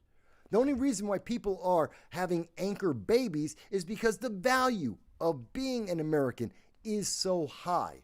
It is so much more than any other nation. That's why other nations like Brazil, like Canada, don't have anchor babies. Their citizenship terms don't allow for the same kind of birthright citizenship as we do in America. They don't allow you to just walk into their country and have a kid, and therefore that kid locks you in, that you're an anchor baby. They don't have that. They have provisions to make sure that you can't have an anchor baby. It's that simple. We're not taking away rights from Americans. We're protecting the rights of Americans. There is a big difference. Now, the left-leaning news media doesn't want to take the time to actually read this through for you. They don't want to take the time to explain the problem to you. They don't want to explain the solution to you. They want to say orange man bad. Oh my God, it's black people lost all of their rights now. No, you didn't. No, you didn't. Women didn't lose their rights. Black people haven't lost their rights. Hispanics, American citizens haven't lost a single right. Fixing the 14th Amendment to properly focus on American citizens and to protect American citizens, you know what? There's no problem with that. There's no problem with that. It is a simple fix. And it protects America. It grounds and fortifies the structure, the foundation of America. Does anyone disagree with me on that? Again, I'm happy to hear if someone disagrees. If someone thinks that changing born of Americans, of citizens, if you think those 2 words are somehow going to take away the rights of blacks or Italians or Japanese or any kind of diversity of American, any hyphen American. If you think it's going to take, please explain to me how. How does it take away the rights of American citizens? I understand how it takes away the rights, the benefit, the reward of non-citizens. I understand how adding of citizens takes away foreigners' rights. But how does it take away American rights? Because it doesn't. It legally, absolutely does not. But let me go back to the comments. Let's see. Dow says, besides that, the hype, Trump can't unilaterally repeal an amendment, nor could he convince 2/3 of the state legislatures to repeal it. Well, again, you don't have to repeal it, Dow. This is a comment coming from Dow over on Rumble. And again, I'm paying attention to the Rumble comments. It's not about repealing the 14th Amendment. We don't have to repeal it. We just have to add 2 words. That's it. So all the fear-mongering, oh, we're going to get rid of it. No. 2 words. Add 2 words to the 14th Amendment. It's fixed. That's all you need to do. Of citizens. That's it. 2 words, you fix the 14th Amendment, and you don't have anchor babies anymore. So Trump he can't repeal it, and he won't repeal it. And the Congress won't repeal it, because there's no need to. We just changed 2 words. That's it. Let me go to the comments. Hang on, folks. I'm going to the comments here. I know there's a lot. So, Graham says, this is why I tune into your show. You are intellectually honest. I try to be. I do try to be. Grace, the left used... Okay. The left used to say Bush, G.W. Bush, was going to abolish, insert the amendment of your choice.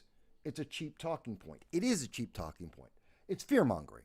They're just trying to terrify people. Oh my God, black people are going to lose all their rights. You're never going to be an American again. You're going to be a slave. They're going to put you in chains.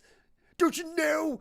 It's those Republicans, those MAGA. Oh my God, they're so evil. Don't you understand, Mike? Don't you understand? They're going to abolish the 14th Amendment. No, they're going to change the 14th Amendment. And they're going to protect American citizens by changing the 14th Amendment to make it specifically about American citizens, naturalized citizens, and born citizens. That's fine. There's nothing wrong with that. Good. It's just not rewarding criminals. Gee, what an amazing idea. Let's not reward criminals. That may cause criminals to commit less crimes. Isn't that shocking? If we don't reward the criminals, they won't commit the crime. Isn't that, oh my God, how illogical that could be, right? Okay, let me go on. Grace says, anchor babies is a cottage industry and has been for a while now. Exactly. Jess says, who else remembers the whole black people were considered 3/4 of a person circulating on social media during the height of BLM? Well, BLM is back. BLM is, they've got comments now. That's a whole Dan Penny issue, and I'm getting to that. I want to cover that. And it's just ridiculous. It's absolutely out of its mind ridiculous. But yeah, and again, you're hearing the race hustlers, you're listening to the race baiters that are coming out trying to terrify people who haven't read the 14th Amendment, who haven't read about the correction. In fact, Trump doesn't even say how he's going to do it. He's saying if he can do it. He's trying to investigate how to fix it to better protect American citizens and not reward criminals, which would be illegal aliens. He doesn't want to reward the cottage industry of anchor babies. This is laudable. This is a good thing. This is a strong leader. But they're trying to demonize him because it takes power away from Democrats. Because if you explain it as I have in detail, well, then I don't think there's anyone who can say, well, Mike, that's a terrible idea. How dare you? You're so vicious, so cruel. Really? Am I? Is anything that I've said cruel, vicious, or take away rights of any American at all? It doesn't. Not one. Doesn't take away a single right. Doesn't hurt a single American citizen. it does negatively impact criminals, illegal aliens. They are negatively impacted. Fantastic. Because they should be. Because they're criminals. They should have a negative consequence to their actions, not a reward. But it doesn't hurt a single American citizen. And they don't want you to realize that. They don't want you to think about that. Graham says, in the grocery store the other day, a Trump supporter said to me, mass deportation for hardworking non-criminal migrants is not realistic, except they're all criminals. If you're I don't understand this. That's someone who doesn't know the law. Hardworking non-criminal, they're all, if you're an illegal alien, you're a criminal. Doesn't matter if you're hardworking or not, you're a criminal. Point blank, full stop. You're a criminal. Everything after that in America, as it stands right now, is a reward. When we put you in a hotel, when we're spending $60,000 in your housing, we're giving you a $13,000 credit card to go buy food. When we're giving you taxpayer money to go and live, when we're putting your kids in our schools and we're giving you health care ahead of other American citizens, these are all benefits. These are all rewards. And do you wonder why there are more illegal aliens coming in through the open border every day? We're rewarding them. Of course they're coming. So this is a misunderstanding. Now, I know there's a lot of people go, but Mike, there is a difference between the Venezuelan gangs. There's a difference between MS-13 and Joe, illegal alien down the block who's working at washing dishes. There's a big difference between Jose, the guy who's a migrant farmer. He goes around to different farms and picks apples and picks tomatoes. He's not the same as the MS-13 in Aurora, Colorado that are trying to take over an apartment complex or that are in New York City beating up police officers. And you're right, there is a difference between those. No doubt, there's absolutely a difference. So the first round of mass deportation, let's get the violent ones. We know of at least 43,000. Let me say it again. We know for a fact there have been 43,000 illegal aliens that have been in America, that came to America and were imprisoned. They, like the guys who killed Lake and Riley, going to jail in America, and then they'll get deported, maybe. But they committed a crime in America. They're getting arrested in America. And some of them, like the 11 guys who beat up 2 police officers down on 42nd Street in New York City, yeah, they were arrested. 2 hours later, they were released. 4 hours later, half of them were on a bus going to California to evade the law. And there's our problem. We need to deport them point blank. They got arrested? Fantastic. By the way, they're being deported right now. Right now, period. Point blank. Oh, we've got your name, we've got your records, and you're being deported. Why? You committed a crime. You're an illegal alien. You committed a violent crime. You go on the bus right now. You're getting out of the country right this second. Now, for those who didn't commit crimes, especially violent crimes, and they're still, other than being an illegal alien, am I in a rush to get them? Am I in a rush to get Jose, the tomato farmer? Am I in a rush to get, G, who's the dishwasher? No, I'm not in a rush to get them. Will we get them? Yes. Why? Because laws matter. Because it's the law. And if you don't have laws in a society, you have anarchy, and that's chaos, and that leads to corruption, and everything breaks down, and it's inefficient and ineffective. So they have to go too, because that's the law. And if I make an exception for Jose in the field, if I make an exception for G, who's down doing the dishwashing, then I have to make an exception for everyone. And that's a problem. Because then that becomes corruption and that becomes inefficient and ineffective. It doesn't work. It winds up rewarding criminals. And it's just a question of which crimes are being rewarded instead of which ones are being deported. That's it. We have to have consistency. Either they all get deported or none of them get deported. And I'm sorry, I don't agree with the Democrats' policy as described by many Democrats, most recently by Kamala Harris, that open borders leads to a path to citizenship. I'm sorry, no, I do not want to reward criminality with citizenship. I don't want that for the anchor baby industry. I don't want that for crossing the border, open borders, and coming into America. You're a criminal. You don't get a reward. You don't get to stay in a hotel. You don't get to have a credit card to buy food. You don't get to stay in America. You broke the law. You get deported. Period. Full stop. Done. Oh, how are they going to survive? Not my problem. I didn't invite them. I don't want them here. Get out. You want to come to America? Go through the line like everyone else. Oh, but Mike, that system, that legal immigration system, it's broken. Fine, let's fix that. Let's make new laws. Let's make new quotas. Let's fix the problem that's in the legal immigration system. I'm perfectly happy with that. We can change it to whatever everyone agrees to. I don't care what that is. Let's have that debate. Let's have that discussion. Look at the pros and the cons and the consequences, and let's make whatever change we all as American citizens decide should be the change to the immigration system.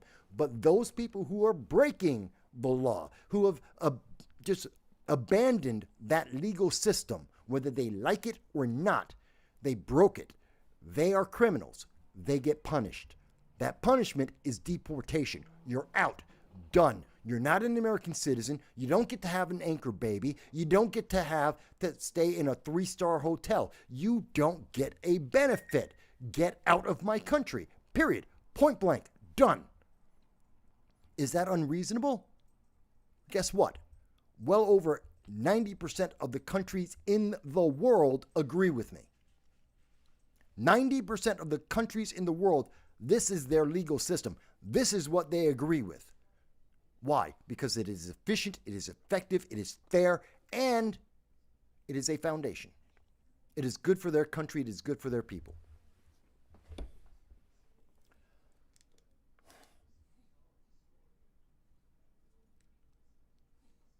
Let me see. Let me go on.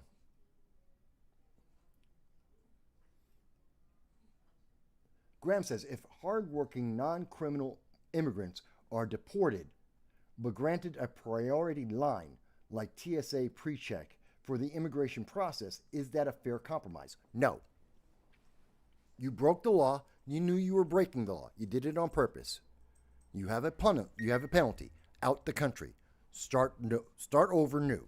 There are people who have been waiting 10 years. I have friends of mine who has a wife, a good friend of mine.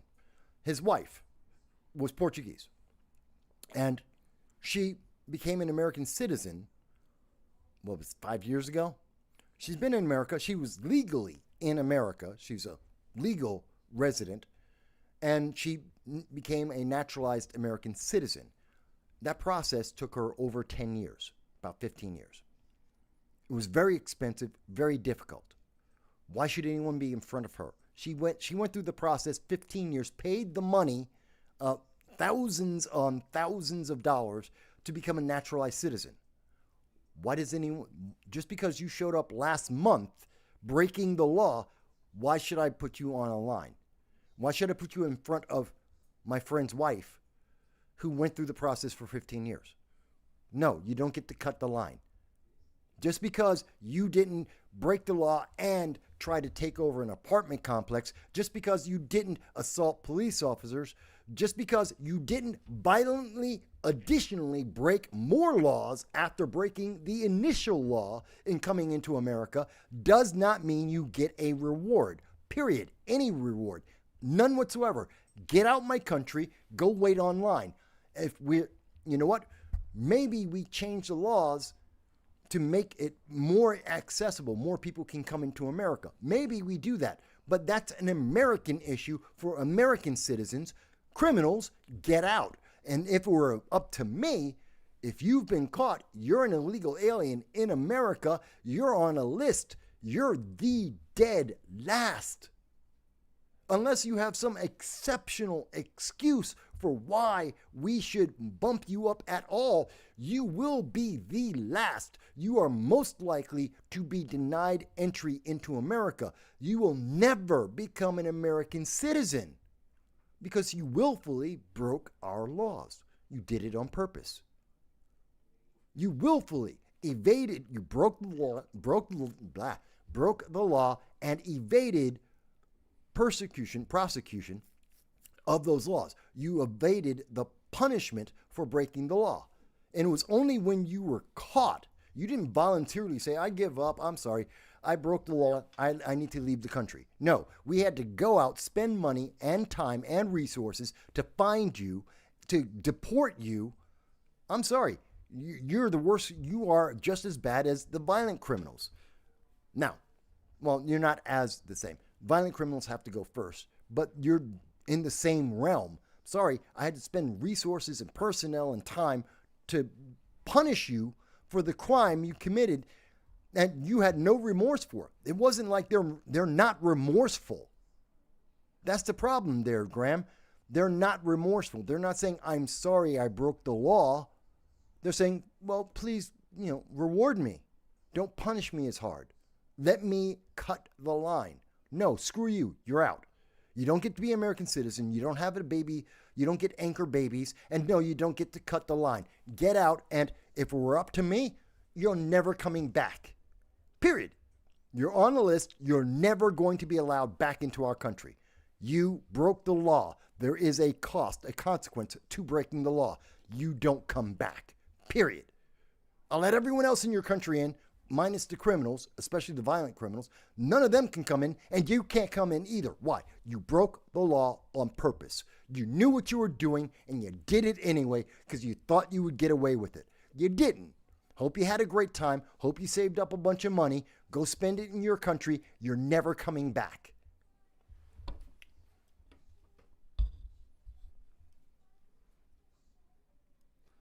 No, and Graham goes on to say, should we make a fast lane for applicants who have not committed illegal entry? We already have that process. It's called the legal system. It's called the immigration system. We already have that. That is the fast lane. And right now, the fast lane takes 10 to 15 years. Should we improve that? Sure. I have no problem with improving that. Let's make the process only take 3 years. I got no problem with that. We can do that. We can make it take 3 years. We can make it take 6 months. I don't care. Whatever the American people agree on the terms for the legal immigration system. Because, again, I'm not conflating the terms. The reason why I say legal all the time, illegal alien, is because there is a difference between a legal migrant, which I have no problem with, and an illegal migrant, which I have every problem with. Illegal aliens are criminals. Legal migrants, we invited them. We accepted them. They're more than happy to come in, come through the process, come into the country. And if we want to increase the number of legal migrants that are coming into America, I got no problem whatsoever. Let's figure out what the ground rules are and let them in. No problem whatsoever. Illegal, sorry, you deserve punishment. There is a consequence for your actions. You're out forever, period.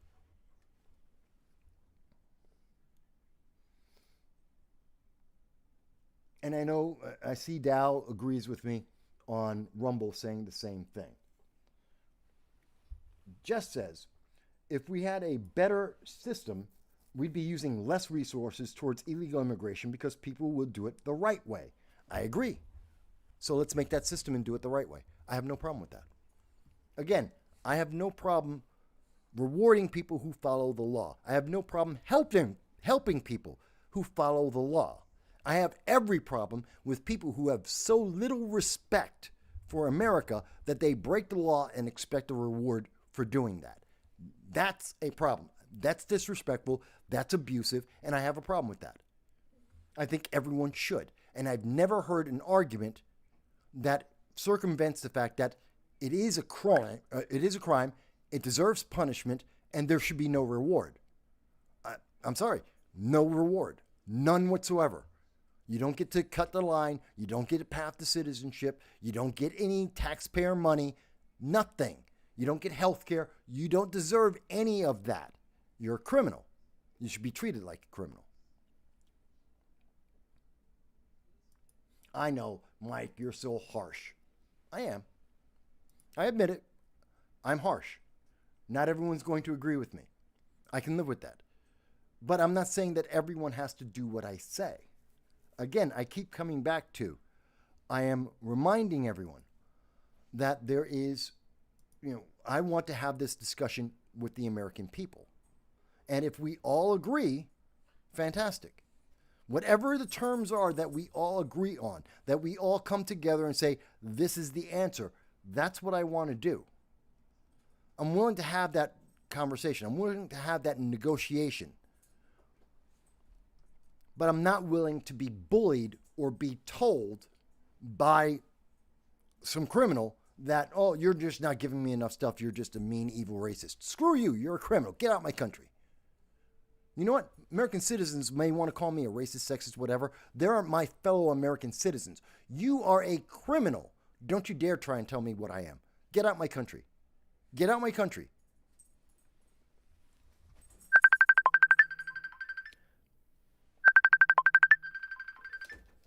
Okay.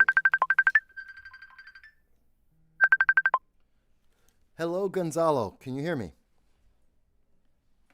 I'm doing fantastic. Go ahead. Tell me what's on your mind, Gonzalo. By the way, you know you're live, right? You know you're live.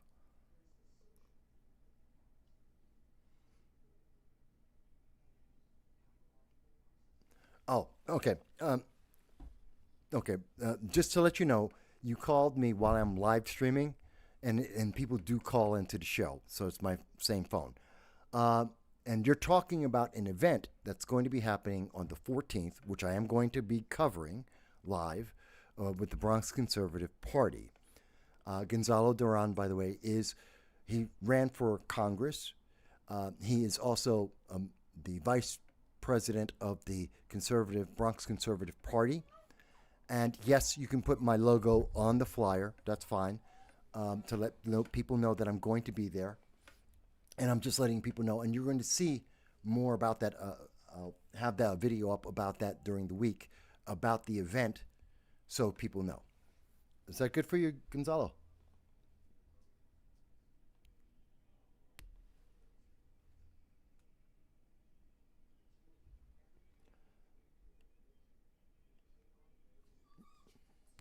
We'll probably save it for another time because I'm not sure. My phone is, I have a new phone hookup, so I'm not sure if everyone's able to hear everything we're saying right now.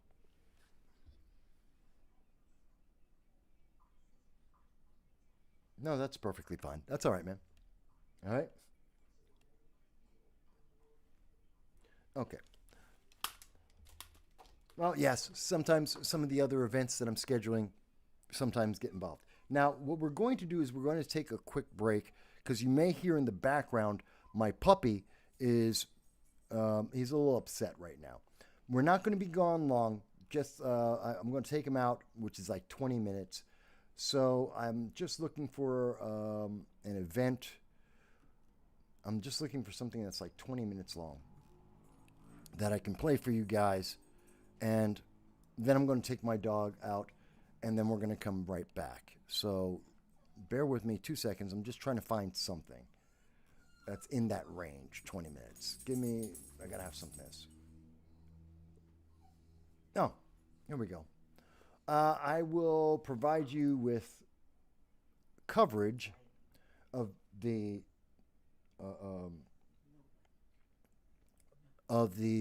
2022 State of the Union with Biden. Bear with, and then I'm going to take him out. Is that right? No, come on.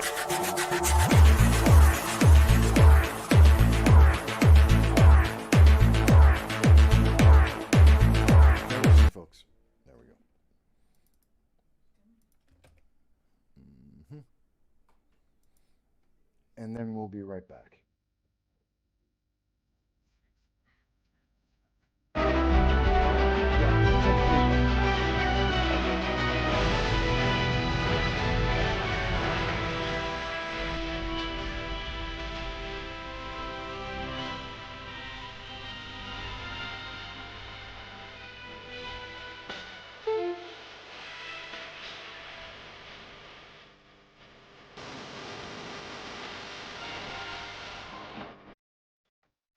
Hello, everyone, and thank you for joining us. This is No Soundbites Allowed, and I am your host, Michael Voss, Dragon of the Southern Tier.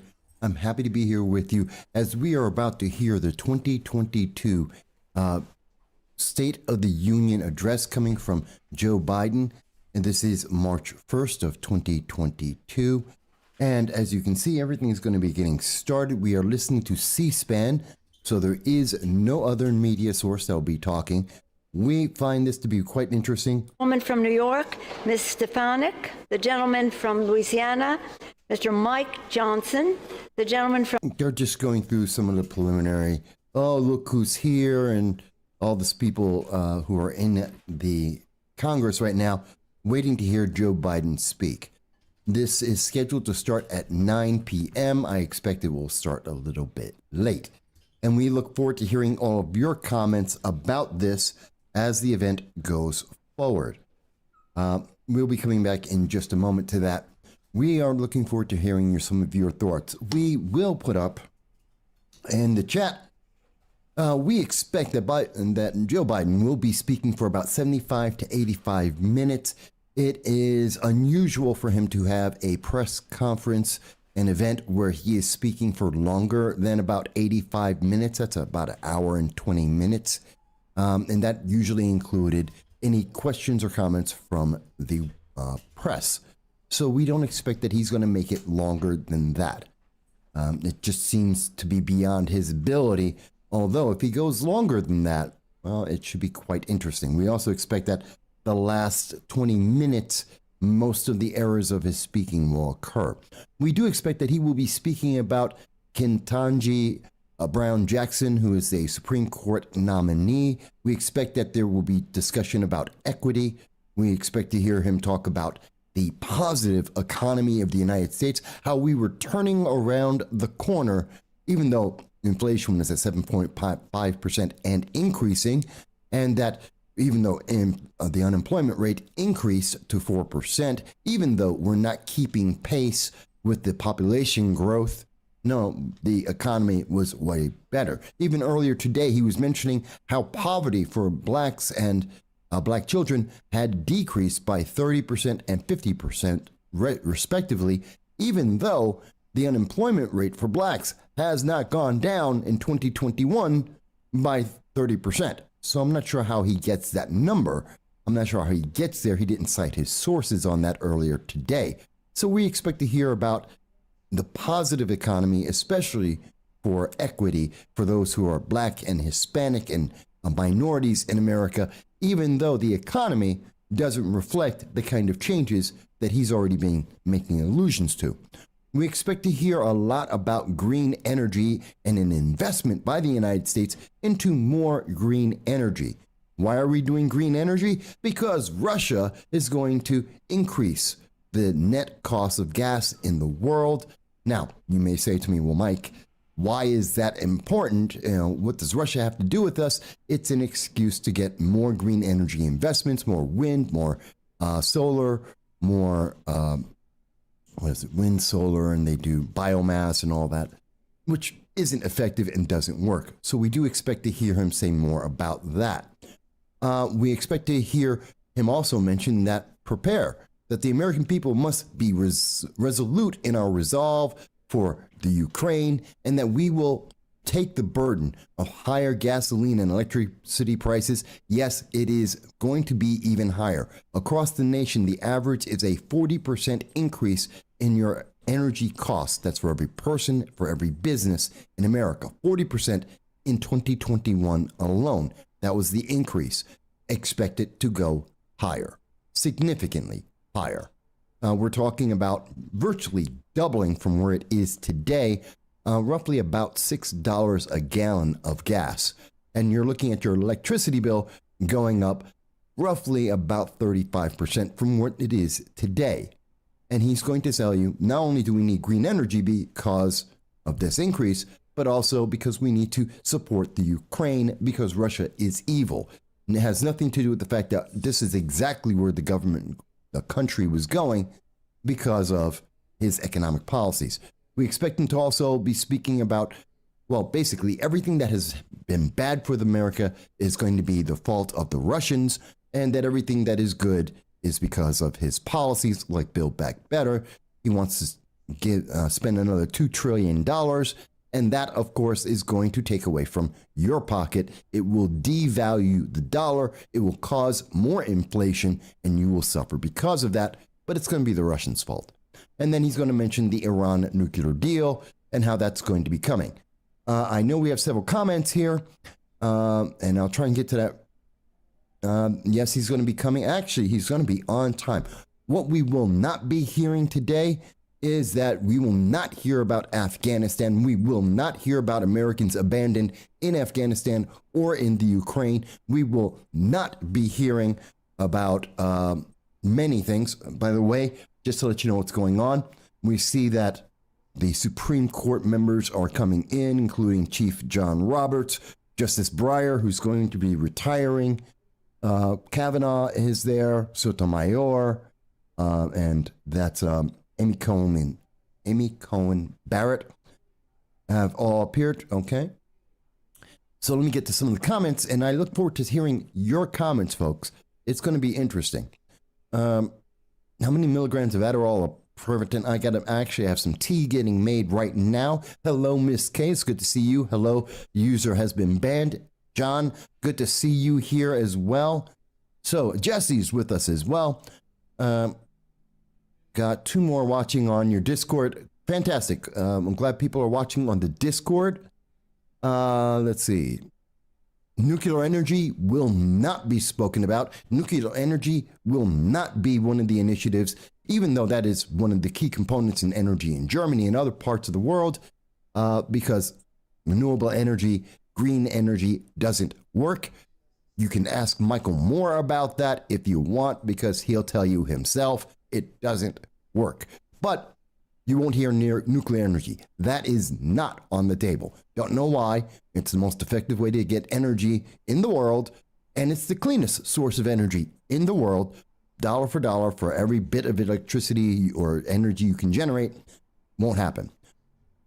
User has been naughty, says that $4 a gallon gas is already here. I've heard the national average is about $3.60, so I'm expecting it to hit $6 by the middle of the summer, if not a little bit higher. Dal, hello Dal, it's good to see you here. I've been waiting for this all day. Jesse mentions Build Back Stupid. Well, when you spend $2 trillion that you don't have and you dilute the actual dollars that we do have, you create inflation. Yeah, it is a stupid idea, especially when he's talking about, oh, we have to put $400 billion into our infrastructure, but we're not going to be adding money to actually really helping things. Oh, God, help me. It's Antony Blinken, the Secretary of State. We see Mr. Secretary Austin, Secretary of Defense have arrived. Really not my fans. I see Merrick Garland in the background. Really, just a whole parade of losers, in my opinion. Ms. K says we are paying $2.10 a liter for petrol here, and it's going up. Ms. K, where are you? You're mentioning liters and petrol, so I'm assuming you're in Australia or Canada? Could be the United Kingdom, not sure. We do have an international audience. We're happy to hear everyone's voices. Yes, by the way, you can call into 607-242-1582. But I would say don't call in right away because, well, we're going to be listening to Biden speak, so we'll see what happens there.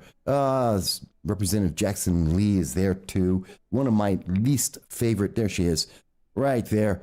Woman who wants to take away your Second Amendment rights because she, like Joe Biden, said no one has a reason why you should own an M16 and AK-47. There is no reason why you should own a semi-automatic rifle because there's no need for that. And then you look at the Ukraine and you wonder why. Yes, this is Representative Sheila Jackson Lee, who wants to see women denied the ability to protect themselves from being assaulted. One of my least favorite individuals. Let's see, we have Dow's finishing up some burgers. He's got some beverages and nicotine. Well, I've got my cigarettes and I have tea, which I'm about to get to. Yes. Dal, we're going to hear a lot about Judge Jackson. And by the way, if you're wondering why am I interested in Judge Jackson, what's my problem with her? Easy. She's been on the job for 9 months. She doesn't have the experience. And in those 9 months that she has been on the DC District Court, guess what? She has had 3 of her cases overturned upon review.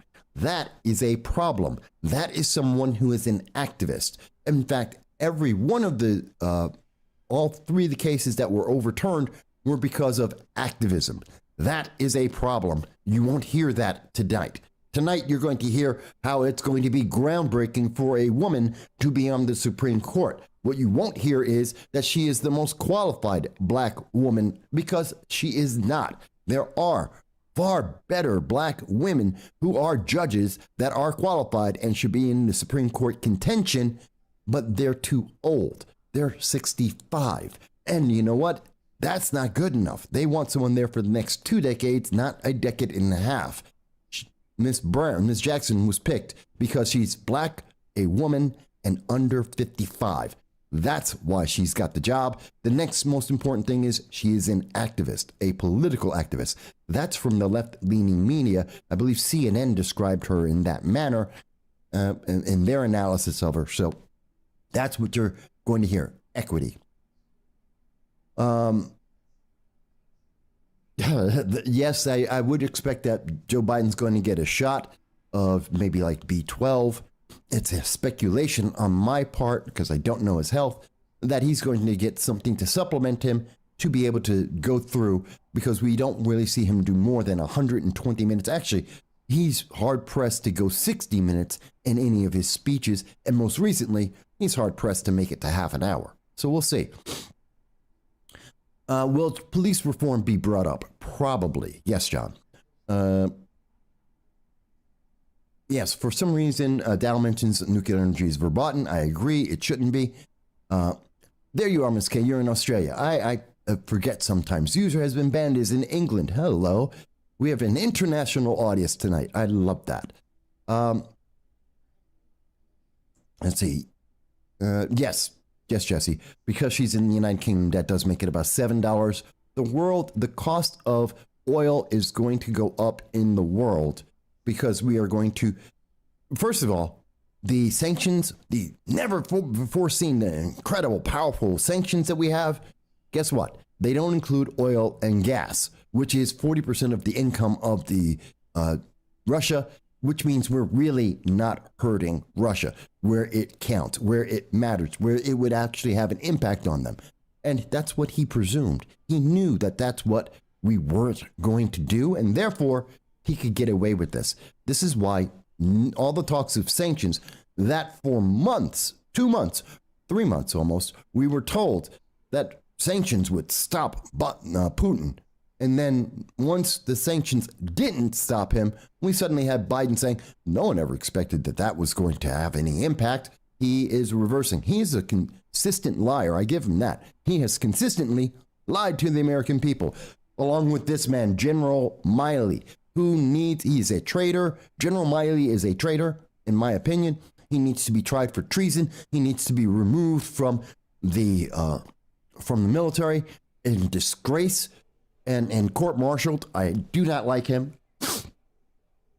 because he lied to America besides talking to China behind the back of American citizens and American president, he also has been aiding and abetting our enemy.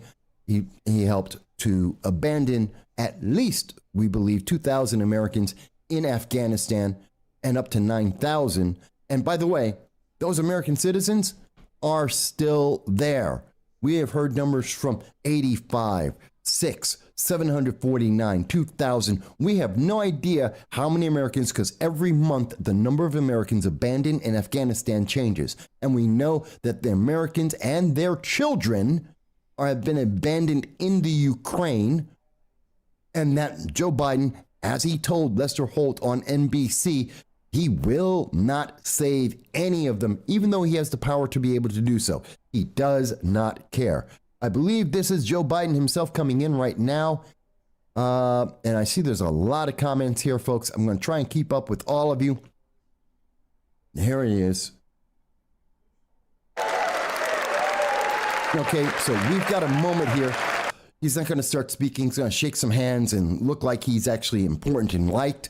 I'm going to grab my tea real quick, then we're going to get to this and listen to the many, many lies of Joe Biden, because this is going to be bad. But hang on one second, folks.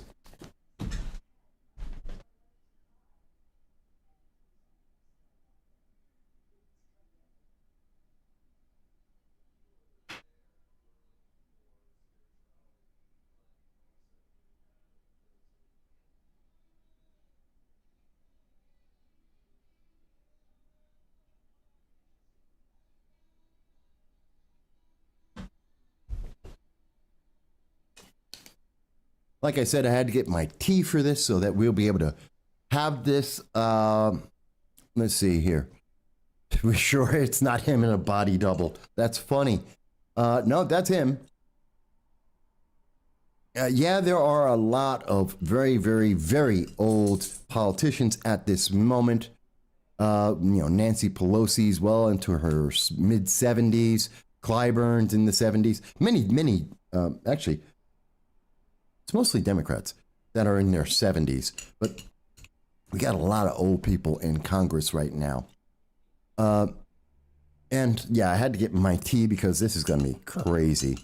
And I know there's a lot of people who will say, well, Mike, why are you looking at Joe Biden and this State of the Union address, and you're presuming that everything's going to be bad, that everything is going to be negative, that there are no positives that will be coming out of this?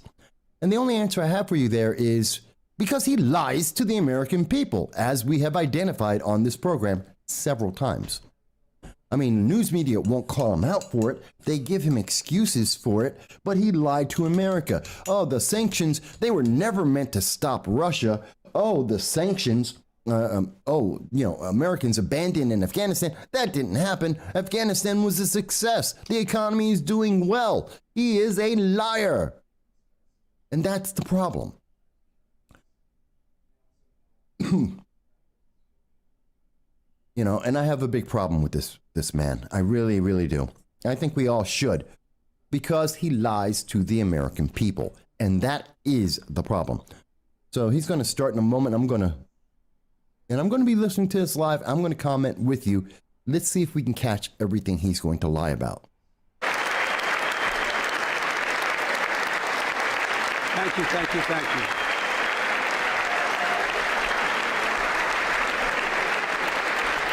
Thank you all very much. Thank you, gentlemen. Thank you.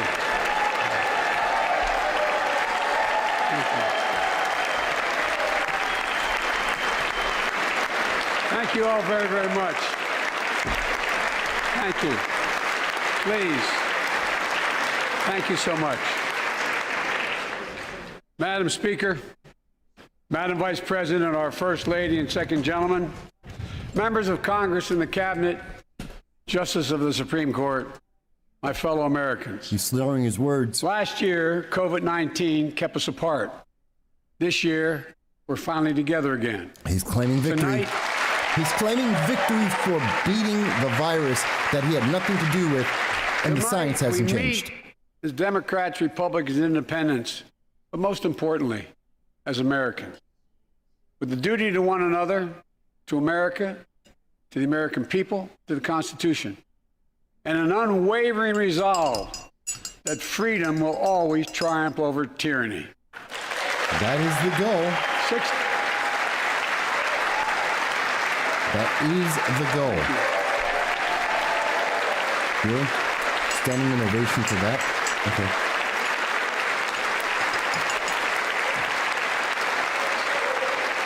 6 days ago, Russia's Vladimir Putin sought to shake the very foundations of the free world, thinking he could make it bend to his menacing ways. It has. But he badly miscalculated. No, he thought he could roll into Ukraine and the world would roll over. Instead, he met with a wall of strength he never anticipated or imagined. He met the Ukrainian people. He really, really didn't. The Ukrainians, I give them much strength and much credit, but the rest of the world really hasn't done anything. They've abandoned them. Zelensky, to every Ukrainian, their fearlessness, their courage, their determination literally inspires the world. Groups of citizens blocking tanks with their bodies. Everyone from students to retirees to teachers turned soldiers defending their homeland. Second in Amendment. This struggle, President Zelensky said in his speech to the European Parliament, light will win over darkness. Ukrainian ambassador to the United States is here tonight, sitting with the First Lady. Let each of us, if you're able to stand and send an unmistakable signal to the world.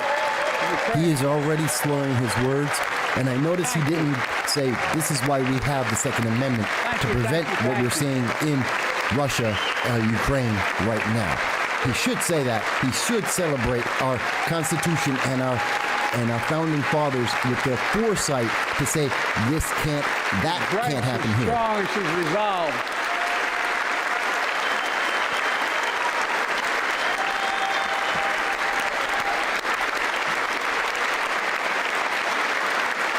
By the way, folks, the entire speech that he was going to do got scrapped so he could talk about We, the Ukraine United States tonight. of America, stand with the Ukrainian people.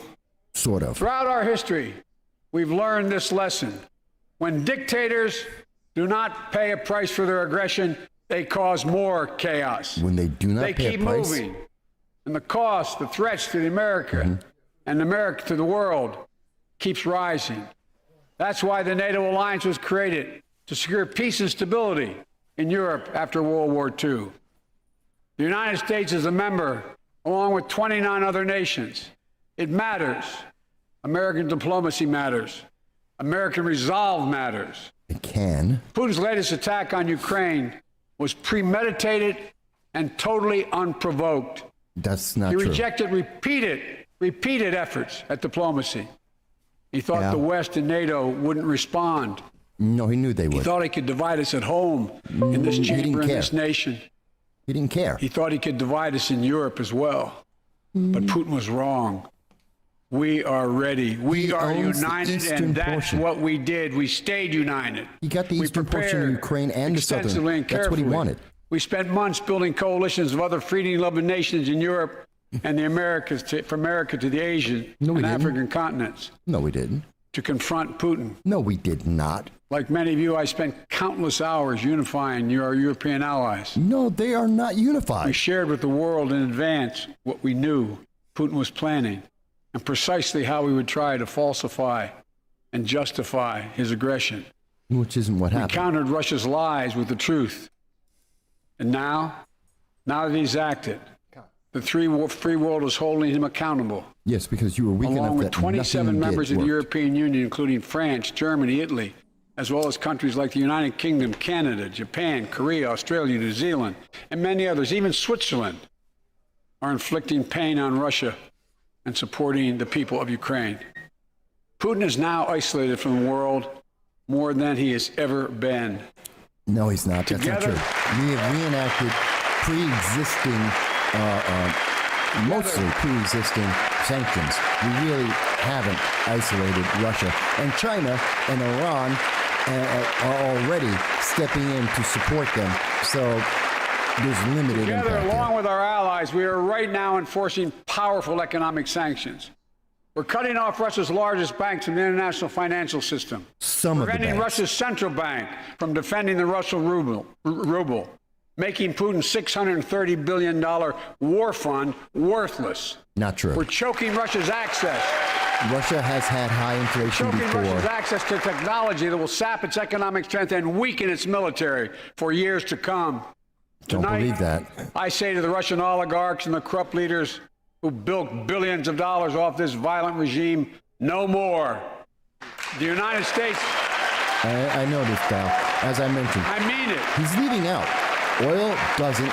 The sanctions don't include oil and gas, and that is a problem. The United States Department of Justice is assembling a dedicated task force to go after the crimes of the Russian oligarchs. We're joining with European allies to find and seize their yachts, their luxury apartments, their private jets.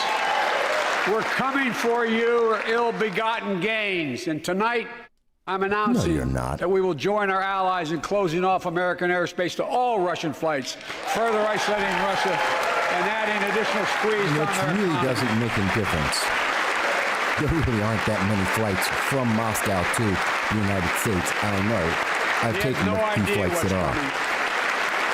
coming. The ruble has already lost 30% of its value. The Russian stock market has lost 40% of its value, and trading remains suspended.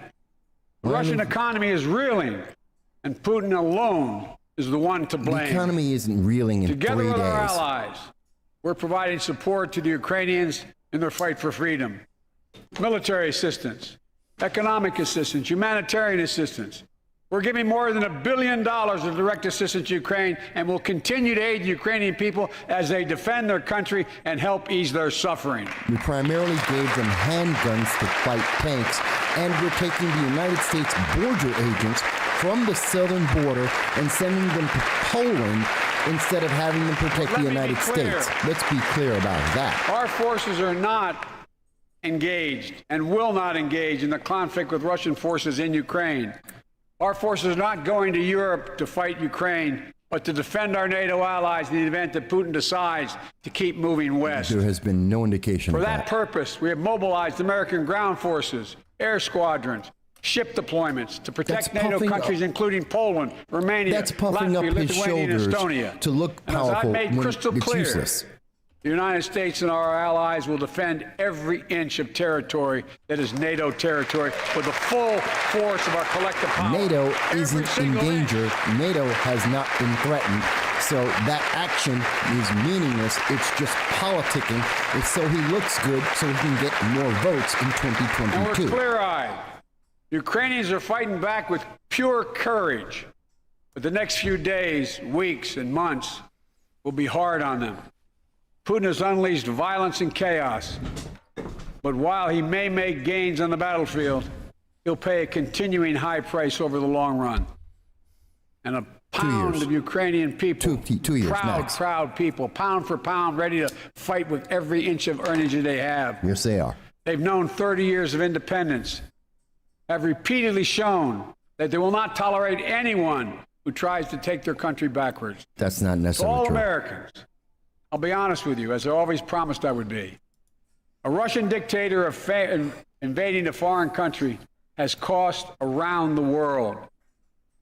And I'm taking robust action to make sure the pain of our sanctions is targeted at the Russian economy, and that we use every tool at our disposal to protect American businesses and consumers. No, you're really Tonight, not.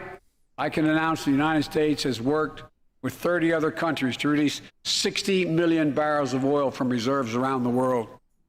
That is not enough. Do you know how much oil we bring in from Russia every Releasing 30 day? million barrels of our own strategic petroleum reserve.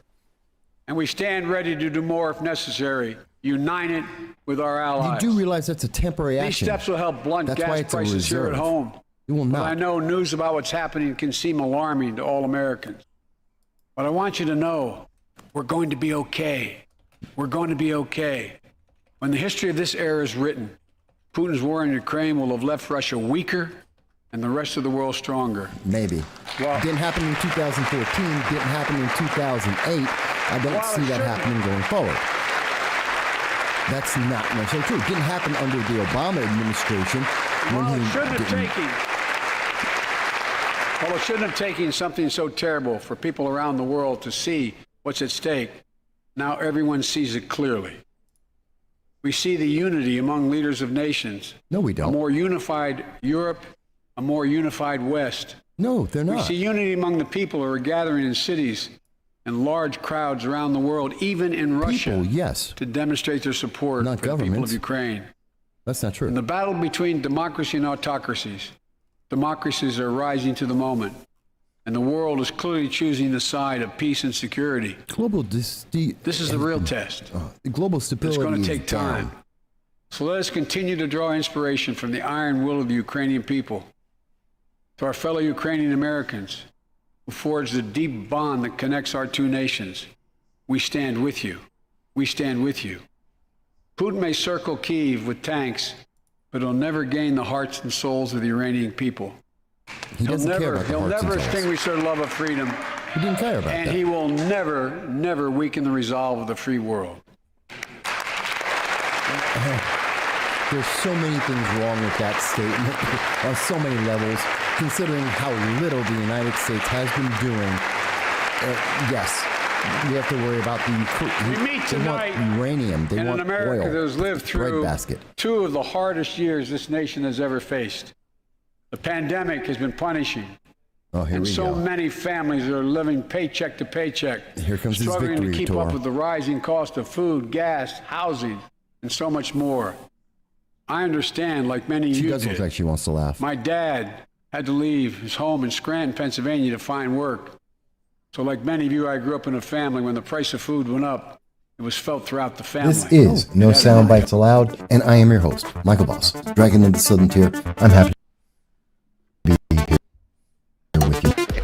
The United States admitted he has not read the Arizona immigration law. I know it is a difficult task to stand up in front of our peers and say to Congress and say that Congress has failed to listen to voters. You here at CPAC said yes to President Donald Trump in 2016, and I know you yes to She was very aware that she had the flag in her hands and that the flag was dragging on the ground. That is a intentional action. She knows what she then drops the flag. Understand the logic, and we see this in social media on a regular basis, and it's something that Newsweek decided not to tell you about. Representative Sheila Jackson Lee, a representative in Congress who is writing laws to deny American citizens their rights, has no idea what she's talking about. And they are against the vaccine mandate.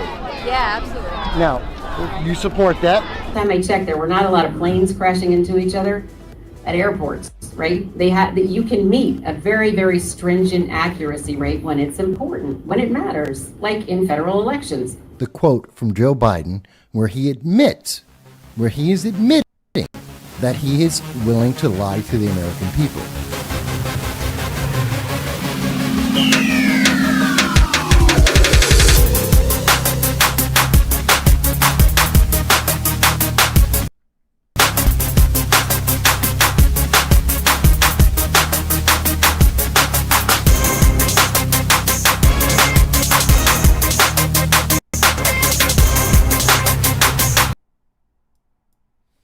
Hello, everybody, and thank you for being patient and being back with us. My puppy, my 13-year-old puppy, is very happy and thanks you for giving him a chance to take care of his business outside.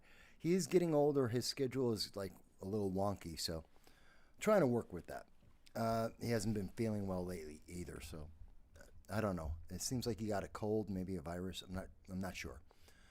But my puppy will be okay, I think. And I do want to add in some sad news at this moment. But before I do that, thank you for joining us. If it's the first time you're meeting us, this is No Soundbites Allowed. I am your host, Michael Voss, the political dragon here in our offices in the Bronx, New York. It is December 8th. It is currently 7:47 p.m. I thank each and every one of you who've been watching either the entire show or any part of it. I appreciate each and every one of you for listening in.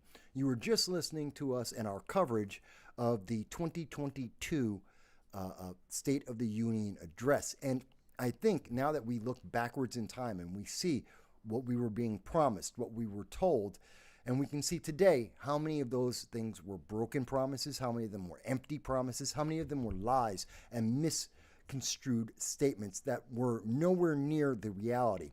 At the time, Biden had said, the Russian economy was destroyed. It improved. In fact, it got better than before Biden actually put sanctions on, before the war. They actually had an improved economy for years.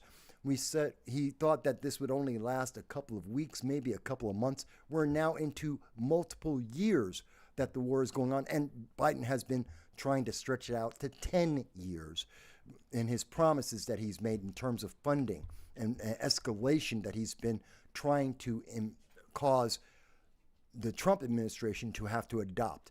There's a lot that we saw there, and it goes on and on. So I do thank you for seeing that. And I think it's just a interesting difference between what Biden said during that State of the Union and what we're seeing in the economy. As he promised the economy would be so much better. It just didn't happen. But if this is the first time you're seeing the channel, if you disagree with anything that we have to say, please do mention it. I'm open to hear what you have to say. This isn't a one-way conversation, and that's why we have so many people like Graham, like Grace, like Jess, like Dal over on Rumble. So many people on so many platforms that are more than willing to have their voices heard, and we appreciate each and every one of you from anywhere in the world, and this is an international broadcast. So we look forward to hearing from everyone. We know people in Sweden, we know people in Vietnam, people in Australia are watching this program. We appreciate and thank all of you. And of course, our friends over across the pond in the United Kingdom, you guys too. But we were talking about illegal immigration, and as Dal had mentioned on Rumble, it's not often that you get to hear the counter argument about why we should break the 14th Amendment. And realistically, we're not repealing the 14th Amendment. We're amending the amendment. We're fixing it with two words: of citizens, born of citizens. That's all you need to do. And you fix birthright citizenship. American citizens still have birthright citizenship, but illegal aliens don't. We were talking about illegal immigration and the system and how it's rewarding those who break the law rather than enforcing the law and rewarding those that follow the law. And we need to make that difference. We need to make that clear, because immigration isn't a catch-all phrase. There's legal migration and then there's illegal aliens. They are two very different things. One is welcome in this nation. That's legal migration. Illegal aliens are criminals and they need to be punished. And that's simple. Now, to finish up with what we were saying about the illegal immigration, and then we'll move on, because there are other issues that we need to address today. I did want to share this from Aaron Weiklin Melnick, I think is the name. He's formerly an immigration lawyer. And so he has a very different opinion than my own. And he says the forced deportation of roughly 5 million U.S. citizen children with undocumented parents, illegal aliens in other words, would rank among the worst atrocities this country has ever carried out. No, it's not. No, it's not. It's not an atrocity. You know what's an atrocity? Forcing a child to walk 1,000 to 2,000 miles with a bunch of strangers who are going to sexually abuse and possibly use the child as a drug mule. That is an atrocity. That is child abuse, and an atrocious amount of child abuse in and of itself, sending that child by themselves. That is something we need to stop, which means close the border.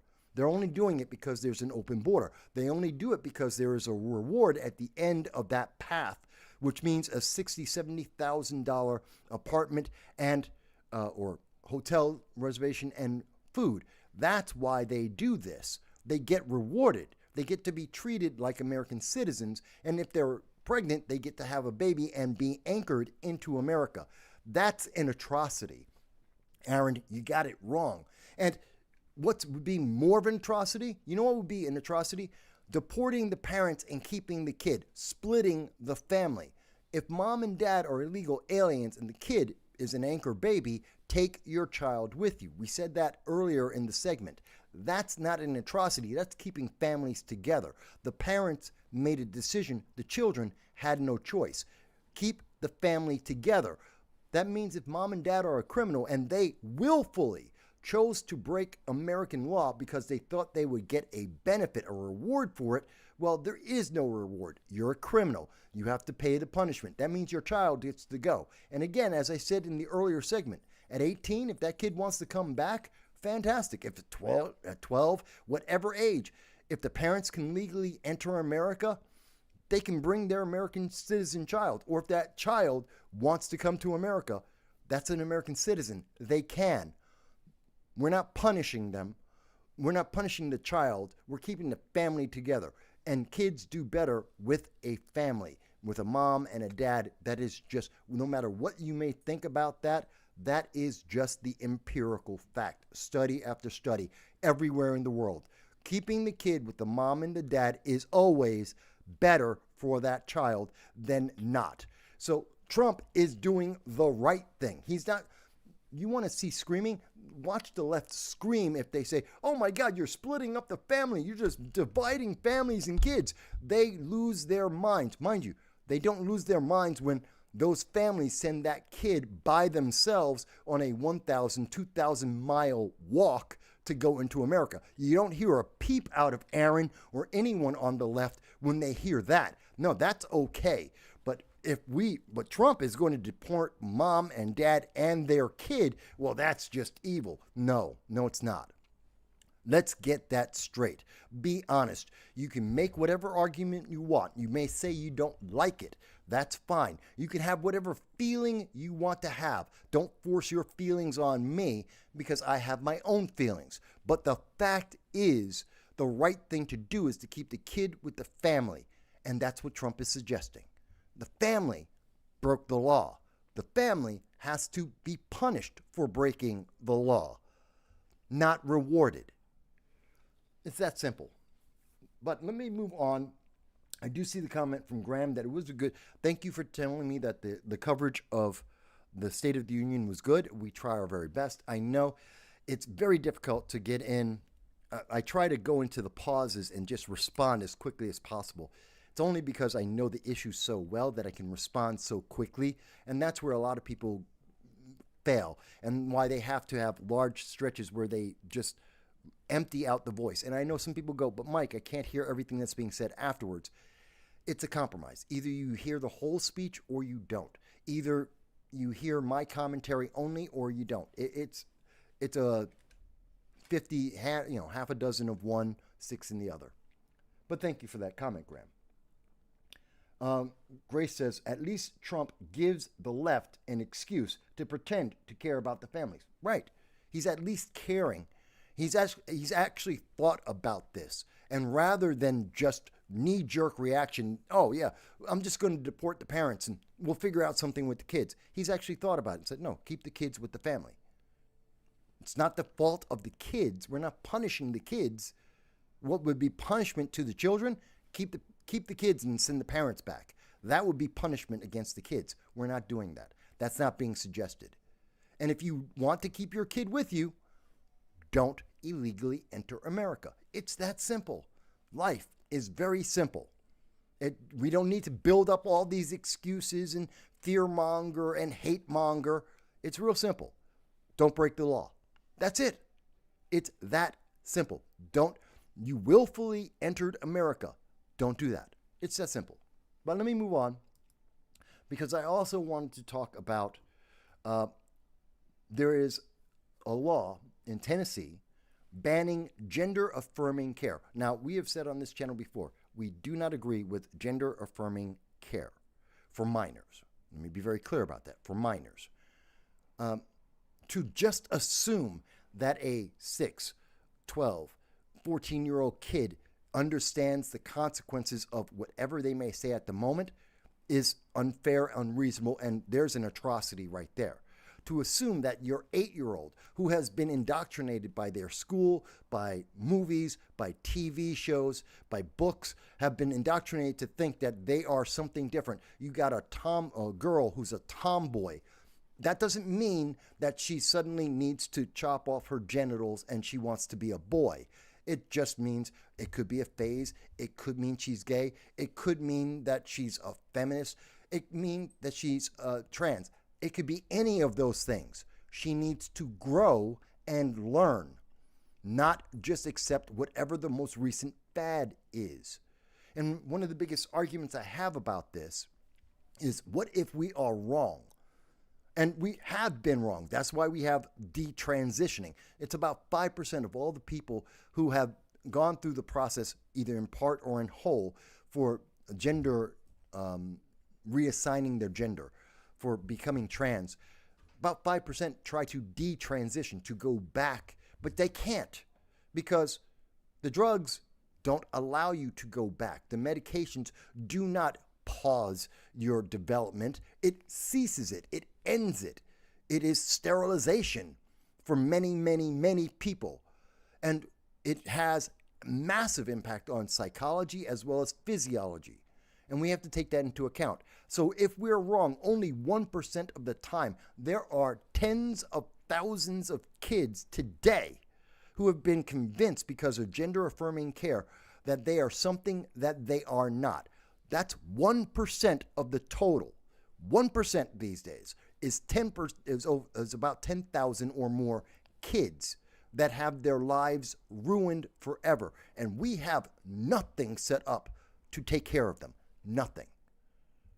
Why aren't we considering that? Is it truly such a horror to allow a child to grow up, to understand their feelings, to understand who they are, to then make a choice as an adult to however they wish to live their life? And by the way, living your life doesn't mean asking me for money. It doesn't mean that I or you have to pay for their life choice. If they want to make a transition, that as a grown adult, that is their choice. No problem. I have no problem with them making that choice. They get to pay for it themselves. That is not my obligation. I don't have to pay for that. You don't have to pay for that. That is their choice, their obligation to pay for their own surgery, not anyone else. It's just simple. Life is simple. No one paid for my mortgage. I lost my house. No one came over and said, Mike, oh, you lost your job. You're in poverty. I'm going to pay for your house. No one did that. Why? It wasn't their obligation to do so. That no one was obligated to pay my bills for me. I was obligated to do that myself, or to change my life and my circumstances, which is what happened. That's the responsible thing to do. Same thing here. So as an adult, make whatever choice you want. Don't expect someone else to be burdened with your decision. It's yours, not theirs. You have to live with that, not anyone else. And you have to live with all the consequences of the choices you make, not anyone else. And in terms of children, it is wrong. It is criminal, I believe, absolutely criminal, to abuse a child by saying, you have this feeling today. Feelings are fleeting. Your feelings will change in 5 minutes. Guaranteed. You're really mad? 15 minutes. And your feelings will change. They always do, because they are transitory. They're insubstantial. They're non-tangible. And that is not the reason to make a life-changing action. And that's why Tennessee said that. Tennessee said, no, we're not going to. An 8-year-old doesn't understand the consequence. They haven't even developed yet. They don't know what they are. The hormones haven't even kicked in at 8 years old. They don't know. Maybe they're just gay. Maybe they're straight. Maybe they're in a phase. Maybe they're trans. We don't know. They need to grow so that they can understand, and then they can explain what they feel to others, and to make choices where they understand the consequence of those choices. We have to protect the kids. And so it seems that the Supreme Court, which has been hearing the cases on this, agrees. And one of the things that stood out, and yes, there's Roberts and Kavanaugh are talking about, should they second guess the legislature? Every state gets to make that choice. And by the way, I agree with the state choice. It is the right of the states. If your state is California, or it's New York, or it's Oregon, or Illinois, and it's bluer than blue, super progressive, and they say, yeah, gender affirming care, the kid's 5 years old, chop off their genitals. If you, as a parent, want to live in a state that says that the school will be able to decide your kid's gender for you, well then, fantastic. Move in. There's plenty of people who are moving out of California. I know for a fact that there have been well over 1 million people who've left New York State. There are plenty. I used to live in Binghamton, New York. There are some 40,000 homes that are empty. Half of the housing in Binghamton is empty. You want to live in New York State and you want your 5-year-old to chop off your genitals because a teacher said so? Fantastic. There are plenty of places like Binghamton, New York, throughout all of New York State. Go on, move there, and let the state chop up your child. That is your choice as a parent. But that parent also has the choice to go to a state that says that they can't do that. That just because little Timmy today says he's a frog, and tomorrow he says he's a cat, and next week he says his name is Susie, doesn't mean that you have to change his entire life forever. And the state doesn't have the right to change his life forever. But that's the argument of Chief Justice Roberts and Justice Kavanaugh, that they're worried about taking away the rights of the states. It is an argument, but I don't think it's the best argument. Justice Alito was talking about the detransitioning, and that what about, and I think this is very important, as I said, what about the people who were wrong? What about those who just thought they saw it in the movies? They've been promised in movies, in TV shows, in books, in schools, that if they change, that everyone will love them. And what if they don't? What if they're doing it because they think that's the thing to get for attention? There was a wave of kids who decided in the 2000s to start getting tattoos. Now it's a thing. People have tattoos, they have piercings all over their face, all over their body, because it's a fad.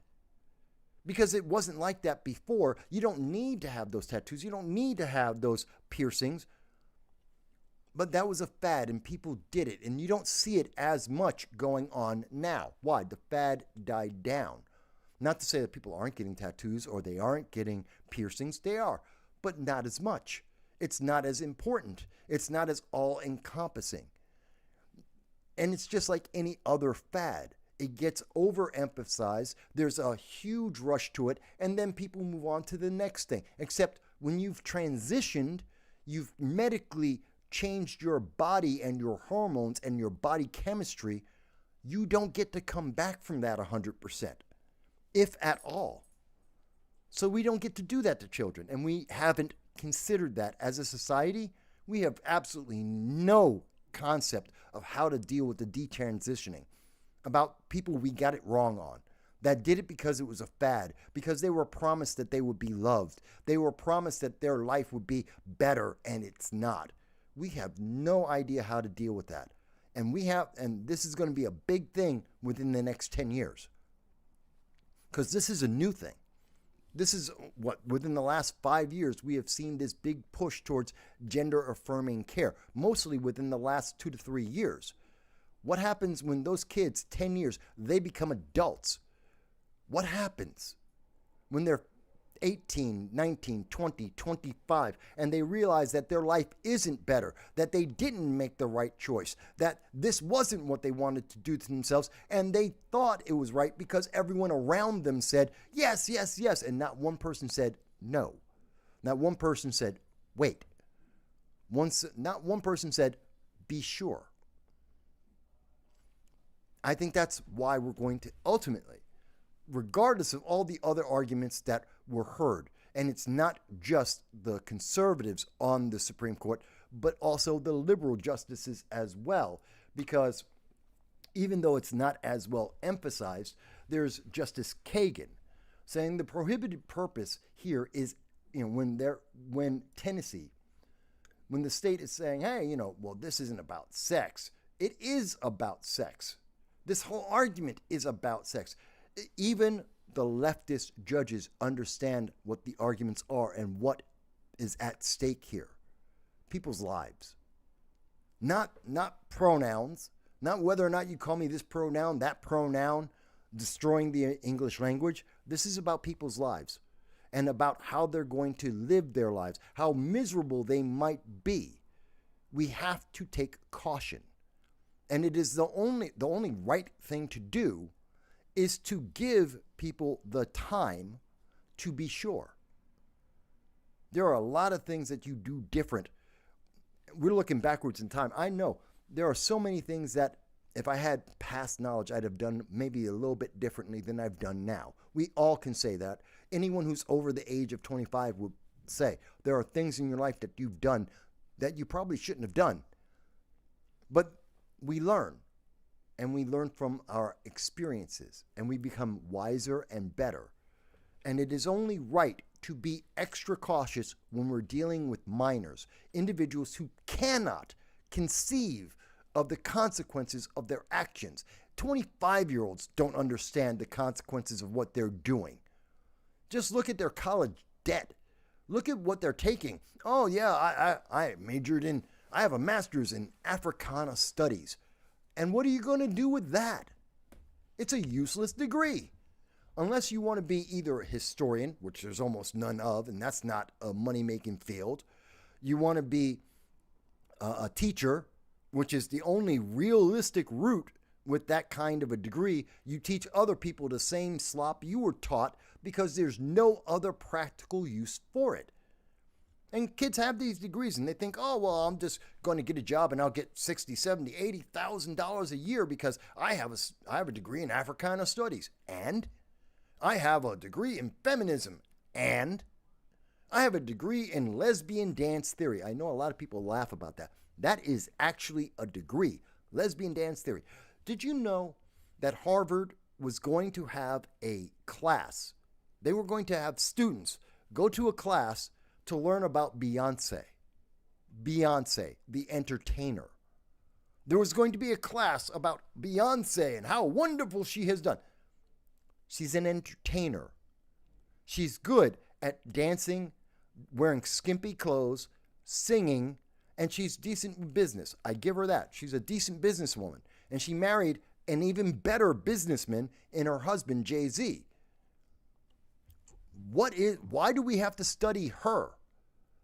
I mean, Marie Curie is you want to pick a woman and say, I want to study her? Marie Curie, Aunt Jemima, pick her. One of the first black millionaires in the world. She made the syrup, had her face on the product. This is during the time of racism in the 1950s of America. Racism was all across the country. She was a millionaire. She was a star. She had her face on her own product. She was successful. She's a black woman. What's wrong with you want to do a study about black history, African American history? Study Aunt Jemima, not Beyonce. Beyonce didn't have any troubles. She didn't have to go through the racism of the 1950s, the 1930s, the 1800s. She didn't have those troubles. She didn't have to work up. Eartha Kitt had to work hard to have her voice heard, to become a star internationally. Beyonce, she was part of the video craze.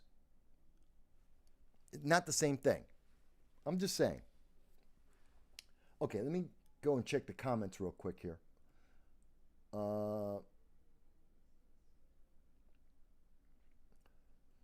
Grace said, well, Grace said a lot of things. Okay. J.K. Rowling has been savagely maligned for speaking out against trans rights in the UK. She's hysterical in how she describes the entire movement and its insanity. It is an insane movement because it doesn't think, it just feels. The trans movement, not trans people, the trans political movement is all about emotion. It is about constant movement and emotion. It's like most things on the left. It has nothing to do with stopping and thinking empirically or planning or consequences. It's all about the emotion of the moment.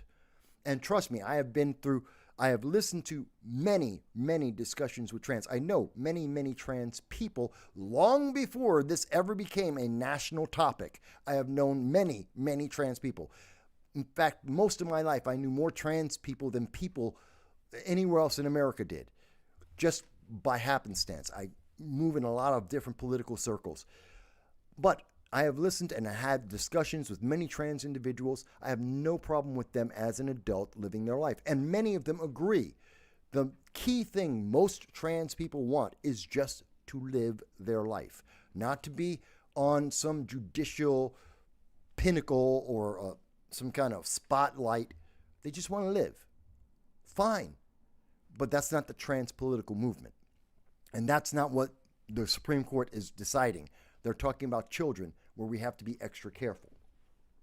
So, and in the UK, well, Why is the UK even worse? Because they're part of Europe. They're part of the progressive movement of Europe and the UK. They are far further to the left than the United States, and they've been running to the left even further. Even now, as we are seeing Italy and Sweden and Poland and Norway and the United Kingdom try to stop, all they're doing is they want to stop moving left, kind of like Anna Kasparian of the Young Turks. Just stop moving left. That's all they're looking to do, which instantly makes them far right. That's what J.K. Rowling is doing. J.K. Rowling is a raging liberal leftist. That's the reality. She's a raging leftist in everything except trans rights. There she said, well, that's too far. That's a bridge too far. Let me stop. I'm going to stop right here. She agrees with everything else on the left except going there. That's her bridge, one too far. And she is a far right demon according to the far left. That just should tell you right there. This isn't about what's the consequences. This isn't about what's best. It's about emotion and power. That's it. Again, if there's anyone on the left that disagrees with me, if they're not in their blue sky bubble and they came out and they found this channel, please tell me. Tell me if you disagree. Whether you're on the left or the right, whether you're a libertarian, a conservative, Green Party, if you disagree with me, please tell me why. Because I think I'm being very logical in the argument and in the discussion, and I'm trying to give you the facts so you can see where am I deriving my source? Why am I coming to these conclusions? It's not just a feeling, it's based on fact. It's a conclusion based on the details that we are living through and the history that led us to this point. And that is the difference about this program versus most programs. I do pay attention to the details. I do remember the history and how we got here, and I am projecting forward based on the facts, not my feelings. My feelings don't matter. You don't care about my feelings. You have no reason to. You have your own feelings. I respect that. That's why I come to you with facts, and I come to you with reason. You may disagree, and that's fine. You may not like it. That's okay too. I didn't tell you you have to like what I'm talking about. Just understand. Understand why I'm saying that, and understand, do you think it is correct? Am I more correct than I am wrong? Even if you disagree, how right am I? Does it make logical sense? Is it efficient? Is it effective? These are the key things that we need in our politics. Now,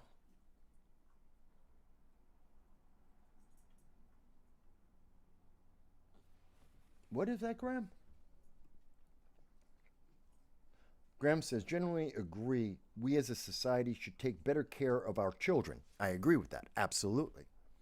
He goes on to say, companies that make you sign away your rights to privacy, as in social media, through signing a legal agreement, should be canceled / pressured to stop doing this. I'm not sure how that connects to the trans issue, but yes, we should be able to talk about these things. This should be a national and statewide issue. This should be state by state. We should have the conversation. The people in Tennessee had the conversation, and that's why they made gender affirming care not a legal standard, as opposed to New York, where it is a legal standard. A 5-year-old comes to you and says, I'm a frog. You're supposed to cut off their genitals. The teacher is supposed to treat the kid like a frog. Literally, in schools in California, in New York, in Illinois, there are teachers that are treating kids like a cat, have litter boxes for the kids. This is insane. That's not how you make a productive human being. That's only going to be a problem as that kid develops. Can you imagine the little Timmy at 5 thinks he's a cat? The teachers are raising him like he's a house cat. What happens when little Timmy is 15? What if Timmy is actually Tiffany? What if it's a girl? Not that he's trans, but instead, let's say little Tiffany, she thinks she's a cat. She's been going to the bathroom at her home and at school in a litter box. What is little Tiffany going to do at 15 when she starts to try and date? How does she socialize with other people? What, she's going to go to a job and she's going to be having a litter box at her job at college? Are you kidding me? Are you serious? Think about this for a second, people. Maybe I'm just too realistic. I don't know. Yes, I know. Grace says, well, Tennessee will suffer the wrath of the left for being racist and southern and white and not being gender affirming. And their kids are going to grow up better. The kids in Tennessee will be leaders of this nation. The kids in California and New York will be dregs of society because gender affirming care isn't in the best interest of kids. It's not care for the kids, it's care for the political movement.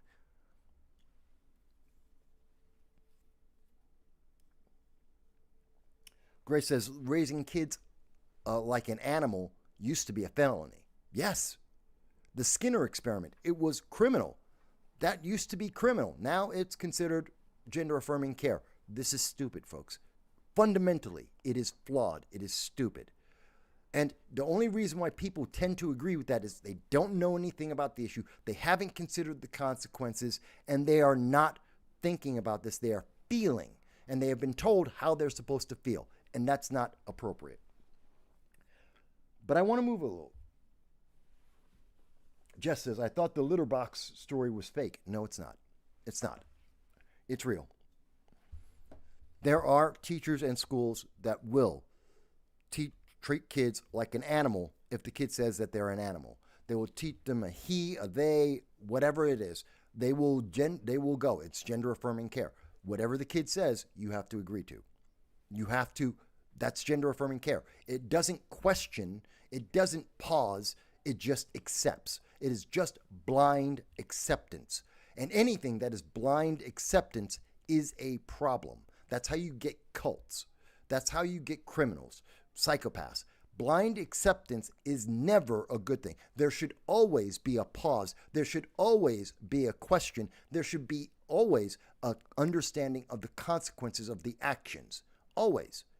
And after you've paused and you've thought about it and you understand the consequences, then you take action. And even then, you still can make the wrong decision. But at least you're informed at that point and not just running off of an emotional feeling for 5 seconds. That has a consequence that will last a lifetime. And it's sad that we have to have this conversation in America now. Let me move on. Wait a minute. Jess says, my youngest is in 8th grade. He has had it with this whole gender thing. And that isn't coming from me or his dad. He talked to us about it on his own. Well, that would be most kids. That would be most kids. This isn't natural. It's completely artificial, which is why schools have to teach it. It's why schools have to go from elementary to junior high school to high school to college. They have to inject this into the minds of the kids. This isn't a natural thought that they have. And we know this. History has a record of this. This isn't the norm. Maybe 0.05% of the population of the planet may have these thoughts. That is a minuscule number. We are treating every child, 99.995% of the population are now being subjected to something that only 0.005% of the population of the world will ever be influenced by. That's ridiculous. That's ridiculous. It's counterproductive. It's dangerous. So I wanted to move on to Dan Penny. Daniel Penny. You may recall, and I covered this, and you can look up the videos. I've done videos on this about Daniel Penny. There was Jordan Neely. Jordan Neely is a black man who is mentally disturbed, or was a mentally disturbed, repeat homeless criminal. That's a fact. Jordan Neely had mental issues. That's a fact. He had a criminal record. That's a fact. He was violent. That was a fact. These are all true things about Jordan Neely. He also, occasionally, when he was in better mindset, would dress up like Michael Jackson when he was younger, and he was homeless, but he would dress like Michael Jackson and make a little dance move, and he would panhandle to get money because of the way he would look and the way he would act, to do an impersonation of Michael Jackson. That was when he was young. If you wonder, why do all of the news media always show you that picture of him? Because the picture of Jordan Neely when he died, he didn't look like Michael Jackson. He wasn't trying to entertain people and panhandle. He had a mental disorder. He looked like a homeless person because he was a homeless person, and he was violent, and he had been in prison several times. But that's not compassionate. You don't get empathy of looking at someone, a violent criminal who is deranged. That's not going to get the empathy of the far left. But show him a picture of when he was young and in good mental health, pretending to be Michael Jackson, and that'll get them running like droves saying, oh my God, how could this happen to the Michael Jackson impersonator? Because he wasn't a Michael Jackson impersonator anymore. He was a violent criminal with a mental issue. Not saying that Jordan Neely deserved to die. I'm not saying that. I have never said that. But I am saying that Jordan Neely is the reason why he died.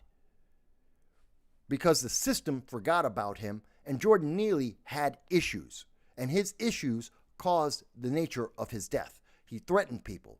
He was a danger. And by accident, he died. And there is no evidence that he did not die by accident. So Dan Penny is on trial because Jordan Neely got on a train, threatened people's lives, and was subdued. Now, he was subdued, and part of the subduing, 3 grown men had to hold Jordan Neely down. Not Dan Penny by himself. 3 people. I've seen the videos. The 6-minute video, the video when the police showed up. I've seen video coverage. 3 people held Jordan Neely down, not 1. 3. Because he was that distraught. He was that violent. He had to be held down by 3 people. One of them happened to be white. One of them happened to be Hispanic. One is unclear. 3 people. And it wasn't just white against black. Again, an Hispanic man was part of the people holding Jordan Neely down. But the news media doesn't like to show you that image. They like to crop that image out. Here it is. See this man right here in the brown jacket? That's a grown man helping to hold Jordan Neely down. Do you see how he has Jordan Neely's arms? Because Jordan Neely is fighting. By the way, he doesn't look like Michael Jackson now, does he? He doesn't. And he's being held down. At this moment, you can only see the 2 men because they cropped the video. They cropped it severely so that you don't get to see that this is an Hispanic man and he is helping to hold Jordan Neely down to try and subdue him until police arrived so that he could be taken into custody of the police. They don't want you to think about that. They don't want you to consider that. No, it has to be a black and white thing, and it has to be Jordan Neely was being evil. What about this guy who's holding him down? He's right there. He's Hispanic. If you see the expanded actual photo, you will understand that man's Hispanic in the brown jacket. He's holding Jordan Neely down too. Why didn't he get arrested? Why isn't he being threatened with helping to kill Jordan Neely? Because there's no evidence of that. Because he didn't have that intention. Because saying a Hispanic man was holding down a black man with a white man as well, that makes you think that something else was going on. Maybe the black guy was being violent. Maybe he was a danger. Maybe this is all a trumped up charge that is meaningless. And that's the reality. That's the reality. Again, I'm not saying Jordan Neely should have died. He didn't deserve to die. No one was trying to kill him. There was an entire subway car full of people. The subway had been stopped. People were standing outside the car and inside the car. People were applauding Dan Penny, and the other two men holding down Jordan Neely for trying to protect them. That's a fact. It's on video. Their witness testimony, they were applauding, they were celebrating that someone stood up to Jordan Neely to protect them. That's the reality of the situation that was on hand. No one was screaming. No one was saying, don't you hurt that black man. No one was saying, you're trying to kill him. No one thought that. Not one witness. Not one. They don't have a witness in this case that will say that Dan Penny and the Hispanic guy and the third guy were holding him down because they were saying they were going to kill him. There's no evidence of that. Zero. Everyone was sure they were trying to subdue him. And in the process of trying to subdue him, in the process of Jordan Neely struggling against their attempt to hold him in place, he died. It happens. Just like you can punch someone in the face and they could die. Does it happen all the time? No. But you can just trip and fall, hit your head on the floor, hit your head on a desk, and you could die. Someone could punch you. They could kick you. You can die. These things happen. Does it happen all the time? No. No, it doesn't. But it does happen enough. It does happen. It is common. Being choked? Yes, you can be choked to death. Absolutely. Can be completely accidental. Auto asphyxiation. You know, what's his name? He played Kane in the Kill Bill. He was the actor who played Kill Bill. He played Bill. He died of auto asphyxiation. That happens a lot. People are trying to self-gratify themselves, and they kill themselves. Does it happen every time? No. Does it happen? Yes. Do women die because they're being choked in the middle of sex? Do they die sometimes? Yes. Is it on purpose? No. Same thing here. It happened. It does happen. There is a risk. Was he expecting it? No. I've heard the argument that said, oh, but Dan Penny is a Marine. So am I. What does that mean? Oh, well, you're trained how to subdue someone. No, we're not. Who told you that lie? I was taught how to kill people. Sure, with a gun. You give me a rifle, I'll kill someone. Give me a bayonet, I'll kill someone. Yes, that's what I was taught. Very well ingrained in my mind. You give me an M16, I can hit center mass at 500 yards in a snowstorm. Yes, I can do that. That's what I was trained to do. I can take a backpack and hump out miles and miles. I can march for all day and night. I was trained to do that. I was trained to ignore the pain and the anguish of trying to get the mission done. Yes, I was trained that. They programmed that deep in my mind. And yes, I can go into that Marine mode and activate that. Yes, I can. Self-preservation, absolutely. I was trained to kill. Let's call it what it is. That's what the military service is. That's what Marine Corps is. I can't speak to the Army. I didn't go to Army boot camp. I wasn't trained to be an Army soldier. I was trained to be a Marine. Marines or riflemen. They're killers. That's what we're trained for. No one in the military is trained to subdue. No, let me correct that. The military police in the military, they're trained to subdue people. Everyone else in the military is trained to kill. That's your job. That's part of the mission. Kill. Remove the enemy's willingness and ability to continue to fight through superior maneuver and firepower. That's a direct quote from the Marine Corps manual. Direct quote. Does that sound like subdue them? Let them get arrested? No. Now, that's in warfare. That's in warfare. That's not this. Dan Penny wasn't trying to be a Marine to kill somebody. He wasn't trying to break his neck. He wasn't trying to kill this man. He was trying to hold him down. And other men, grown men, were doing the same thing. The difference is very, very obvious. And it is obvious the way the news media is trying to paint this to make it as negative and as racially charged as is possible. They are taking advantage of you, which is why this man, whose arms you can clearly see are holding down Jordan Penny's arms, helping to hold this man down, and you can't see the third guy because he's clipped out of this. This has been done on purpose. There is more than enough space in this image to be able to show this full scene. And I saw this image. I know this because when the news first came out, this was one of the photos which came from one of the videos that showed the three men.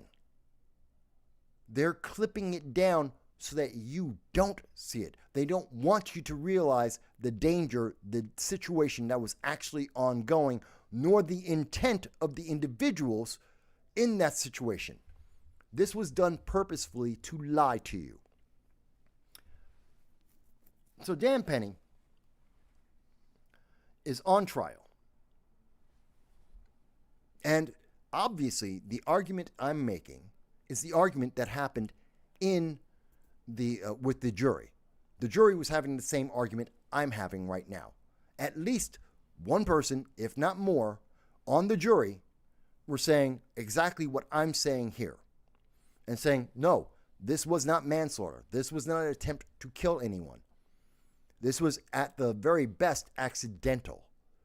But this wasn't murder. This was not a murder with an intent to kill. No, manslaughter does not apply. It was manslaughter in the second degree. And the jury could not come to a decision. They could not say he was, all the members of the jury could not agree on either innocent or guilty. They were hung. They came to the judge twice. They asked for clarification of the definitions, like what is a reasonable person? Because one of the charges is, would a reasonable person consider this to be an act of murder? The answer, what's a reasonable person? How do you define a reasonable person? And the answer from the judge was, whatever you think it is. Literally, this is the answer that a New York judge gave the jury in a trial on someone's life. A reasonable person is whatever you think, you, the jury, think is reasonable. That is about as vague and as shifting of the blame. The judge is trying to avoid any blame whatsoever. And again, this is coming from the coverage from New York Post. This is coming from the mainstream news media, including, I believe, Newsweek as well. This judge is dodging all accountability for whatever the decision is going to be. That's the only reason why they don't understand what is a reasonable person. It's a very specific legal term. And I'm sure if you speak to any lawyer, they will be able to give you a definition of what a reasonable person is. A person of sound mind, a person of sound moral character, an individual who is average, law-abiding, is a reasonable person. There are several definitions, and I'm sure if you ask any lawyer with a law degree, any law student will be able to define what is a reasonable person. This judge in this trial did not give a definition of that. This is a problem. This is a problem. They know that this is a show trial. This is a trial about politics. It has nothing to do with Daniel Penny. It has nothing to do with Jordan Neely. It has to do with the left wants a scapegoat. They want someone to be the bad guy. They want to point at someone and say, he's a Marine, he's on the right, he's a MAGA, he's a bad guy. They want to have a villain to hate. And Dan Penny fills that checkbox. He's white, he's a Marine, he's probably a Republican, probably, don't know, but he's in the military. So he's probably on the right. He's probably MAGA. Why? Because he's white and he's military. So he's probably MAGA, so they can hate him. Checkbox. He has to be guilty. Has nothing to do. And we heard these things from the first day. From the moment that this Jordan Neely died, we've heard this. Jordan Neely's innocent. Why? Because he used to dress like Michael Jordan years ago. So he's innocent because he's black and he used to be like Michael Jordan and he has a mental issue. Yeah, he's also a violent criminal. Well, that doesn't matter. That's not important. Don't think about that part. The judge suggested, and I'm quoting here, the judge suggested that he might consider ordering a mistrial in the whole case because the jury couldn't come to any of the terms. Rather than order one on just top charges, as jurors considered weighing the second. So the jurors had to come to a decision. They weren't able to come to a decision. The judge said, well, I should just make it a mistrial because if I don't, then there's something that's called a compromise verdict. This is why you get charged with multiple charges, so that if you don't agree on the higher crime, you'll just go, well, we don't agree on the higher crime, but this is as bad. He's not going to be punished as much. So we compromise and say, no, he's innocent of the big crime, but he's guilty of the little crime. Not because he's guilty, but because it's easier to agree to. Because the punishment won't be as bad. Hi. Yes, I love you. Yeah, I love you too. Thank you. And so this is the answer that most people will get. This is not about law. This is not about justice. It's not about freedom. Dan Penny is being railroaded. Absolutely, he's being railroaded. I know there's a lot of comments there, and I know I haven't gotten to them. Bear with me, folks, because I'm barreling through. I got to take the dog back out. But here's the thing that really got me on this. And I know there's comments, and I know that everyone has something to say about this, but they dropped the charge so that they could get the punishment. It wasn't about justice. Now, if you listen to some of the far left, and this is... Really? Here, sit down. Sorry, my puppy's taking over my chair. Now, somehow, everything we've just talked about is somehow racist. It's about the KKK. Where did that come from? Where in the hell did the KKK come from? A race hustler who happens to be in charge of BLM New York, which is a race hustle in and of itself, because they made a lot of money. These are the same people who got 90 million, well, similar to the national BLM, that got $90 million and bought 6 mansions so that they and their family could live very well. Yeah, they didn't help the black community. They didn't help black people getting charged badly for crimes. They just took the money and they ran. They got themselves cushy homes. They paid their family members for security, paid them $70,000, $100,000 for security that they didn't need, just so that they could have an excuse of how they used your $90 million that was supposed to make racism go away. They didn't do it. These race hustlers are out here trying to promote their politics and fill their pockets. And Dan Penny just happens to be the latest meal ticket, in my opinion.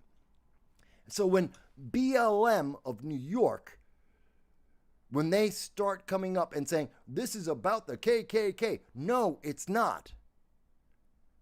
It has nothing to do with that. Not one witness said that this is about race. Not one cop. Nothing in the video. You're forgetting that there was a Hispanic guy and another person holding down Jordan Neely besides Dan Penny. That's an inconvenient truth that dispels the entire myth that this is about race. It's about the KKK. There's members. Logically, if you pick a white supremacist jury specialist, how do you know he's a white supremacist? Just because he's white doesn't make him a white supremacist. And you pack a jury with white people. Why? Because they don't know what the letter of the law is? If anything, white people are more likely to be in New York City, in New York State. If you're in New York City, white liberals are rampant. They're all over the place. They're more likely to go, oh, he's... Now, anyway, to say that Dan Penny is guilty, because that's what is being pushed out there. Obviously, you think race has a specific role in this case. No, it has nothing to do with this case. It is not a racial issue. Notice, he's again showing you this is the picture he's using. Doesn't he look like Michael Jackson? Doesn't he look so innocent? Yeah, he does, except that's what he really looks like. That's Dan Penny. Excuse me, that's Jordan Neely. This is the image BLM is using to abuse you. This is the emotional manipulation of BLM. This is Jordan Penny. He killed this young, innocent kid who looks like Michael Jackson. No, he doesn't. No, he doesn't. You're lying. You are point blank. BLM New York, you are lying to people. You are manipulating them emotionally to make a point, a political point, a point that will fill your coffers with donations so that you get paid. This is evil. This is Jordan Neely. That was Jordan Neely 20 years ago. Not the same person. Not by a long shot. He's doing this on purpose. He's doing this to take advantage of you. He's doing this to push forward his political agenda. And if you dare to point out that this isn't Jordan Neely, because this is Jordan Neely right here, and if you point that out, you're somehow a racist for being honest. That's insane. Yes, Penny is facing up to 4 years. Hawk Newsom, by the way. By the way, this guy's name is Hawk Newsom. He's the race baiter who is using this image to lie to you. And Hawk Newsom told reporters, racism is still alive and kicking in America. Really? Are you sure about that? Are you really sure about that? I know. Oh, yeah. Kamala Harris lost because she's a black woman. That's the only reason why she lost. It's not because she flip-flopped on all the issues. She failed at everything she has ever done as vice president because Democrats didn't want her as president in 2019. It's not because she can't answer a question in interviews. Softball questions like, are you any different than Joe Biden? Oh, yeah, that's just because. It was all because she's a black woman, not because of anything she said or any of the policies she claimed to believe or not believe. Okay, those among you who say that Daniel Penny is innocent have racism and bias in your heart. How can you say that? How can you even think that? Just because I don't agree with the false claim that Jordan Neely looks like this when Jordan Neely looks like that, doesn't mean that I'm a racist. It doesn't mean I have racism in my heart. It means that you are lying to me and I'm calling you out on it. Today, white supremacy got another victory. Today, the KKK, the Klansmen, the evil in America got another victory because the jury couldn't come to a decision. So rather than have a mistrial, rather than have the prosecutor go back and make a better case or drop the issue altogether, they dropped the charge and said, no, well, go with a lesser charge anyway. It'll only be 4 years. It's called a compromise. What is it? What's the term? I want to be right on the term. It's called a compromise verdict. It's a compromise verdict. It's not as bad as what he was charged with, but it's still punishment. This is a setup. This is a railroad. This is railroading Dan Penny. That's what they're trying to do. And they're trying to use racism to make it work. And worst of all, BLM is trying to make money. They're trying to win political points. They're trying to take advantage of you. It's just that simple, folks. It really is. There's no evidence that Daniel Penny did this on purpose. There's no evidence that the 3 men that were holding down Jordan Neely were trying to kill him. No evidence. None whatsoever. Not one witness that could testify that. Not one. There's nothing to make us believe that this was anything but an unfortunate accident. That's it. Does that get punished? Maybe.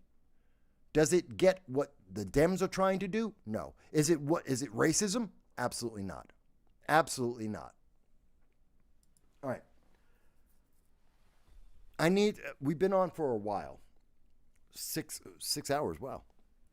So I'm going to move a little faster because I do want to take my dog again, and we've been on for a long time.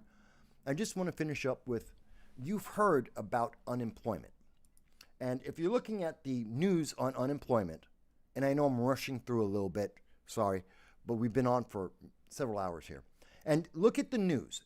If you type in unemployment rate, that's all you have to type in. Go to Google right now, type in unemployment rate. Matter of fact, I will refresh this in front of your faces.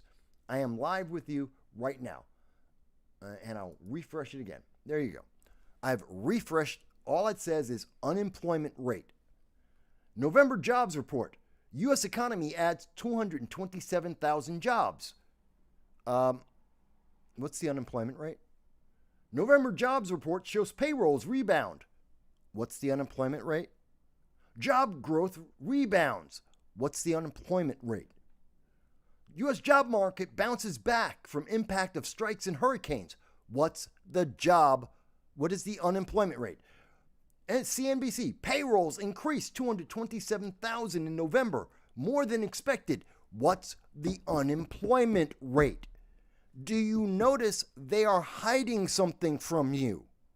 I asked for the unemployment rate.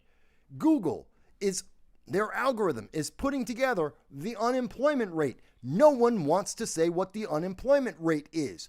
Why are they hiding this from you? Because the unemployment rate is 4.2%.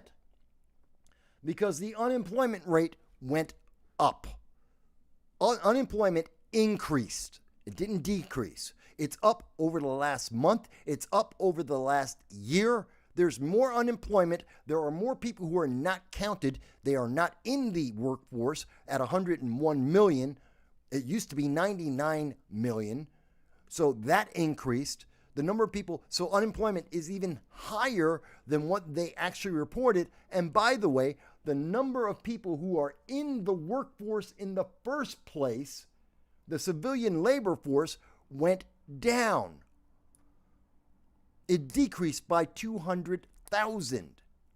So not only are there more people who are unemployed, there are less people who are working in the first place. That's a bad economy. It's just that simple. And they don't want to tell you that. 227,000 jobs, 227,000 jobs. It's bouncing back. It's fantastic. It's rebounded. Bidenomics is working so great, folks. It's fantastic. Except the unemployment rate is up. And by the way, in case you wanted to check, and this is, if you go and you check the A8, the table A8, employed person by class of worker, self-employed workers, come on, give me this. So the self-employed, this is small business owners. That's what this line is. Self-employed workers, unincorporated, this is small business owners in America. That's what that number represents. This is in millions. 9.1 million. That is down from October. That's down from September. That's down from August. That's down versus July, which is the summer when most people are on vacation. Most businesses are down. It's up versus last year by a little bit, but it is down overall. There are less small businesses. What is the engine of jobs in America? 70% of all jobs come from small business. We have fewer small businesses. We have consistently been having fewer jobs. Bidenomics has failed you. It's just that simple. Fewer people are working. There are fewer people who own businesses, and there are more people who are unemployed, and even more people who do not count as unemployed. They just don't exist. Bidenomics failed. They don't want to tell you the truth. They are lying to you even after the election. They're lying because Democrats want to keep their job. Because CNBC already looks stupid telling you that Bidenomics has been working all year long, that it's been working for the last 3.5 years. It's been fantastic for you. Except there's more unemployment today than there was last year. More unemployment today than there was last month. There are fewer people working today than there were last month. They just don't want to tell you because they already lost their audience, because they don't want to admit they failed. Bidenomics failed. And this is why people are in blue sky, so they don't have to hear the truth. They don't have to look. This isn't me telling you that. That's the data. These are the numbers coming from the Bureau of Labor Statistics itself. This is the federal government telling you that Bidenomics failed, except they're using numbers instead of words, because the words are telling you, don't think about it. That's the answer. From Yahoo Finance, Forbes, New York Times, Bloomberg, Watch Market, Reuters, CNBC, they're all telling you, don't think about it. That's all they're saying, because they won't tell you the number one thing they should say. And to be fair, MarketWatch does get to it and actually does say 4.2% unemployment rather than unemployment increases. Because I guarantee you, if it was Trump or any Republican, they'd be saying the first thing they'd say is unemployment increased. The unemployment rate is up. That would be the headline, not payroll increased, not dancing around and hiding the unemployment rate from you. That would be the first thing they would say. Unemployment is up, because that's what you're looking for. That's the news that the average person follows, because the average American doesn't know to look at the actual data as provided by the federal government that costs you nothing to look it up. Costs nothing. It's free. Publicly available information. Look at it for yourself. And I did talk about Mayor Eric Adams. Okay. Yes, Jess, you're right. No one should count on the news for statistics. Look it up yourself. Double check the data. That's why I include links after the show. That's why I show you the sources of where I'm getting the information. Now, I know, folks, that I've rushed through the last couple of stories here, but as I said, we've been on for about 6 hours and 24 minutes. I'm going to be ending this any moment now. And I got to take care of my dog. And I do want to share one bit of sad news. I know it's at the end of the show. I wasn't sure if I wanted to talk about this or not. But if you can, please say a prayer for my friend John Cordisco. You may have seen him from time to time. John Cordisco, and I want to bring up his...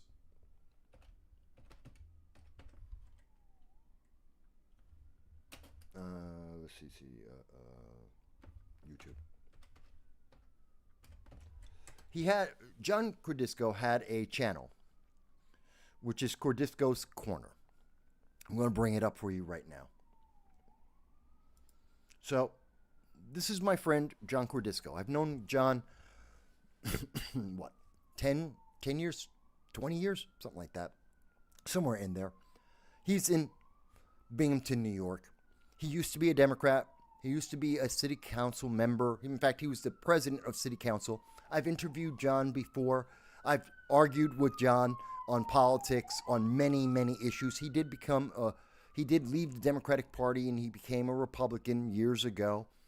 John doesn't always see eye to eye with me. John can be very aggressive in his point of view about a lot of things. But at the end of the day, John is a good man. He has a good heart. Owned a business, was part of his community, was very involved politically and personally. Very involved in a lot of things. And you've seen him from time to time. He would call into the program. And you would hear him calling in, or you would see he'd leave comments on the show and in the chat, whether he agreed with me or disagreed with me. And he would let you know in a heartbeat exactly where he felt. And I talked to John for years, and talked to him about creating a channel, which he was resistant against. And then he eventually did create his own channel. And I have to say, John did far more. He's had more success than I had. John's got 13,000, almost 14,000 subscribers. I'm trying to get to 2,000. I'm happy for John. I'm not upset, not for a second, that John got 13,000 subscribers. I'm happy for him on that. I have always said, and people have heard me say this many times, I want people that I can help and they can have more success than me. I'm happy for them to have this success. And John did. I want you to say a prayer for John. John has significant, serious medical issues. And it's going to be it's going to take a toll. I don't want to talk out of turn about his medical condition or say something that isn't public. People will find out soon enough. I and some people who know John know what his medical condition is. I've been told about it. People in Binghamton are making me aware of it. And I just ask you, give him a prayer. Whether you agree with John or not, whether you think he's obnoxious or not, whether he's too aggressive for you or not, give him a prayer, please. It may not change anything. It's not going to change anything. It's not going to change what's happening right now. It's not. But that doesn't mean it isn't meaningful to still give him your prayer and to wish him the best, given the circumstances. At some point in the near future, you're going to find out why I'm saying this. Because I'm trying to be respectful. I don't want to say things out of turn, let people know things before they're supposed to publicly know. I think most of the public do know this, but